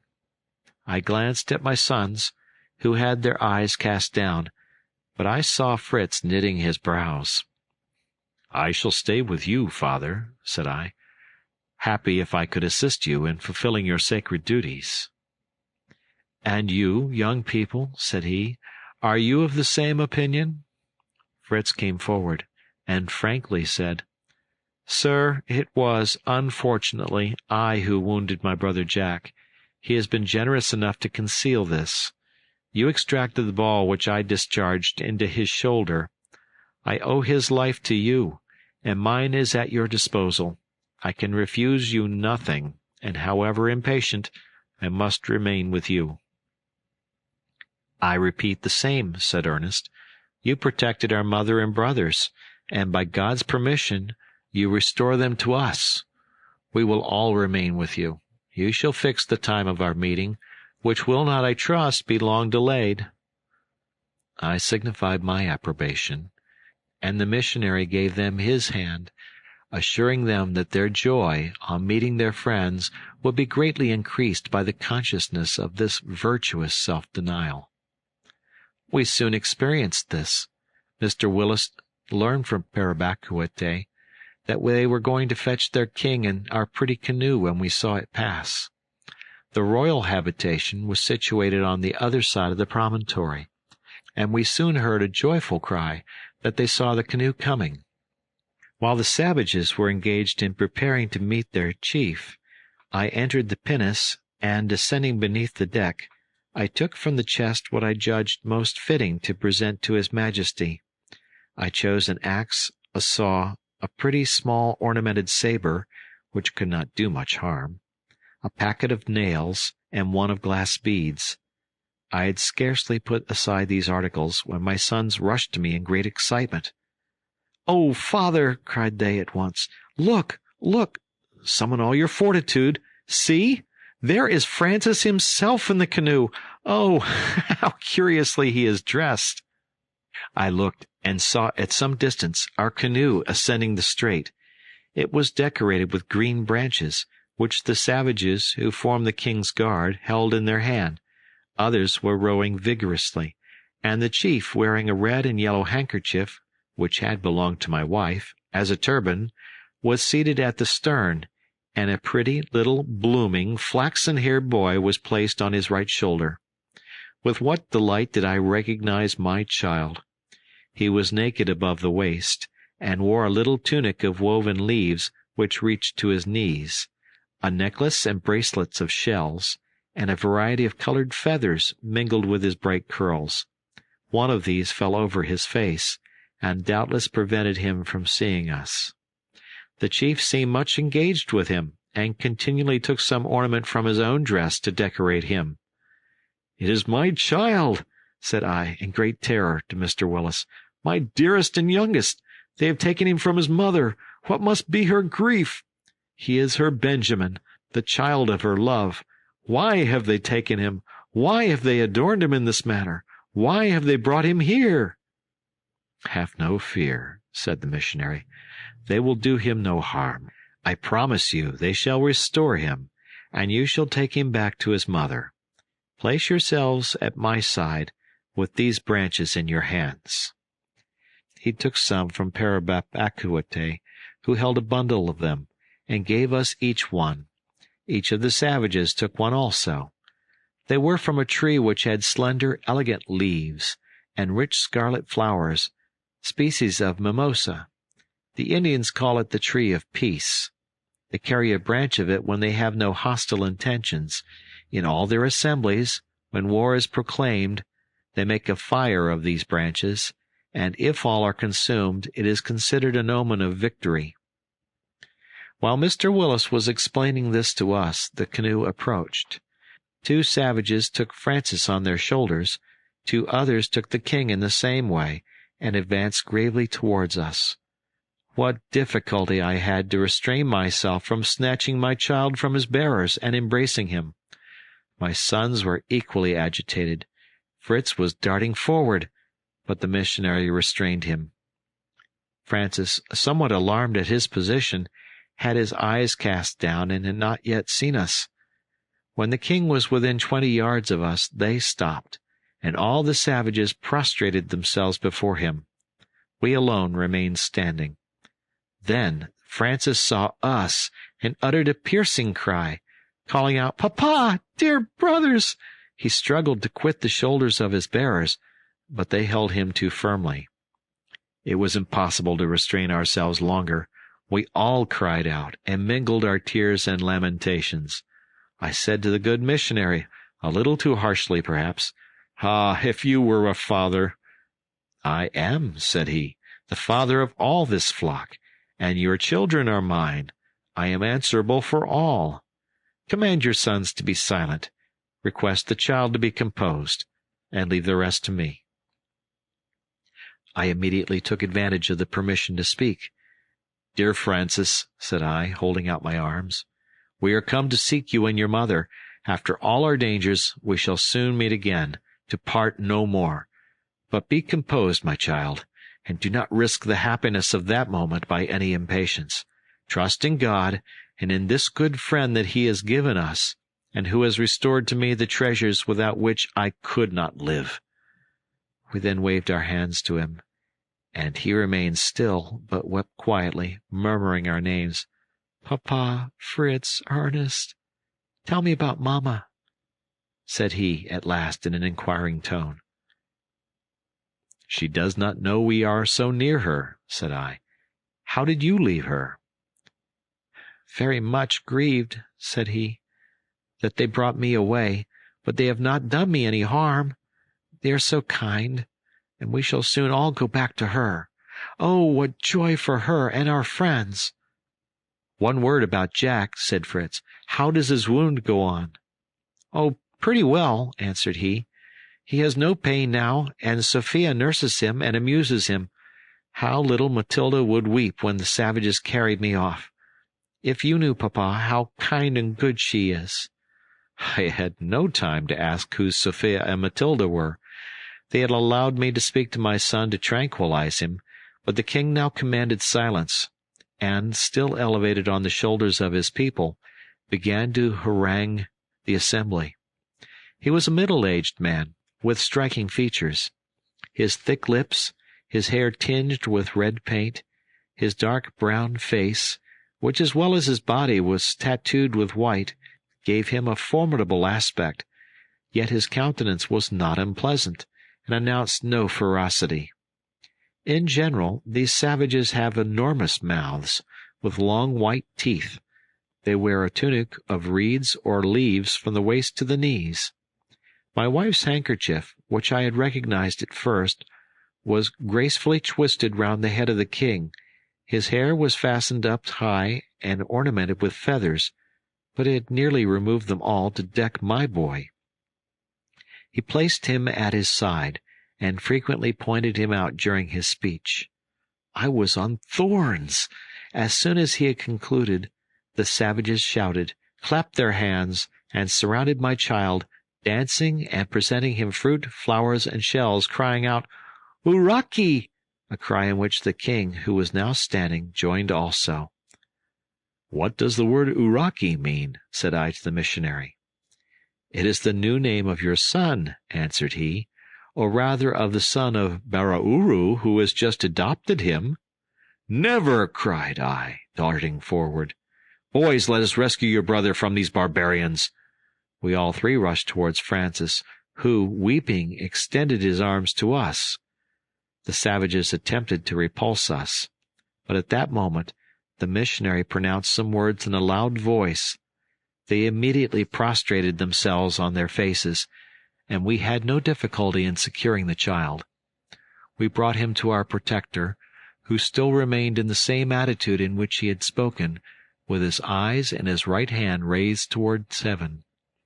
He made a sign for the savages to rise, and afterwards spoke for some time to them. What would I have given to have understood him? But I formed some idea from the effect of his words. He frequently pointed to us, pronouncing the word Iakute, Ruiakute, and particularly addressed the king, who listened motionless to him.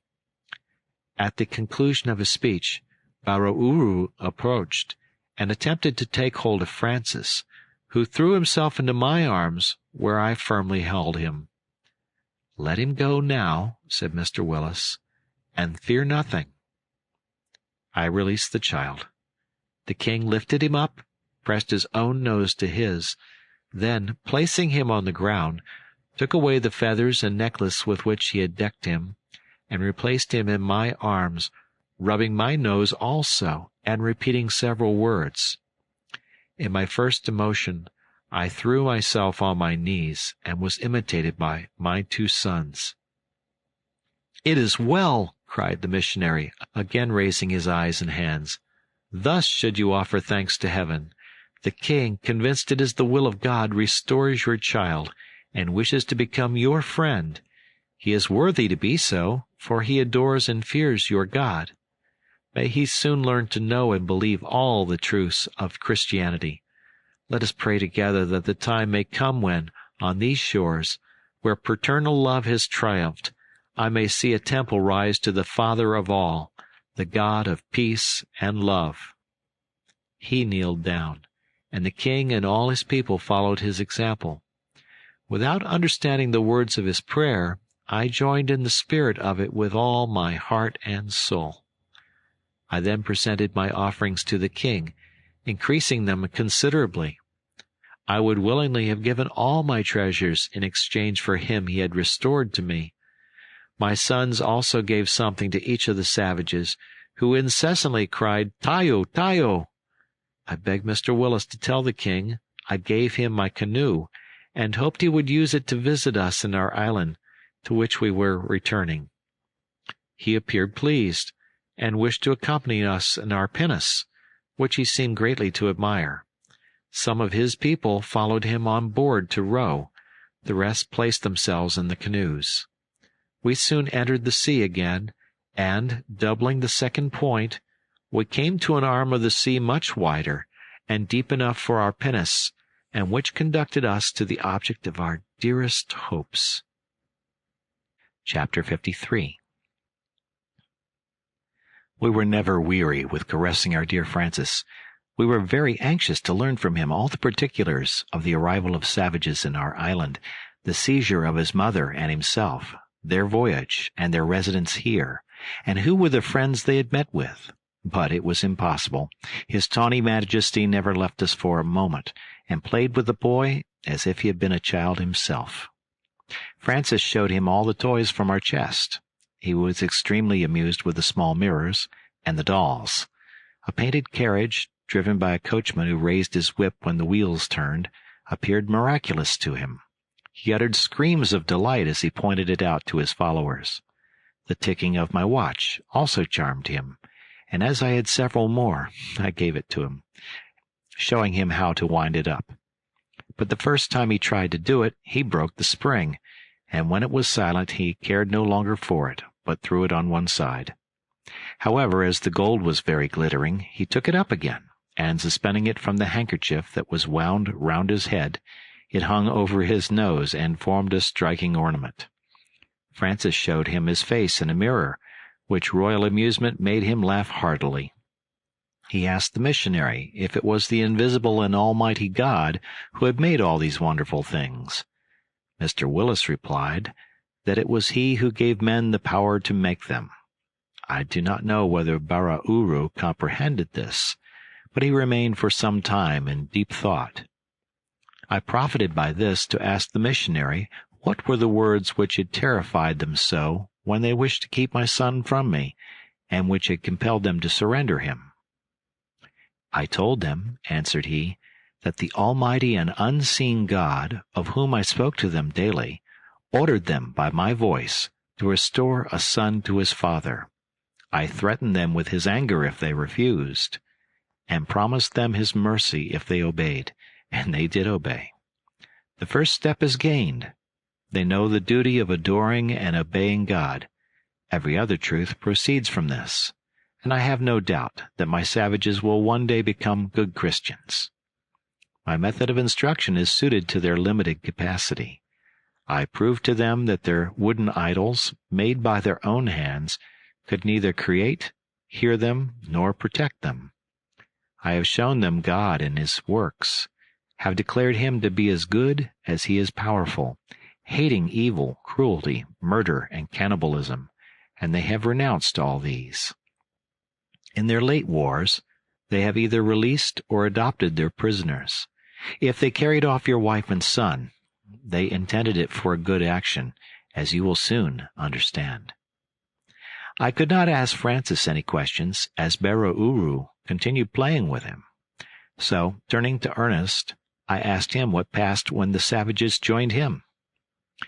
"When you left me," said he, "I amused myself by searching for shells, plants, and zoophytes, with which the rocks abound, and I have added a good deal to my collection. I was at some distance from the pinnace when I heard a confused sound of voices, and concluded that the savages were coming. In fact, 10 or a dozen issued from the road you had entered, and I cannot comprehend how you missed meeting them.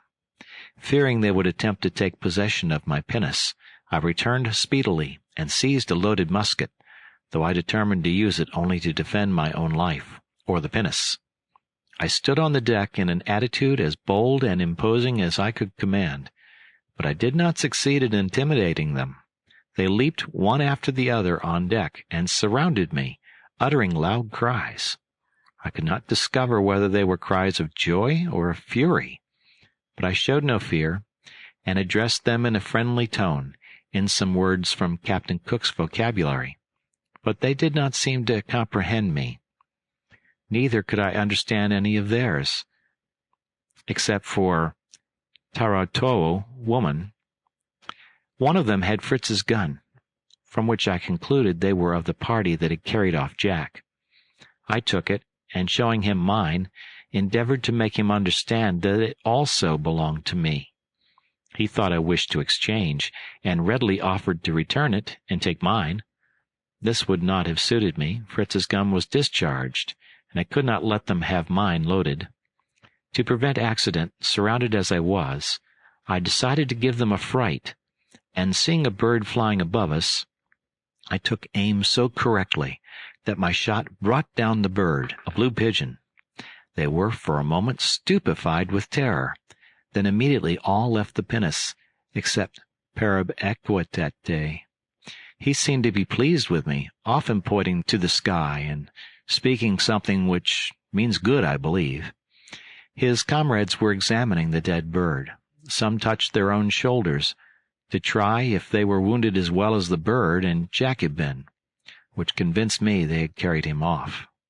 I tried to make Parabaquete understand my suspicion, and I think I succeeded, for he made me an affirmative sign, pointing to the interior of the island, and touching his shoulder with an air of pity. I took several things from the chest and gave them to him, making signs that he should show them to the others and induce them to return to me. He comprehended me very well and complied with my wishes.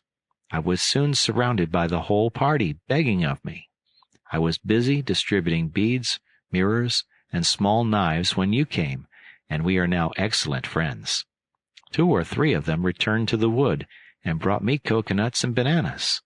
But we must be careful to hide our guns, of which they have a holy horror.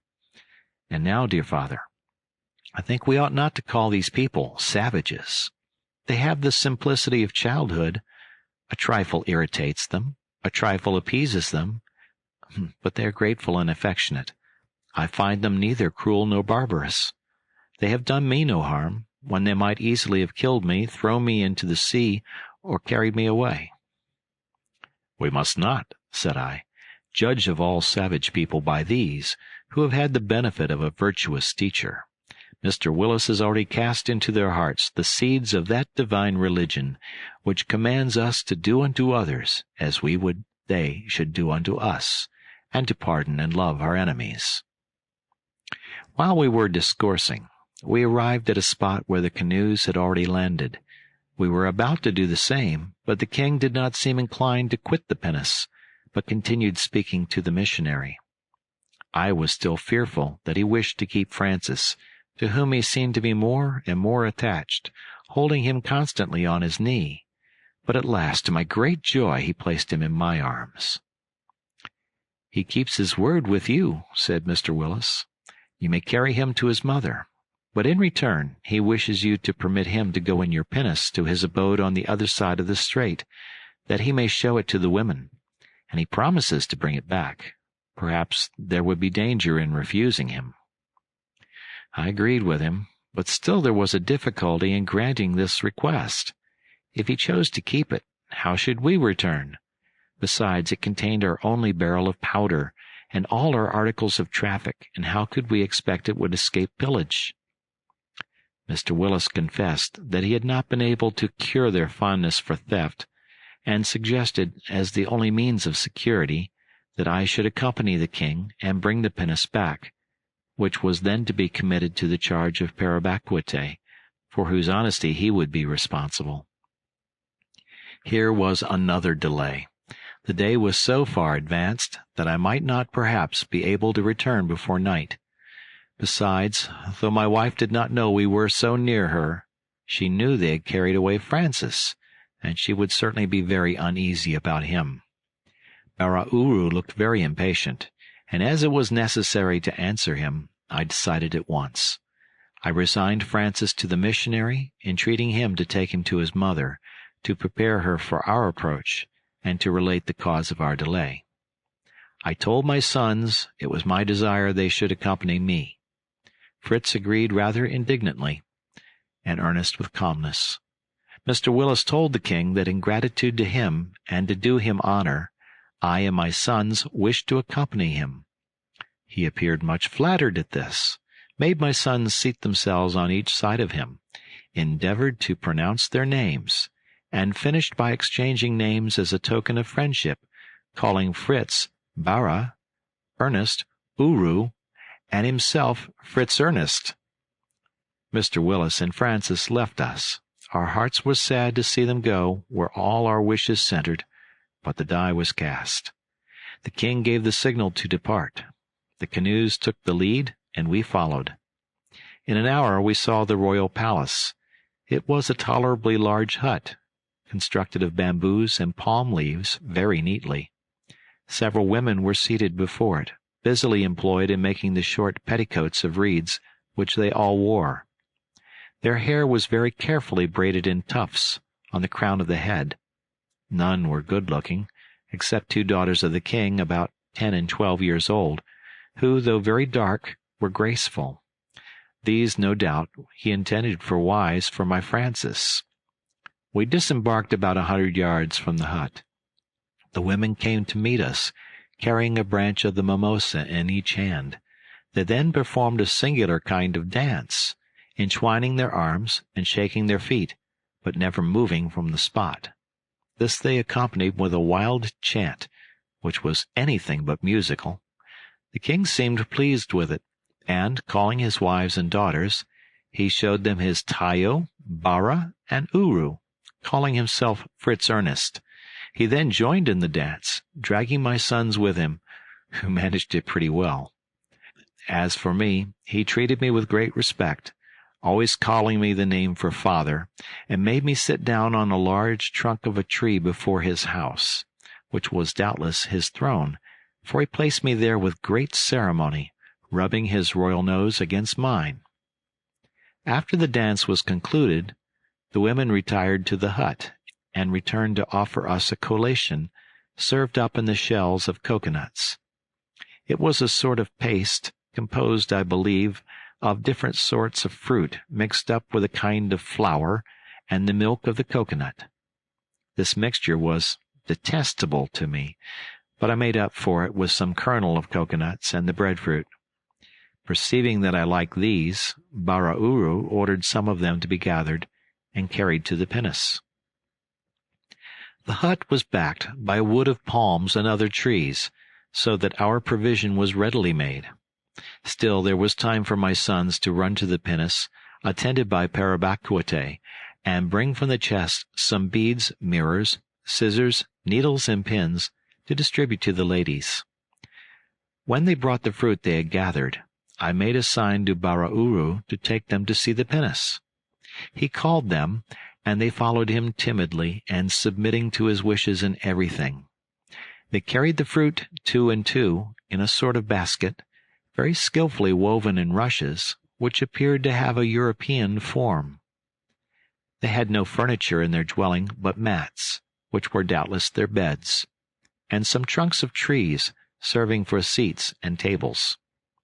Several baskets were suspended to the bamboo, which formed the walls, and also lances, slings, clubs, and other similar weapons, from which I concluded they were a nation of warriors. I did not observe much, however, for my thoughts were in the future, and I was very impatient for our departure.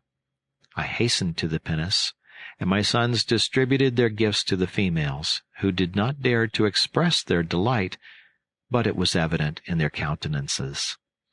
They immediately began to adorn themselves with their presents, and appeared to value the mirrors much more than their husbands had done. They soon understood their use, and employed them to arrange with taste the strings of beads round their necks, heads, and arms. At last the signal was given for our departure. I rubbed my nose against that of the king. I added to my presents a packet of nails and one of gilt buttons, which he seemed to covet.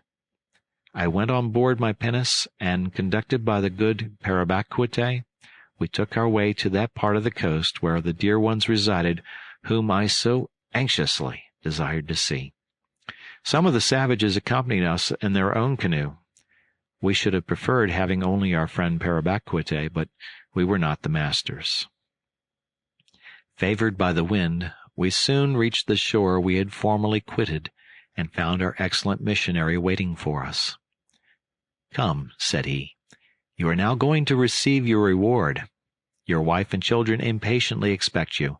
They would have come to meet you, but your wife is still weak and Jack suffering. Your presence will soon cure them." I was too much affected to answer. Fritz gave me his arm, as much to support me as to restrain himself from rushing on before. Ernest did the same with Mr. Willis. His mildness pleased the good man, who also saw his taste for study and tried to encourage it. After half an hour's walk, the missionary told us we were now near our good friends. I saw no sign of a habitation, nothing but trees and rocks.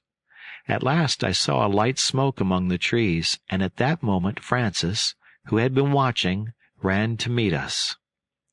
"Mamma is expecting you," said he, showing us the way through a grove of shrubs, thick enough to hide entirely the entrance into a kind of grotto. We had to stoop to pass into it. It resembled much the entrance of the bear's den, which we found in the remote part of our island. A mat of rushes covered the opening, yet permitted the light to penetrate it.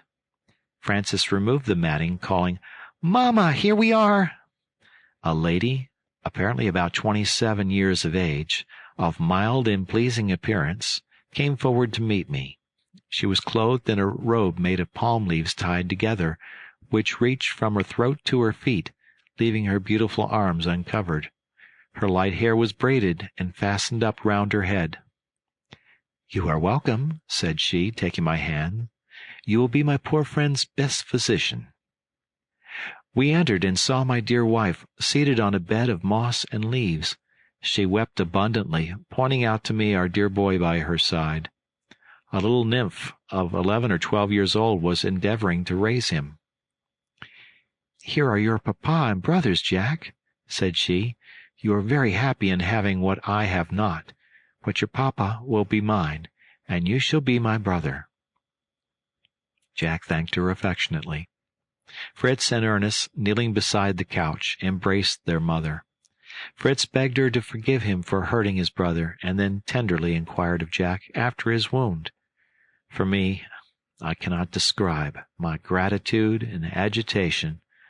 I could scarce utter a word to my dear wife, who, on her part, sunk down quite overcome on her bed. The lady, who was, I understood, named Madame Hertel, approached to assist her. When she recovered, she presented to me Madame Hertel and her 2 daughters. The eldest, Sophia, was attending on Jack. Matilda, who was about 10 or 11 years of age, was playing with Francis, while the good missionary, on his knees, thanked God for having reunited us. "And for life," cried my dear wife. "My dear husband, I well knew you would set out to seek me, but how could I anticipate that you would ever succeed in finding me? We will now separate no more. This beloved friend has agreed to accompany us to the Happy Island, as I intend to call it, if I ever have the happiness to reach it again, with all I love in the world. How graciously God permits us to derive blessings from our sorrows. See what my trial has produced me, a friend and 2 dear daughters, for henceforward we are only one family." We were mutually delighted with this arrangement, and entreated Mr. Willis to visit us often, and to come and live in the Happy Island when his mission was completed. "I will consent," said he, "if you will come and assist me in my duties, for which purpose you and your sons must acquire the language of these islanders. We are much nearer your island than you think, for you took a very circuitous course, and Pere Bacuite, who knows it, declares it is only a day's voyage with a fair wind. And, moreover, he tells me that he is so much delighted with you and your sons that he cannot part with you, and wishes me to obtain your permission to accompany you and remain with you. He will be exceedingly useful to you, will teach the language to you all, and will be a ready means of communication between us." I readily agreed to take Pere Bacuite with us as a friend, but it was no time yet to think of departing, as Mr. Willis wished to have Jack some days longer under his care. We therefore arranged that I and my 2 sons should become his guests, as his hut was but a short distance off. We had many things to hear, but as my wife was yet too weak to relate her adventures, we resolved first to have the history of Madame Hertel. Night coming on, the missionary lighted a gourd lamp, and after a light collation of breadfruit, Madame Hertel began her story. Chapter 54. "My life," she began, "passed without any remarkable events, till the misfortune occurred which brought me to this island. I was married, when very young, to Mr. Hertel, a merchant at Hamburg, an excellent man whose loss I have deeply felt. I was very happy in this union, arranged by my parents, and sanctioned by reason. We had 3 children, a son and 2 daughters, in the first 3 years of our marriage, and Mr. Hertel, seeing his family increase so rapidly, wished to increase his income. An advantageous establishment was offered him in the Canary Islands. He accepted it, and prevailed on me to settle there with my family for some years. My parents were dead. I had no tie to detain me in Europe. I was going to see new regions, those fortunate isles I had heard so much of, and I set out joyfully with my husband and children, little foreseeing the misfortunes before me. Our voyage was favorable. The children, like myself, were delighted with the novelties of it. I was then 23 years old, Sophia 7, Matilda 6, and Alfred, our pretty, gentle boy, not yet 5. Poor child, he was the darling and the plaything of all the crew. She wept bitterly for a few moments, and then resumed her narration. He was as fair as your own Francis, and greatly resembled him. We proceeded first to Bordeaux, where my husband had a correspondent, with whom he had had large dealings. By his means, my husband was enabled to raise large sums for his new undertaking. We carried with us, in fact, nearly his whole fortune. We re-embarked under the most favorable auspices, the weather delightful, and the wind fair. But we very soon had a change. We were met by a terrible storm and hurricane, such as the sailors had never witnessed. For a week our ship was tossed about by contrary winds, driven into unknown seas, lost all its rigging, and was at last so broken that the water poured in on all sides. All was lost, apparently, but in this extremity my husband made a last attempt to save us. He tied my daughters and myself firmly to a plank, taking the charge of my boy himself, as he feared the additional weight would be too much for our raft. His intention was to tie himself to another plank, to fasten this to ours, and taking his son in his arms, to give us a chance of being carried to the shore, which did not appear far off. Whilst he was occupied in placing us, he gave Alfred to the care of a sailor who was particularly attached to him. I heard the man say, "Leave him with me. I will take care to save him." On this, Mr. Hertel insisted on his restoring him, and I cried out that he should be given to me. At that moment the ship, which was already fallen on its side, filled rapidly with water, plunged, and disappeared with all on board. The plank on which I and my daughters were fixed alone floated, and I saw nothing but death and desolation round me. Madame Hertel paused, almost suffocated by the remembrance of that awful moment. "Poor woman," said my wife, weeping, "it is 5 years since this misfortune. It was at the same time as our shipwreck, and was doubtless caused by the same storm. But how much more fortunate was I!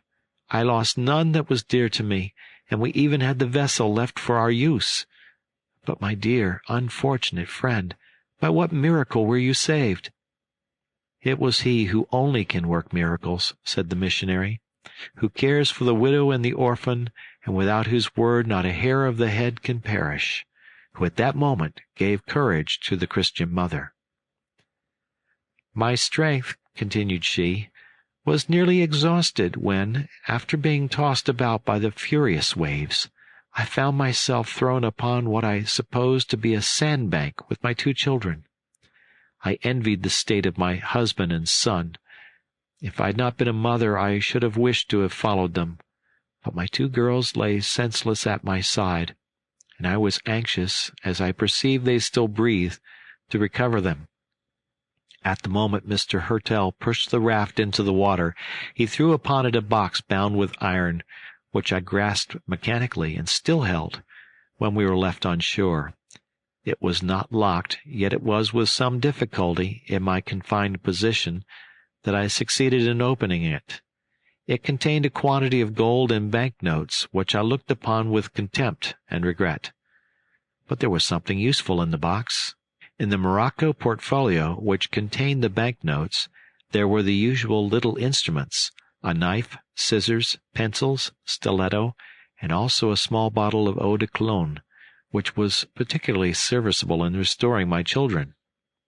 I began by cutting the cords that tied us.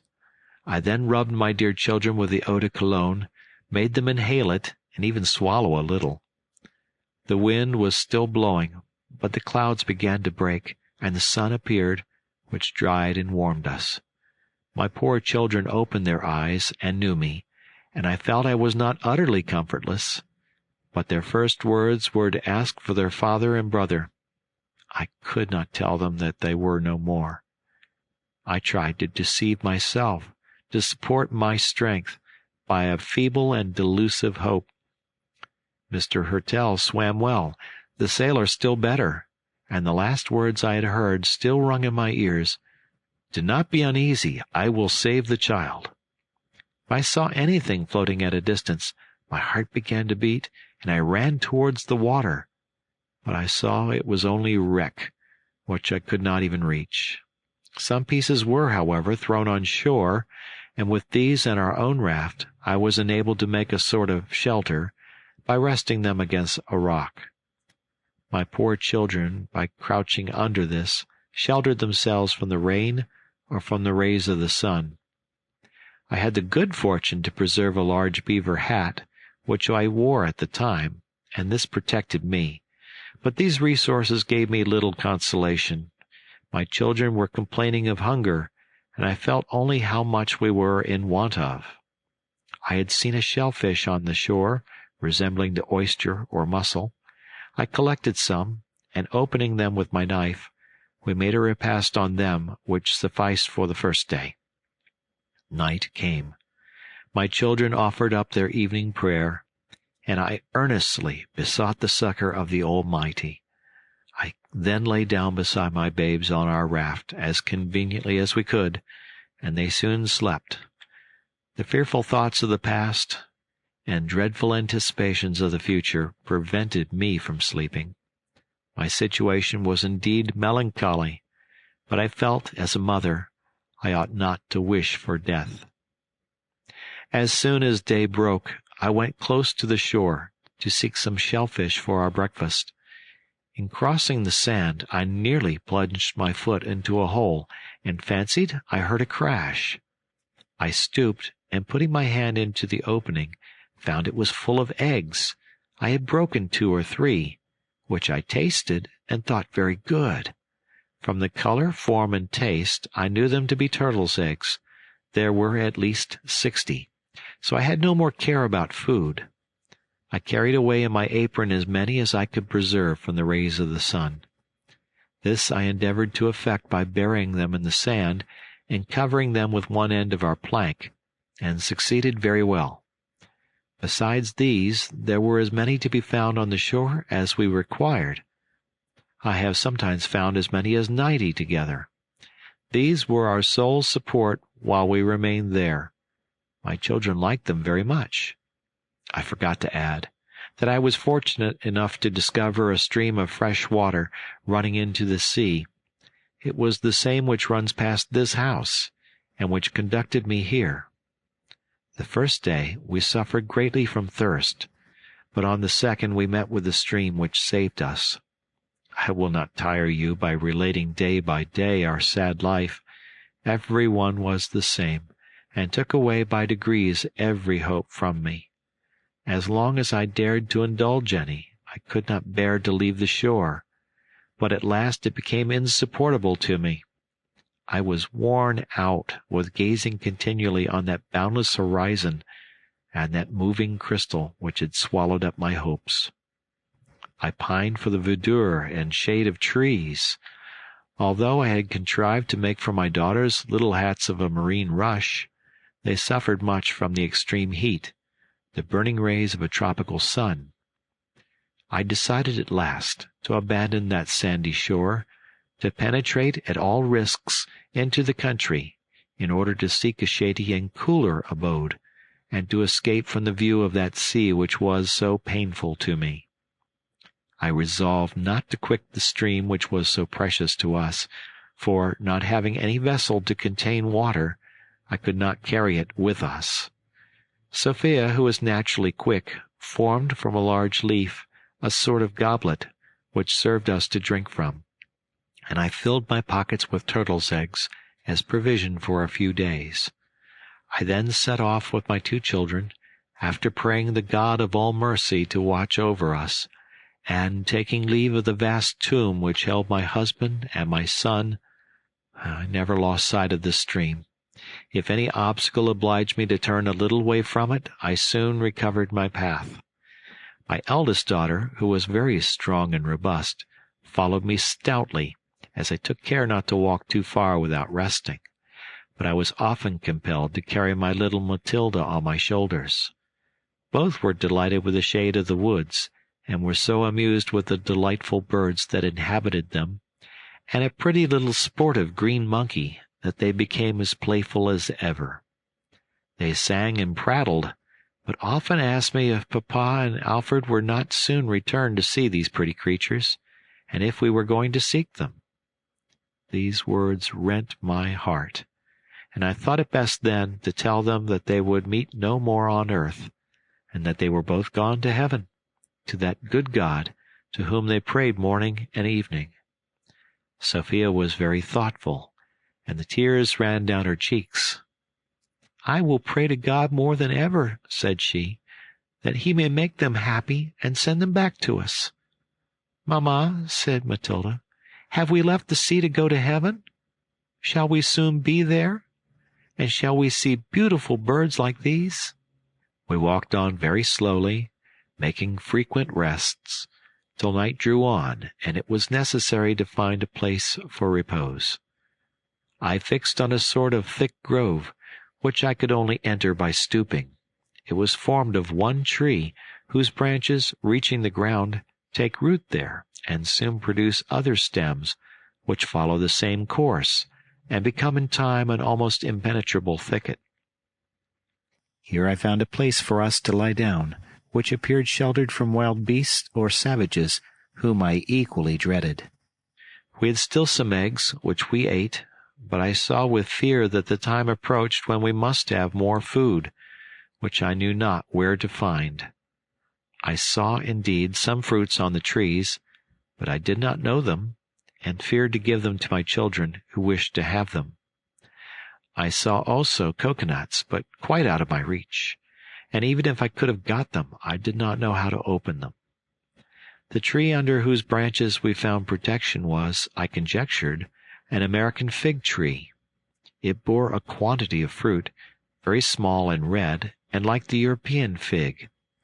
I ventured to taste them, and found them inferior to ours, insipid and soft, but I thought quite harmless.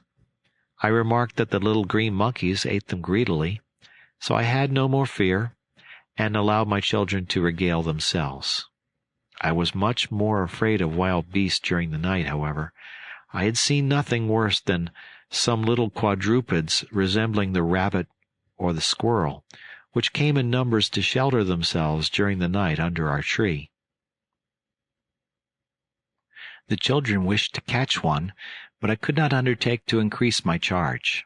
We had a quiet night, and were early awaked by the songs of the birds. How delighted I was to have escaped the noise of the waves, and to feel the freshness of the woods, and the perfume of the flowers, with which my children made garlands to decorate my head and their own. These ornaments, during this time of mourning and bereavement, affected me painfully, and I was weak enough to forbid them this innocent pleasure. I tore away my garland and threw it into the rivulet. "Gather flowers," said I, "but do not dress yourselves in them. They are no fitting ornaments for us. Your father and Alfred cannot see them." They were silent and sad, and threw their garlands into the water as I had done. We followed the stream, and passed 2 more nights under the trees. We had the good fortune to find more figs, but they did not satisfy us, and our eggs were exhausted. In my distress I almost decided to return to the shore, where we might at least meet with that nourishment. As I sat by the stream, reflecting mournfully on our situation, the children, who had been throwing stones into the water, cried out, "Look, Mamma, what pretty fishes!"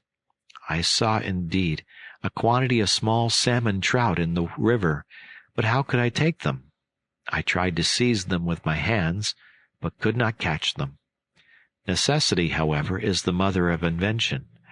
I cut a number of branches with my knife, and wove them together to make a kind of light hurdle the breadth of the stream, which was very narrow just here. I made 2 of these. My daughters assisted me, and were soon very skillful. We then undressed ourselves and took a bath, which refreshed us much. I placed one of my hurdles upright across the rivulet, and the second a little lower. The fishes who remained between attempted to pass, but the hurdles were woven too close.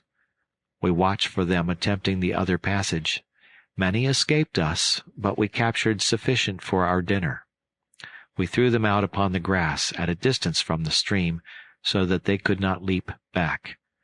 My daughters had taken more than I, but the sensible Sophia threw back those we did not require, to give them pleasure, she said, and Matilda did the same to see them leap. We then removed our hurdles, dressed ourselves, and I began to consider how I should cook my fish, for I had no fire, and had never kindled one myself. However, I had often seen Mr. Hertel, who was a smoker, light his pipe by means of the flint and steel. They were in the precious morocco case, together with tinder and matches. I tried to strike a light, and after some difficulty succeeded. I collected the fragments of the branches used for the hurdles. The children gathered some dry leaves, and I soon had a bright, lively fire, which I was delighted to see, notwithstanding the heat of the climate. I scraped the scales from the fish with my knife, washed them in the rivulet, and then placed them on the fire to broil. This was my apprenticeship in the art of cookery. I thought how useful it would be to give young ladies some knowledge of the useful arts, for who can foresee what they may need? Our European dinner delighted us as much as the bath and the fishing which had preceded it.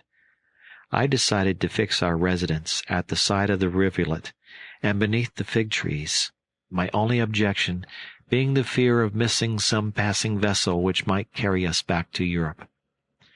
But can you understand my feelings when I confess to you that, although overcome by sorrow and desolation, having lost husband, son, and fortune, knowing that in order to support myself and bring up my children I must depend upon my friends, and to attain this having to hazard again the dangers of the sea, the very thought of which made me shudder, I should prefer to remain where Providence had brought me, and live calmly without obligation to anyone?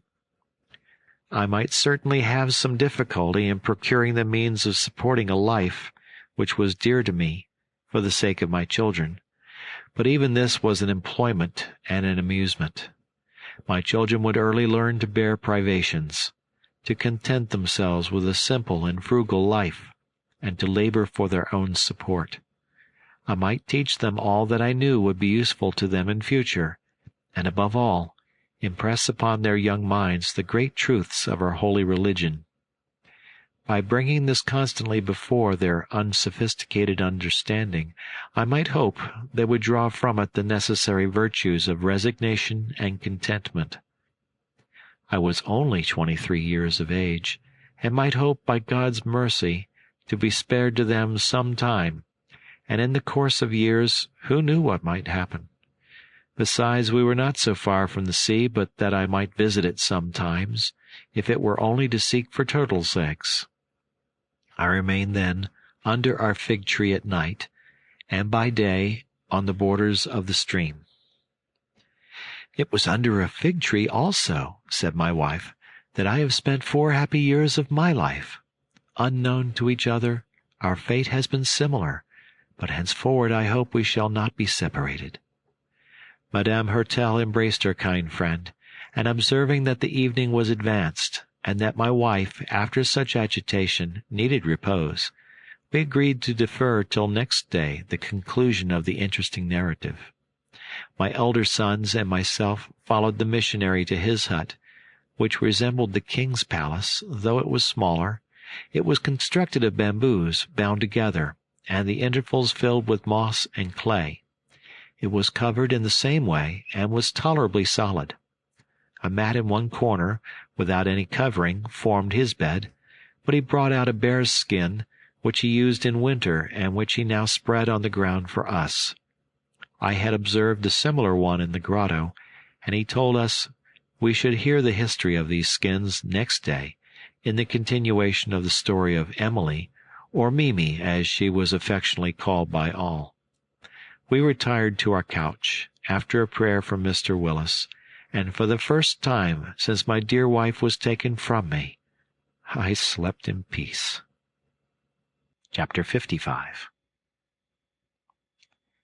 We went to the grotto early in the morning, and found our 2 invalids much improved. My wife had slept better, and Mr. Willis found Jack's wound going on well. Madame Mimi told her daughters to prepare breakfast. They went out and soon returned, with a native woman and a boy of 4 or 5 years old, carrying newly made rush baskets filled with all sorts of fruit: figs, guavas, strawberries, coconuts, and the breadfruit. "I must introduce you," said Emily, "to the rest of my family. This is Canda, the wife of your friend Parabaquite, and this is their son, Mino, whom I regard as my own. Your Elizabeth is already attached to them, and bespeaks your friendship for them. They will follow us to the Happy Island." "Oh, if you knew," said Frances, "what a well-behaved boy Mino is. He can climb trees, run, and leap. Though he's less than I am, he must be my friend." "And Canda," said Elizabeth, "shall be our assistant and friend." She gave her hand to Canda. I did the same, and caressed the boy, who seemed delighted with me, and, to my great surprise, spoke to me in very good German. The mother, too, knew several words of the language. They busied themselves with our breakfast, opened the coconuts, and poured the milk into the shells after separating the kernel. They arranged the fruits on the trunk of a tree, which served for a table, and did great credit to the talent of their instructress. "I should have liked to have offered you coffee," said Madame Hertel, "which grows in this island, but having no utensils for roasting, grinding, or preparing it, it has been useless to me, and I have not even gathered it." "Do you think, my dear, that it would grow in our island?" said my wife to me in some anxiety. I then recollected, for the first time, how fond my wife was of coffee, which in Europe had always been her favorite breakfast. There would certainly be in the ship some bags, which I might have brought away, but I had never thought of it, and my unselfish wife, not seeing it, had never named it, except once wishing we had some to plant in the garden. Now that there was a probability of obtaining it, she confessed that coffee and bread were the only luxuries she regretted. I promised to try and cultivate it in our island, foreseeing, however, that it would probably not be of the best quality. I told her she must not expect mocha, but her long privation from this delicious beverage had made her less fastidious, and she assured me it would be a treat to her. After breakfast, we begged Madame Hertel to resume her interesting narrative. She continued. "After the reflections on my situation, which I told you of last night, I determined only to return to the seashore when our food failed us in the woods, but I acquired other means of procuring it. Encouraged by the success of my fishing, I made a sort of net from the filaments of the bark of a tree and a plant resembling hemp. With these I succeeded in catching some birds. One, resembling our thrush, was very fat and of delicious flavor. I had the greatest difficulty in overcoming my repugnance and taking away their life. Nothing but the obligation of preserving our own could have reconciled me to it. My children plucked them. I then spitted them on a slender branch and roasted them before the fire. I also found some nests of eggs, which I concluded were those of the wild ducks which frequented our stream. I made myself acquainted with all the fruits which the monkeys and parakeets eat, and which were not out of my reach. I found a sort of acorn which had the flavor of a nut. The children also discovered plenty of large strawberries, a delicious repast, and I found a quantity of honeycomb in the hollow of a tree, which I obtained by stupefying the bees with a smoking brand. I took care to mark down every day on the blank leaves of my pocket-book.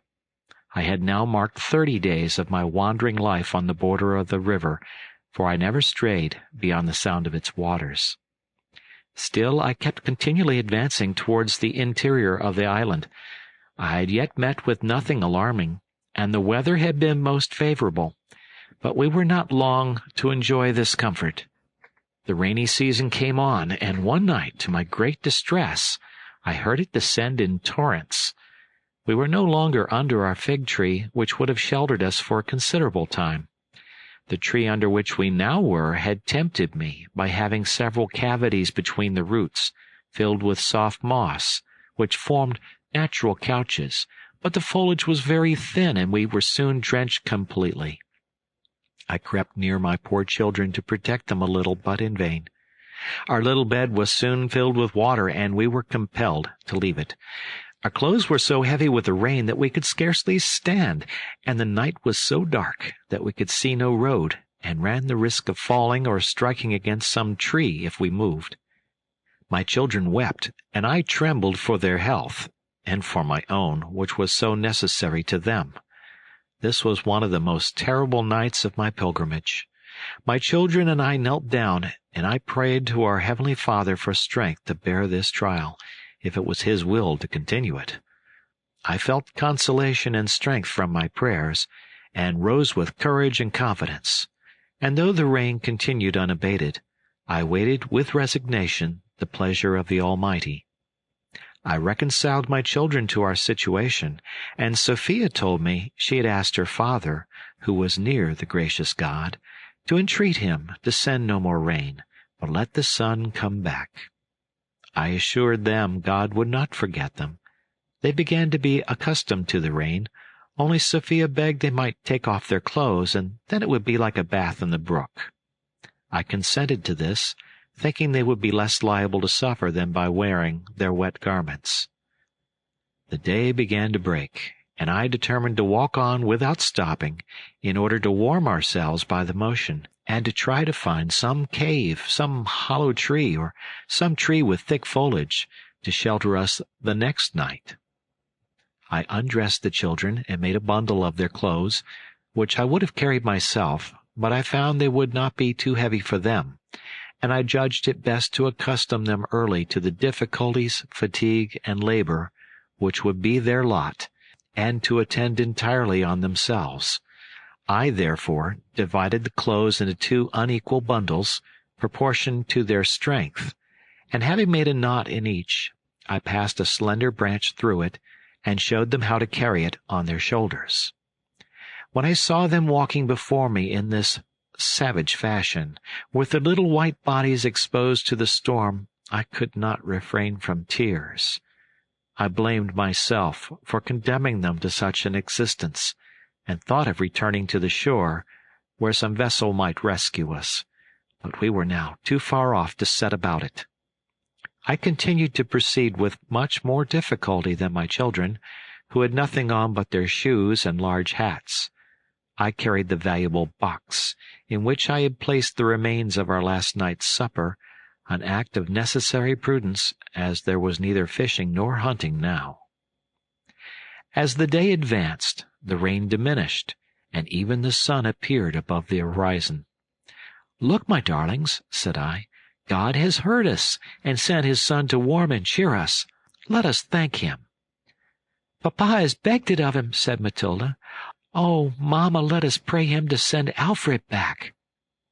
My poor little girl bitterly regretted the loss of her brother.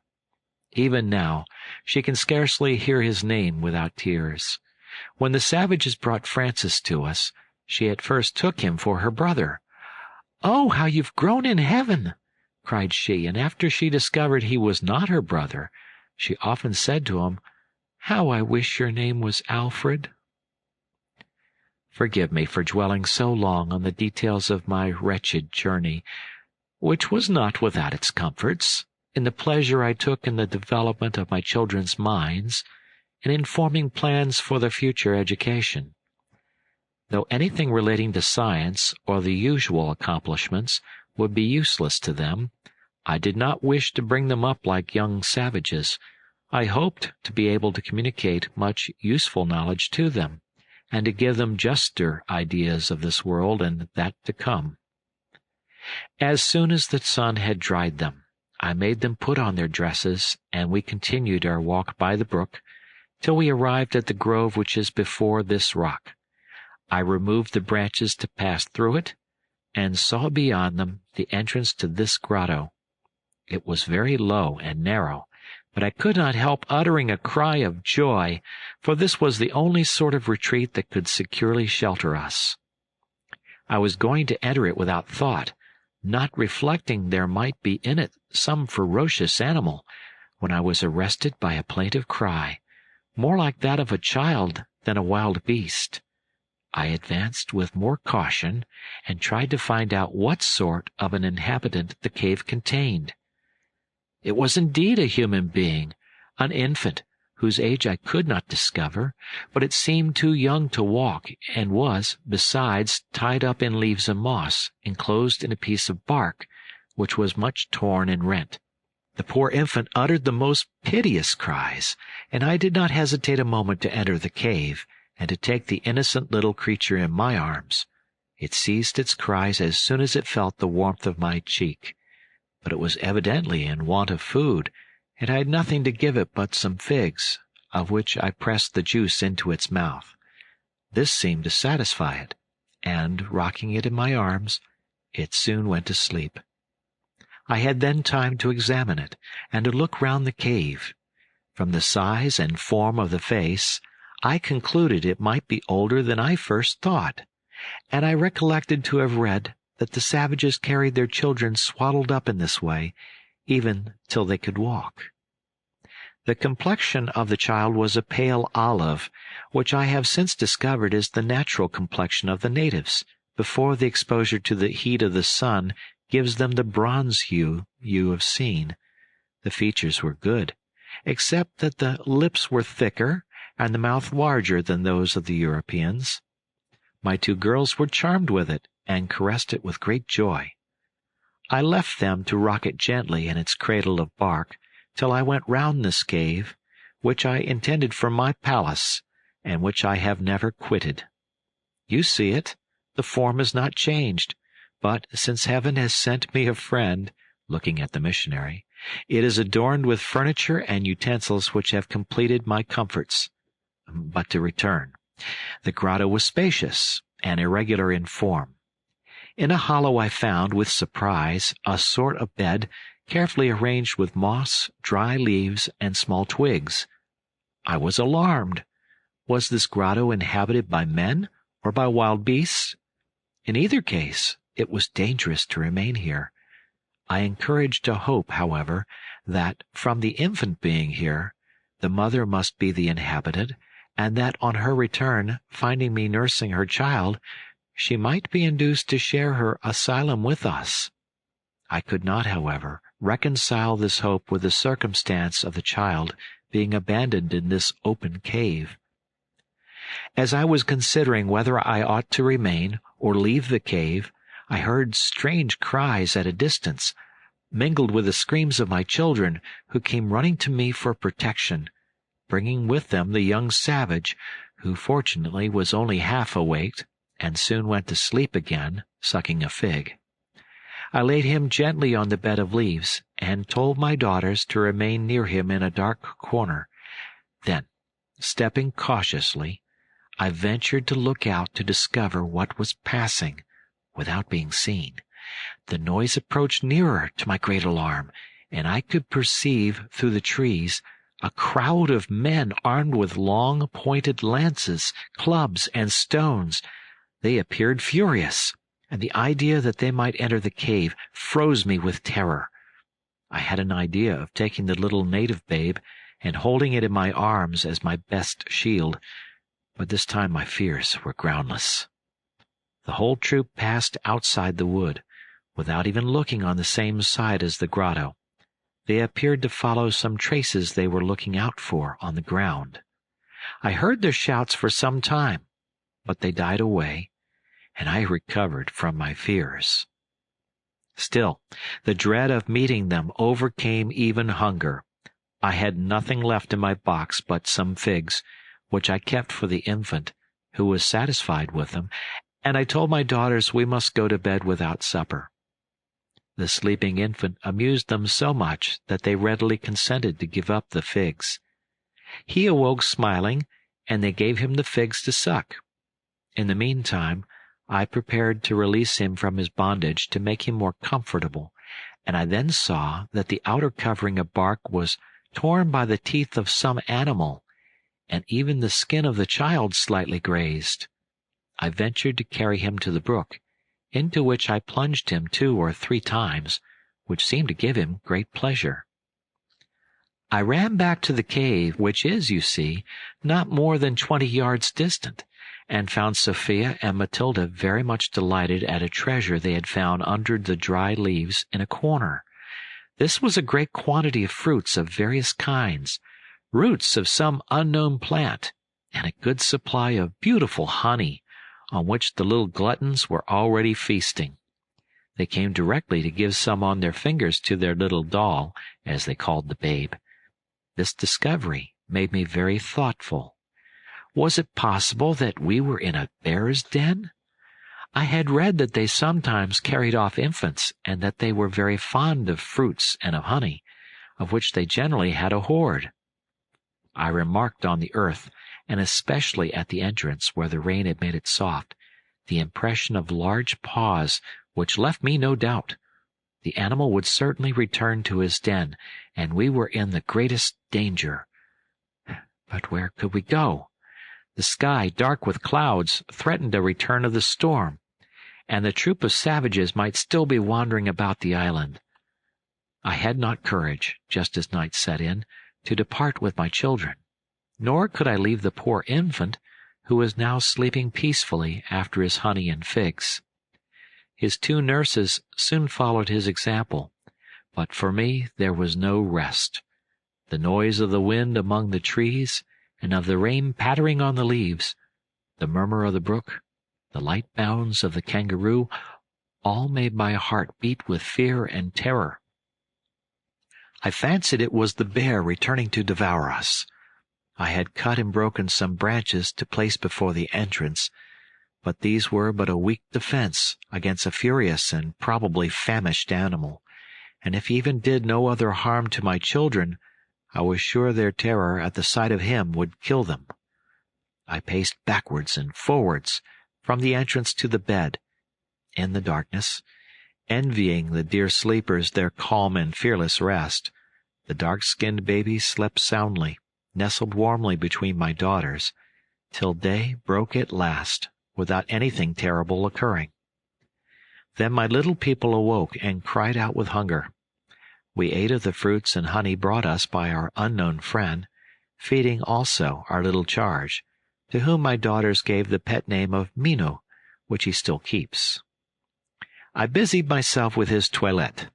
There was no need to go to the brook for a bath, for the rain came down incessantly. I then folded Matilda's apron round him, which pleased her greatly. The rain ceased for a while, and they set off for flowers to amuse him. They were scarcely gone when I heard the cries of the savages again, but this time they seemed rather shouts of joy and triumph. They sung and chanted a sort of chorus, but were still at such distance that I had time to recall my daughters and withdraw them out of sight. I took Mino with me as a mediator, and placed myself in an angle of the rock where I could see without being seen. They passed, as before, beyond the wood, armed, and 2 of them bore at the end of their lances something very large and dark, which I could not distinguish, but thought might be some wild beast they had destroyed. Afterwards, I flattered myself it might be the bear, whose return I so greatly dreaded. Following the train was a woman, naked, with her hair hanging down, uttering loud cries, and tearing her face and breast. No one attempted to soothe her, but occasionally one of the bearers of the black mass pointed it out to her. She then became furious, threw herself on it, and tried to tear it with her teeth and nails. I was quite overcome with horror and pity. That woman, my friends, was Kanda, whom you have just seen. Kanda, usually so mild and gentle, was rendered frantic by the loss of her child, her firstborn, whom she believed was devoured by the bear. Parabaquite, her husband, tried to console her, but was himself in great sorrow. These bears, as I have since learnt, for there were 2 of them, had come from a mountain at the foot of which was Parabaquite's hut. They had only this son, and Kanda, according to the custom of the country, tying it in a piece of bark, carried it on her back. One morning, after having bathed him in the stream, which has its source near their abode, she placed him on the turf a few moments, while she was employed in some household duties. She soon heard his cries, mingled with a sort of growl. She ran to the spot and saw a frightful beast holding her child in its mouth and running off with it. It was then more than 20 yards off. Her cries brought her husband. She pointed to the horrible animal and darted after it, determined to save her child or perish. Her husband only stopped to seize his javelin and followed her, but did not overtake her till fatigue and the heat of the day made her fall, almost senseless, to the ground. Stopping for a moment to raise and encourage her, he lost sight of the bear and could not recover the track. All the night, that dreadful night of rain, when I was weeping and murmuring, thinking myself the most unfortunate of women, was Kanda exposed without clothes to that frightful storm, hopelessly seeking her only child, and not even feeling that it did rain. Père Bacuete, not less afflicted, but more composed, went to relate his misfortune to his neighbors, who, arming themselves, set out with Père Bacuete at their head, following the track of the animal over the wet ground. They discovered it next morning with another bear, so busy devouring a swarm of bees and their honey that the savages were able to draw near them. Père Bacuete pierced one with his spear and dispatched him with a blow of his club. One of his comrades killed the other, and Père Bacuete tasted the truly savage joy of vengeance. But the poor mother could not be so comforted. After wandering through the rain all night, she reached the party as they were skinning the bear and dividing the flesh. Père Bacuete only asked and obtained the skins to recompense him for the loss of his son. They returned home in triumph, Kanda following them with bitter cries, tearing her face with a shark's tooth. From observation of these circumstances, I concluded that Kanda must be the mother of my little child that I'd found. My heart sympathized with her, and I even made some steps forward to restore him. But the sight of the savage crowd, with their tattooed bodies, filled me with such terror that I retreated involuntarily to the grotto, where my children, alarmed by the noise, were hiding themselves. "Why do the people cry out so?" said Sophia. "They frighten me. Don't let them come here, Mamma, or they may carry Mino away." "Certainly," said I, "and I should have no right to forbid them. I think they are his friends, who are distressed at losing him. I wish I could restore him to them." "Oh, no, Mamma," said Matilda. "Pray don't give him back. We like him so much, and we will be his little mammas. He will be far happier with us than with those ugly savages, who tied him up like a parcel in the bark with the moss which pricked him so much. He's much more comfortable in my apron. How he moves his legs as if he wanted to walk. Sophia and I will teach him. Do let us keep him, Mimi." Even if I had decided, it was now too late. The savages had passed on to some distance. I, however, explained to Matilda the beauty of the divine precept, "Do unto others as you would they should do unto you," asking her how she would have liked to be detained by the savages, and what then would be the suffering of her own mamma. She was thoughtful for a moment, and then, embracing Mino and me, "You're right, Mamma Mimi, but if she loves her baby, let her come and seek him," said the little rebel. In the meantime, Sophia had been out and returned with some brilliant flowers, fresh after the rain, with which they make garlands to dress up the infant. "Oh, if his mamma saw him, she would be glad to let us have him," said Matilda. She then explained to her sister who this mamma was, and Sophia shed tears to think of the sorrow of the poor mother. "But how do you know, Mamma, that she was Minu's mother?" demanded she. This question proved that her judgment was forming, and I took the opportunity of teaching her what information one may derive from observation. She understood me very well, and when I told her on what I had founded my idea, She trembled to think he had been brought here by a bear, and asked me if the bear would have eaten him. "I cannot answer for it," said I, "if it had been pressed by hunger. They tell us that the bear does no harm to man unless attacked, and is especially fond of children. But notwithstanding this, I should not like to trust it. At all events, the poor babe would have died if we had not found him." "Poor babe, he shall not die of hunger now," said she.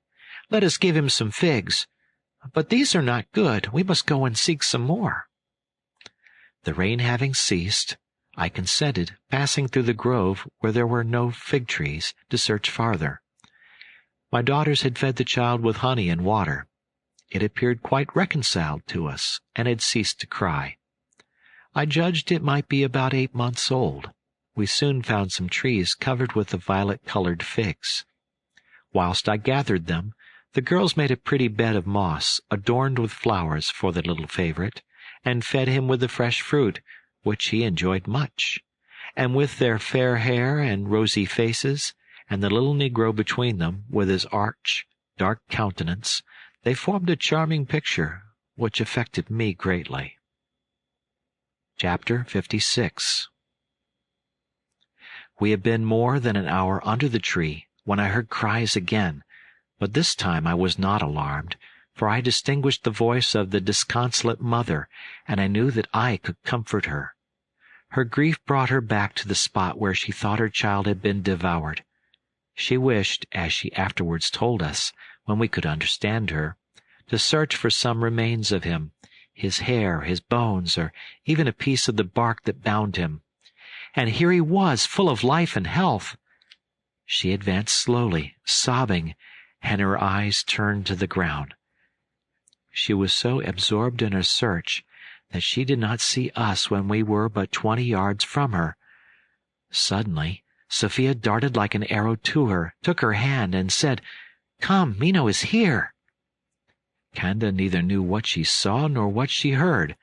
She took my daughter for something supernatural, and made no resistance, but followed her to the fig tree. Even then she did not recognize the little creature, released from his bonds, half-clothed, covered with flowers, and surrounded by 3 divinities, for she took us for such, and wished to prostrate herself before us.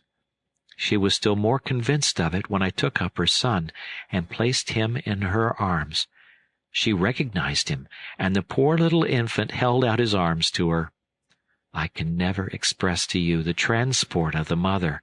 She screamed, clasped her child till he was half suffocated, rapidly repeating words which we could not understand, wept, laughed, and was in a delirium of delight that terrified Minu.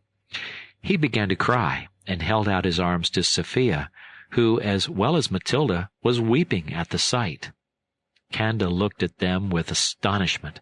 She soothed the child, and put him to her breast, which he rejected at first, but finally seized it, and his mother was happy. I took the opportunity to try and make her comprehend that the great animal had brought him here, that we had found him and taken care of him, and I made signs for her to follow me, which she did without hesitation, till we reached the grotto, when, without entering, she fled away with her infant with such rapidity that it was impossible to overtake her, and was soon out of sight. I had some difficulty in consoling my daughters for the loss of Minu. They thought they should see him no more, and that his mother was very ungrateful to carry him off, without even letting them take leave of him. They were still weeping and complaining when we saw the objects of our anxiety approaching. But Kanda was now accompanied by a man who was carrying the child. They entered the grotto and prostrated themselves before us. You know Parabaquite. His countenance pleased and tranquilized us. As a relation of the king, he was distinguished by wearing a short tunic of leaves. His body was tattooed and stained with various colors, but not his face, which expressed kindness and gratitude, united with great intelligence. He comprehended most of my signs. I did not succeed so well in understanding him, but saw he meant kindly. In the meantime, My daughters had a more intelligible conversation with Kanda and Minu. They half devoured the latter with caresses, fed him with figs and honey, and amused him so much that he would scarcely leave them. Kanda was not jealous of this preference, but seemed delighted with it. She, in her turn, caressed my daughters, admired their glossy hair and fair skin, and pointed them out to her husband. She repeated Minu after them, but always added another Minu, and appeared to think this name beautiful. After some words with Parabaquite, she placed Minu Minu in Sophia's arms, and they both departed, making signs that they would return. But we did not see them for some time after. Sophia and Matilda had their full enjoyment of their favorite. They wished to teach him to walk and to speak, and they assured me he was making great progress. They were beginning to hope his parents had left him entirely, when they came in sight, Parabaquite bending under the weight of 2 bear skins and a beautiful piece of matting to close the entrance to my grotto. Kanda carried a basket on her head filled with fine fruit, the cocoa, the breadfruit, which they call rima, pineapples, figs, and finally a piece of bear's flesh roasted at the fire, which I did not like, but I enjoyed the fruits and the milk of the coconut, of which Minu Minu had a good share. They spread the bear skins in the midst of the grotto. Parabaquite, Kanda, and the infant between them took possession of one without ceremony and motioned to us to make our bed of the other. But the bears having only been killed the evening before, these skins had an intolerable smell. I made them comprehend this, and Parabaquite immediately carried them off and placed them in the brook, secured by stones. He brought us in exchange a heap of moss and leaves, on which we slept very well. From this moment we became one family. Kanda remained with us, and repaid to my daughters all the care and affection they bestowed on Minu Minu. There never was a child had more indulgence, but he deserved it for his quickness and docility.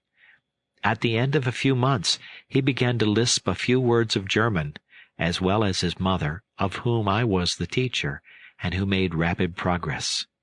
Parabaquite was very little with us, but he undertook to be our purveyor, and furnished us abundantly with everything necessary for our subsistence. Kanda taught my daughter to make beautiful baskets. Some of a flat form served for our plates and dishes. Parabaquite made us knives from sharp stones. My daughters, in return, taught Kanda to sew. At the time of our shipwreck we had, each of us, in her pocket, a Morocco housewife with a store of needles and thread. By means of these we had mended our linen, and we now made dresses of palm leaves. The bearskins, washed in the stream and thoroughly dried in the burning sun, have been very useful to us in the cold and rainy season. Now that we had guides, we made in the fine season excursions to different parts of the island.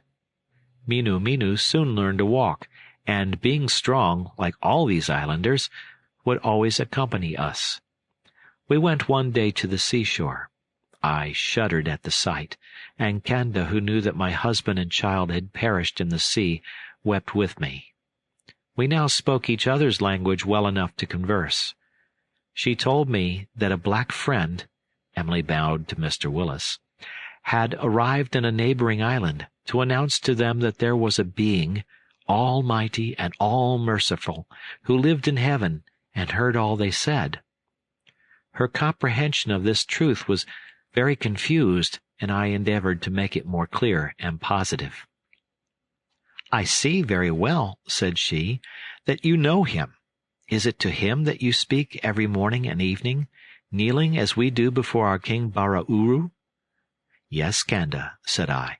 "It is before him who is the King of Kings, who gave us our life, who preserves it, and bestows on us all good, and who promises us still more when this life is past."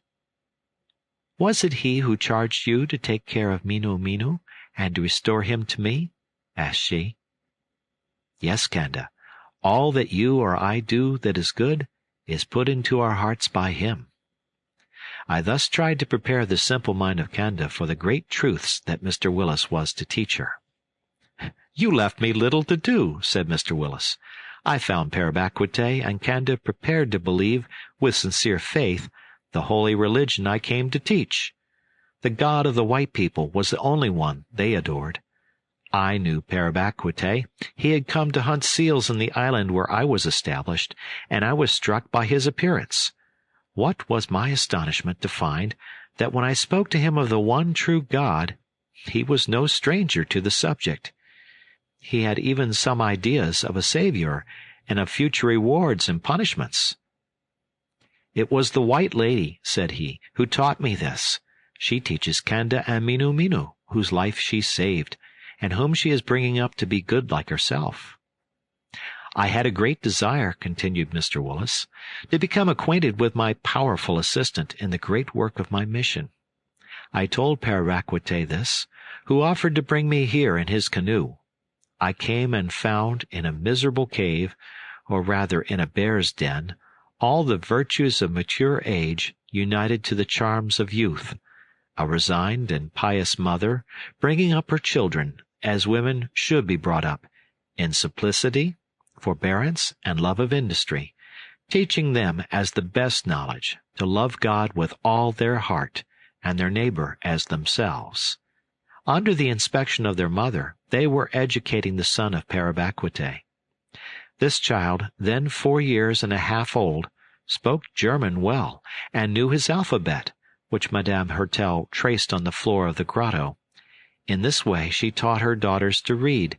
They taught Minu Minu, who in his turn teaches his parents. Père Baquite often brings his friends to the grotto, and Madame Hertel, having acquired the language, casts into their hearts the good seed, which I venture to hope will not be unfruitful. Finding these people in such a good state, and wishing to enjoy the society of a family like myself banished to a remote region, I decided to take up my abode in this island. Père Baquite soon built me a hut in the neighborhood of the grotto.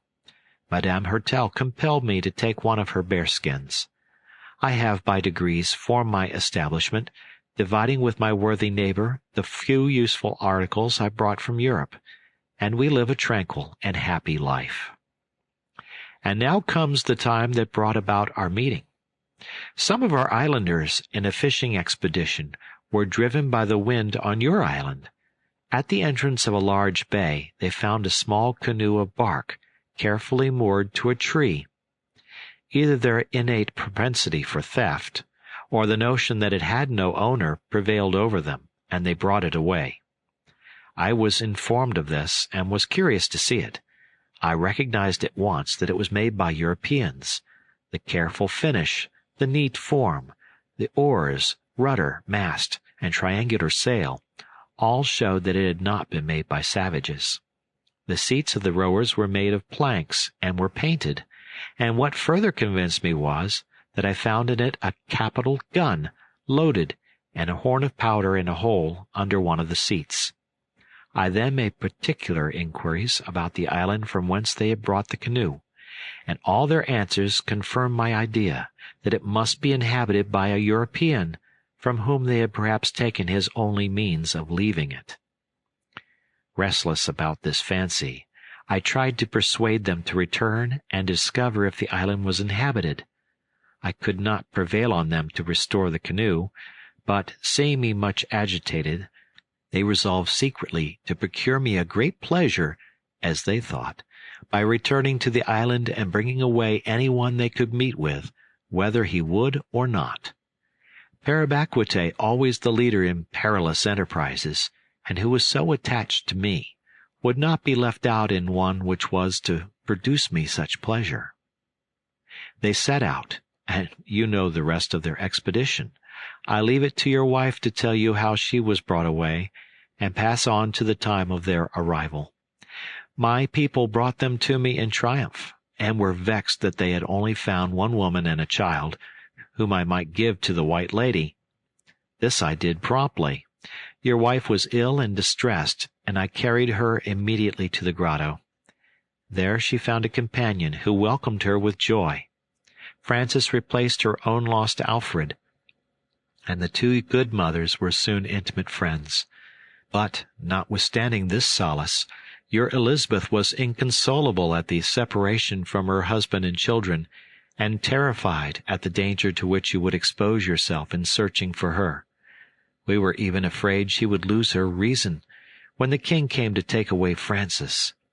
He had seen him on his arrival, and was much taken with his appearance. He came again to see him, and resolved to adopt him as his son. You know what passed on this subject, and now you are once more united to all those who are dear to you. Bless God, brother, who knows how to produce good from what we think evil, and acknowledge the wisdom of his ways. You must return altogether to your island. I am too much interested in the happiness of Emily to wish to detain her, and if God permits me, when my missions are completed, I will come to end my days with you, and to bless your rising colony. I suppress all our reflections on this interesting history, and our gratitude for the termination of our trials, and hasten to the recital which at my particular entreaty my wife proceeded to give us. Chapter 57. My story, she began, will not be long. I might make it in 2 words. You have lost me, and you have found me. I have every reason to thank Heaven for a circumstance which has proved to me how dear I am to you, and has given me the happiness of gaining a friend and 2 dear daughters. Can one complain of an event which has produced such consequences, even though it was attended with some violence? But I ought to do the savages justice. This violence was as gentle as it could be. I need only tell you Père Baquite was there to convince you I was well treated, and it was solely the sorrow of being parted from you that affected my health. I shall be well now, and as soon as Jack can walk, I shall be ready to embark for our happy island. I will now tell you how I was brought away. When you and our 3 sons left to make the tour of the island, I was very comfortable, and you had told me you might return late, or probably not till next day, and when the evening passed away without seeing you, I was not uneasy. Francis was constantly with me. We went together to water the garden, and rested in the Grano Ernestine. Then I returned to the house, took my wheel, and placed myself in my favorite colonnade, where I should be the first to see your return. Francis, seeing me at work, asked if he might go as far as the bridge to meet you, to which I readily consented. He set out, and I was thinking of the pleasure I should have in seeing you again, and hearing you relate your voyage, when I saw Francis running, crying out, "Mamma, Mamma, there is a canoe on the sea! I know it is ours. It is full of men, perhaps savages." "Silly little fellow," said I, "it is your father and brothers. If they are in the canoe, there can be no doubt of it. Your father told me he would bring it, and they would return by water. I had forgotten this when I let you go. Now you can go and meet them on the shore. Give me your arm, and I will go too." And we set off very joyfully to greet our captors. I soon, alas, saw my error. It was indeed our canoe, but instead of my dear ones, there were in it 6 half-naked savages, with terrible countenances, who landed and surrounded us. My blood froze with fright, and if I had wished to flee, I was unable. I fell on the shore, nearly insensible. Still, I heard the cries of my dear Francis, who clung to me, and held me with all his strength. At last my senses quite failed me, and I only recovered to find myself lying at the bottom of the canoe. My son, weeping over me, was trying to recover me, assisted by one of the savages, of less repulsive appearance than his companions, and who seemed the chief. This was Père Baquite. He made me swallow a few drops of a detestable fermented liquor, which, however, restored me. I felt, as I recovered, the extent of my disaster, and your grief, my dears, when you should find me missing. I should have been wholly disconsolate, but that Francis was left to me, and he was continually praying me to live for his sake. I received some comfort from a vague notion that as this was our canoe, the savages had already carried you off and were taking us to you. I was confirmed in this hope when I saw that the savages, instead of making to sea, continued to coast the island till they came to the great bay. I had then no doubt but that we should meet with you, but this hope was soon destroyed. 2 or 3 more of the savages were waiting there on the shore. They spoke to their friends in the canoe, and I understood from their gestures that they were saying they could not find anybody there. I have since learnt from Kanda that part of them landed at the Great Bay, with instructions to search that side of the island for inhabitants, whilst the rest proceeded with the canoe to examine the other side, and had succeeded but too well. The night came on, and they were anxious to return, which doubtless prevented them pillaging our house. I believe, moreover, that none of them could have reached Tent House, defended by our strong palisade, and hidden by the rocks among which it is built, and the other party, finding us on the shore, would not penetrate further. When all had entered the canoe, they pushed off by the light of the stars into the open sea. I think I must have sunk under my sorrow, but for Francis, and I must confess it, my dear dog Flora, who had never left me.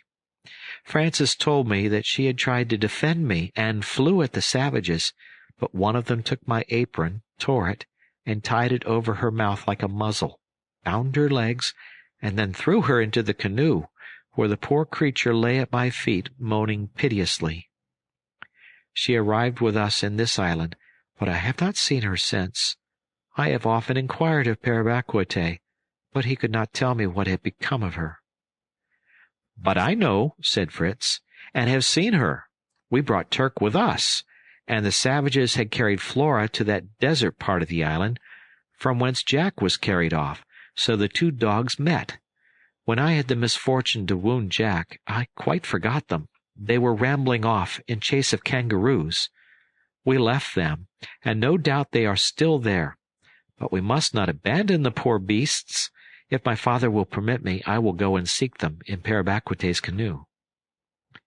As we were obliged to wait a few days for Jack's recovery, I consented on condition that Père Bacuete accompanied them, and the next day was fixed for the expedition. Ernest begged to be of the party, that he might see the beautiful trees and flowers they had described. I then requested the narration might be continued, which had been interrupted by this episode of the 2 dogs. Francis resumed it where his mother had left off. "We had a favorable passage. The sea was calm, and the boat went so smoothly that both Mamma and I went to sleep. You must have come a much longer way round than necessary, Papa, as your voyage lasted 3 days, and we arrived here the day after our departure. Mamma was then awake, and wept constantly, believing she should never more see you or my brothers.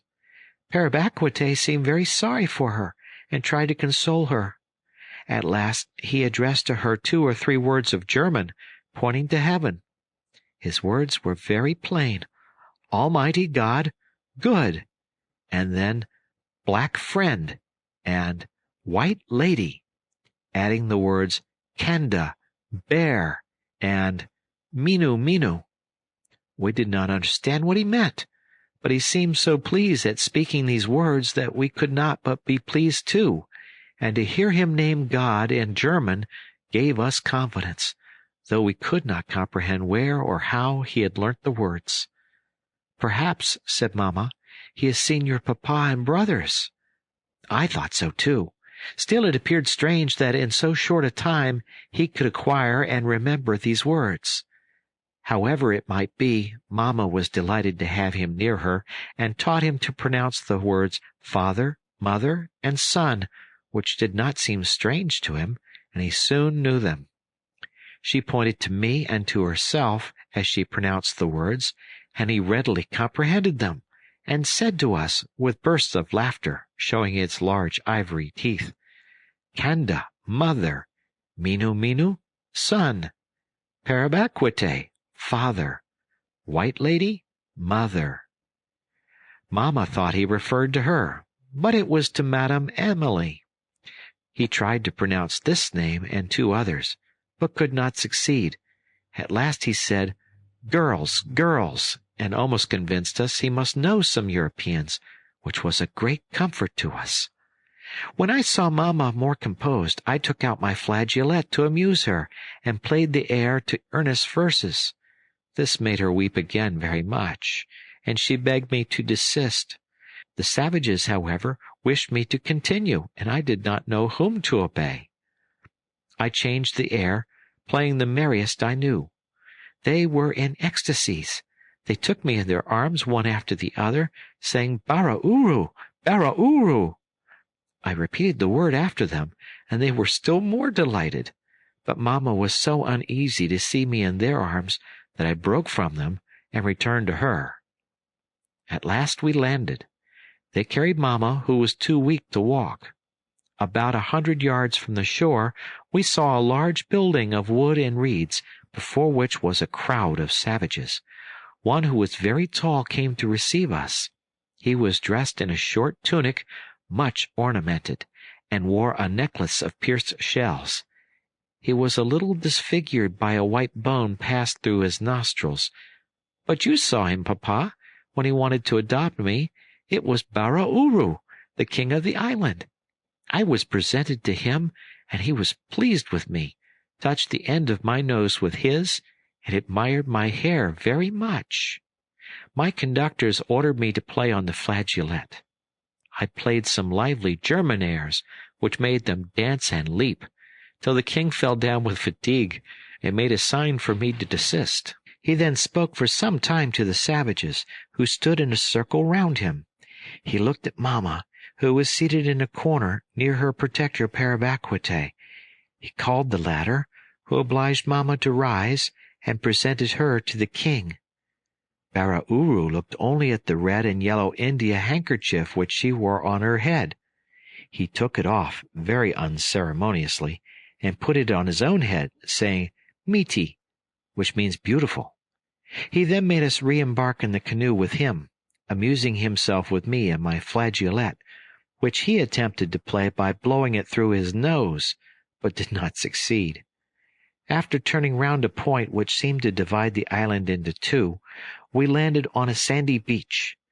Parabaquite and another savage proceeded into the interior, carrying my mother, and we followed. We arrived at a hut similar to the king's, but not so large. There we were received by Mr. Wyss, whom we judged to be the Black Friend, and from that time we had no more fears. He took us under his protection, first speaking to the king and to Parabaquite in their own language. He then addressed Mamma in German, mixed with a few English words, which we understood very well. He knew nothing of you and my brothers, but, from what Mamma told him, he promised to have you sought for and brought as soon as possible to the island. In the meantime, he offered to lead us to a friend who would take care of us and nurse poor Mamma, who looked very ill. She was obliged to be carried to the grotto, but after that her cares were over, and her pleasure without alloy, for the Black Friend had promised to seek you. The White Lady received us like old friends, and Sophia and Matilda took me at first for their own brother, and still love me as if I was. We only wished for you all. Madame Mimi made Mamma lie down on the bearskin, and prepared her a pleasant beverage from the milk of the coconut. Sophia and Matilda took me to gather strawberries and figs and beautiful flowers, and we caught fish in the brook between two osier hurdles.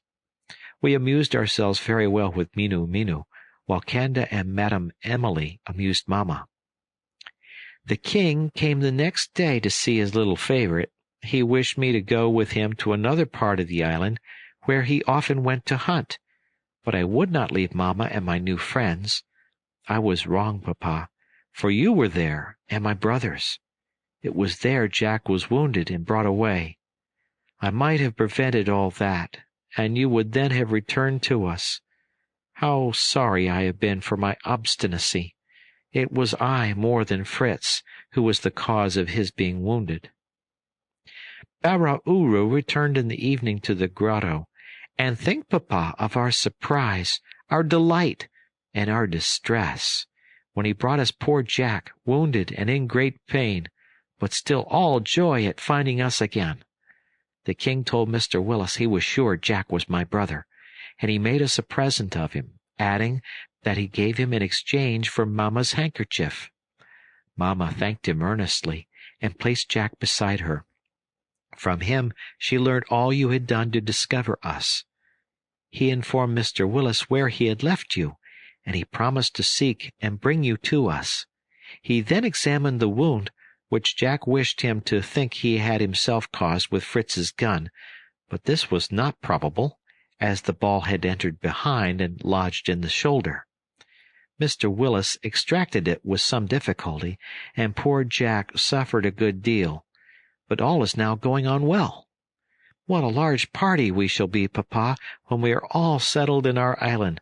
Sophia and Matilda, Minu, Kanda, Parabaquite, you, Papa, and 2 mammas, and Mr. Willis. My wife smiled as the little orator concluded.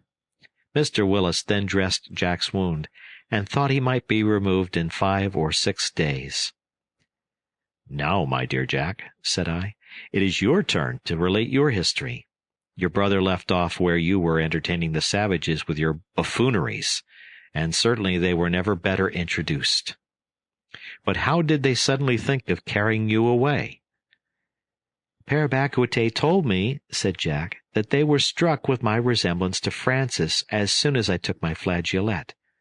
After I played a minute or two, the savage who wore Mamma's handkerchief, whom I now know to be the king, interrupted me by crying out and clapping his hands. He spoke earnestly to the others, pointing to my face and to my flageolet, which he had taken. He looked also at my jacket of blue cotton, which one of them had tied round his shoulders like a mantle, and doubtless he then gave orders for me to be carried to the canoe. They seized upon me. I screamed like a madman, kicked them and scratched them, but what could I do against 7 or 8 great savages? They tied my legs together and my hands behind me, and carried me like a parcel. I could then do nothing but cry out for Fritz, and the night of the gun came rather too soon. In attempting to defend me, some way or another, off went his gun, and the ball took up its abode in my shoulder. I can assure you an unpleasant visitor is that same ball, but here he is, the scoundrel. Father Willis pulled him out by the same door as that by which he went in, and since his departure, all goes on well. Now for my story. When poor Fritz saw that I was wounded, he fell down as if he had been shot at the same time. The savages, thinking he was dead, took away his gun and carried me into the canoe. I was in despair more for the death of my brother than from my wound, which I almost forgot, and was wishing they would throw me into the sea, when I saw Fritz running at full speed to the shore, but we pushed off, and I could only call out some words of consolation. The savages were very kind to me, and one of them held me up, seated on the outrigger. They washed my wound with sea-water, sucked it, tore my pocket handkerchief to make a bandage, and as soon as we landed, squeezed the juice of some herb into it. We sailed very quickly, and passed the place where we had landed in the morning. I knew it again, and could see Ernest standing on a sandbank. He was watching us, and I held out my arms to him. I thought I also saw you, Papa, and heard you call, but the savages yelled, and though I cried with all my strength, it was in vain.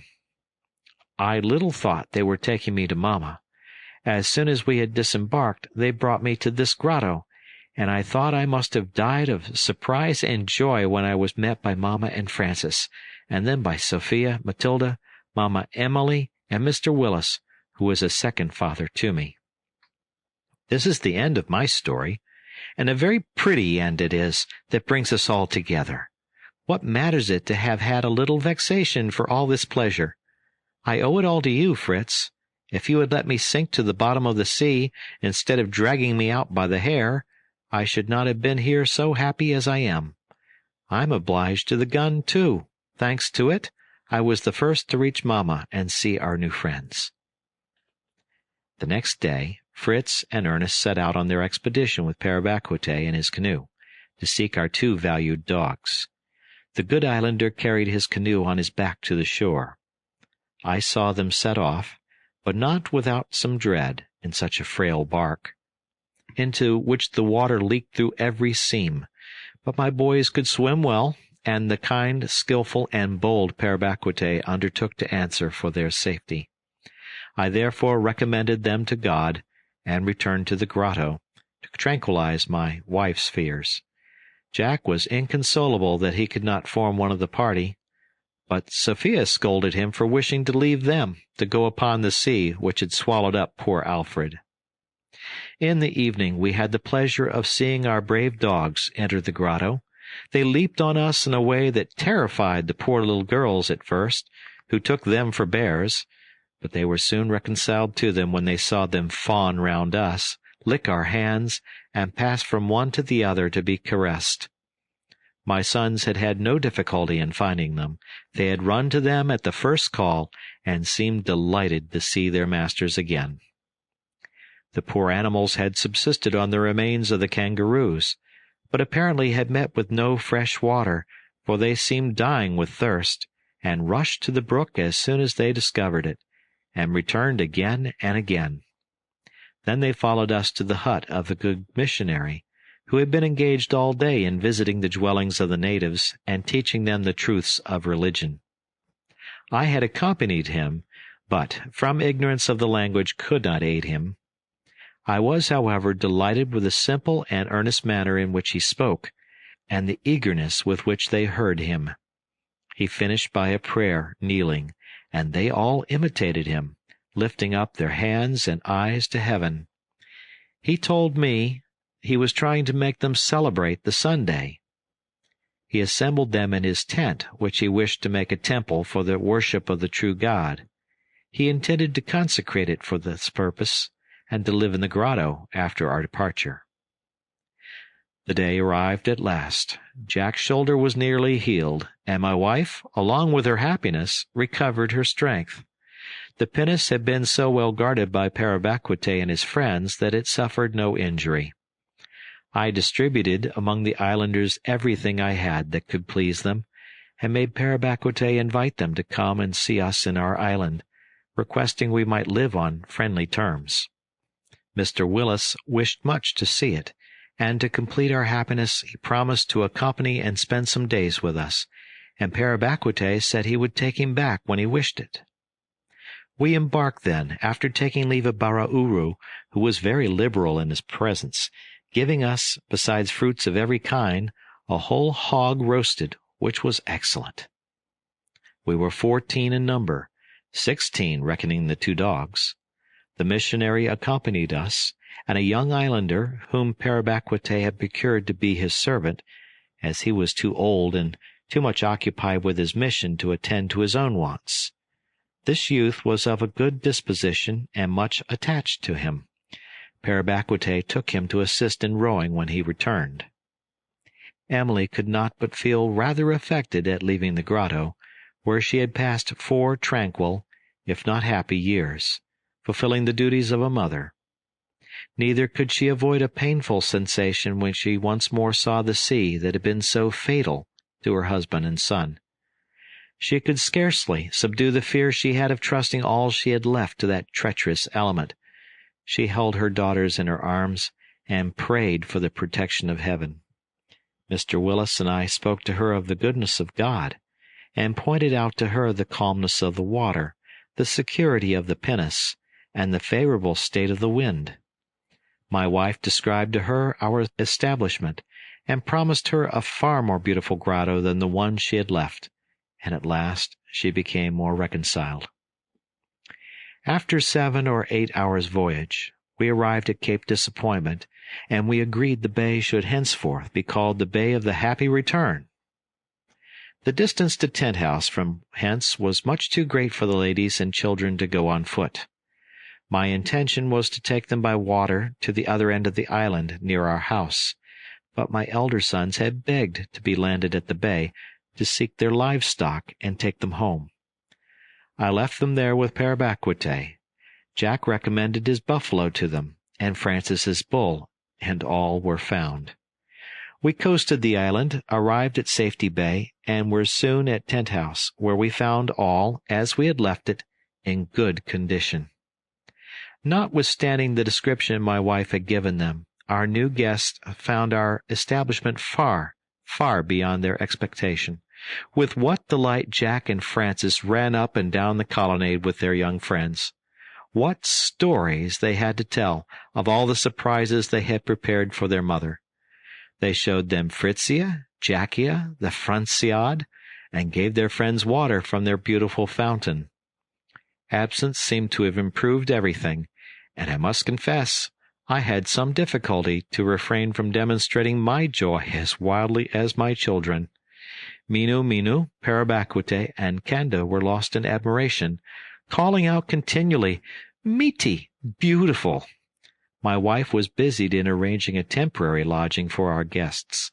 The workroom was given up to Mr. Willis. My wife and Madame Emily had our apartment, the two little girls being with them, to whom the hammocks of the elder boys were appropriated. Kanda, who knew nothing about beds, was wonderfully comfortable on the carpet. Fritz, Ernest, and the two natives stowed themselves wherever they wished, in the colonnade or in the kitchen, all was alike to them. I slept on moss and cotton in Mr. Willis's room, with my two younger sons.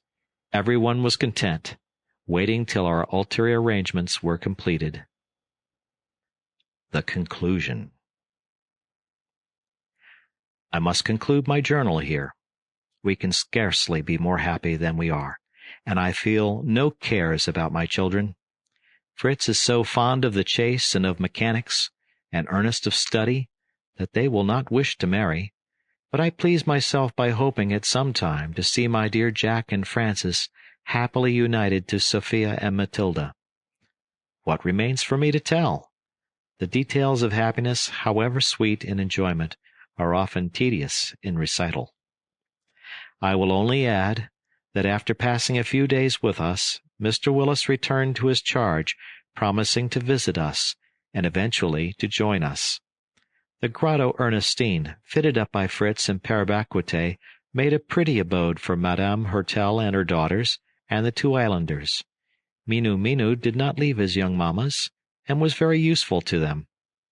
I must state also that my son Ernest, without abandoning the study of natural history, applied himself to astronomy, and mounted the large telescope belonging to the ship. He acquired considerable knowledge of this sublime science, which his mother, however, considered somewhat useless.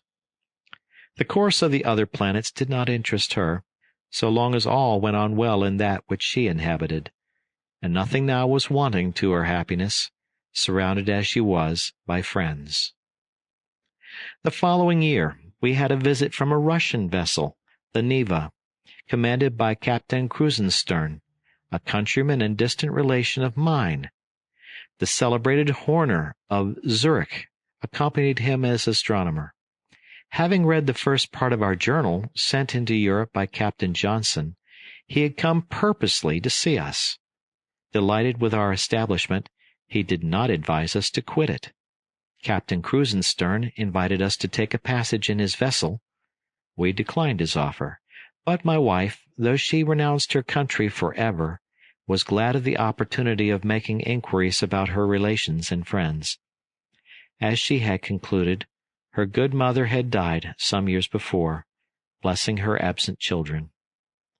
My wife shed some tears, but was consoled by the certainty of her mother's eternal felicity and the hope of their meeting in futurity. One of her brothers was also dead.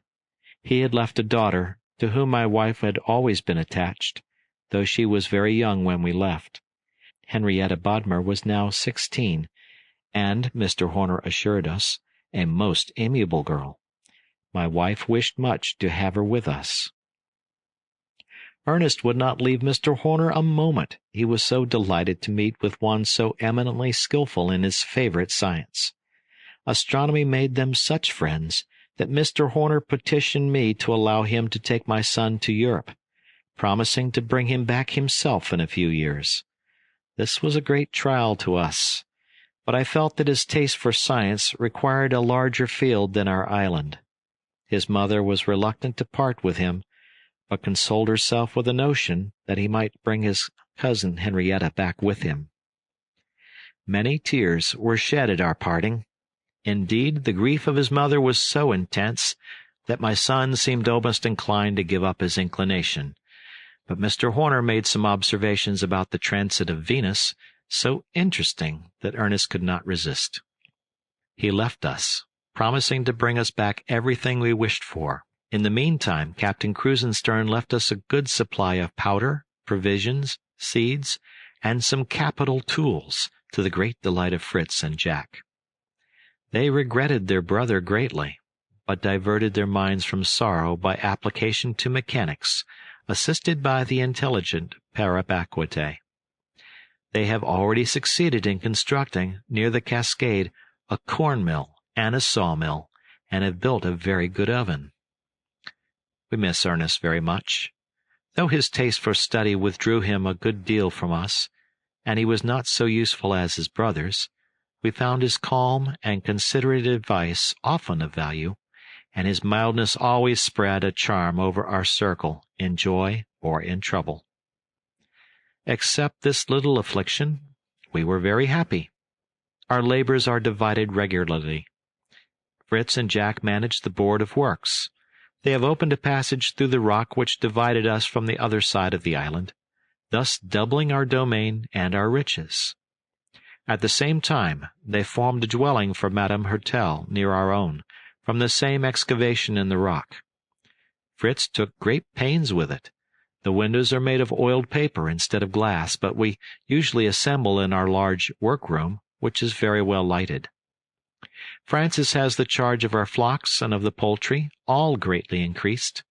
For me, I preside over the grand work of agriculture.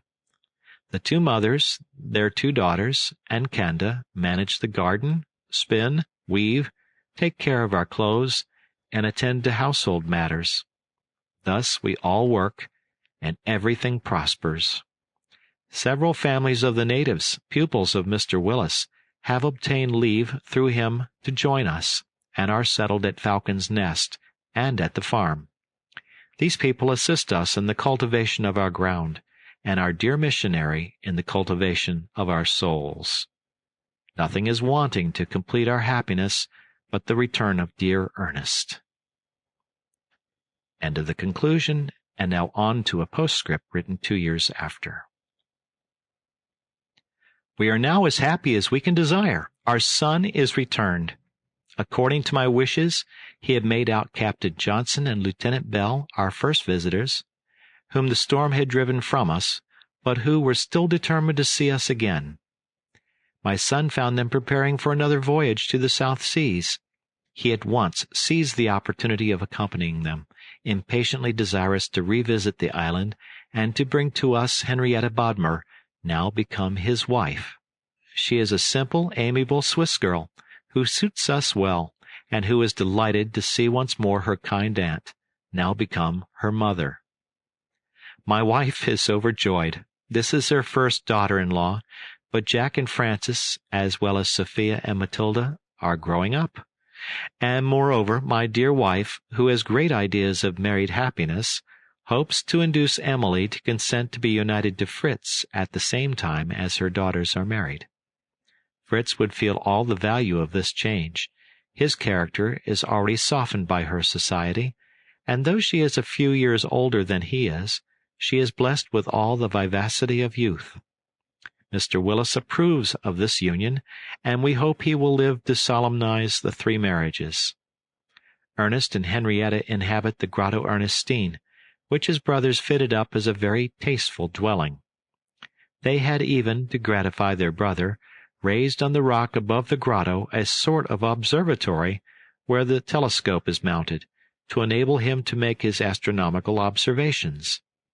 Yet I perceive his passion for exploring distant planets is less strong, since he has so much to attach him to this. I give this conclusion of my journal to Captain Johnson to take into Europe, to be added to the former part. If any one of my readers be anxious for further particulars respecting our colony and our mode of life, let him set out for the happy island. He will be warmly welcomed, and may join with us an earnest chorus, which we now sing with additional pleasure. All we love around us smile. Joyful is our desert isle.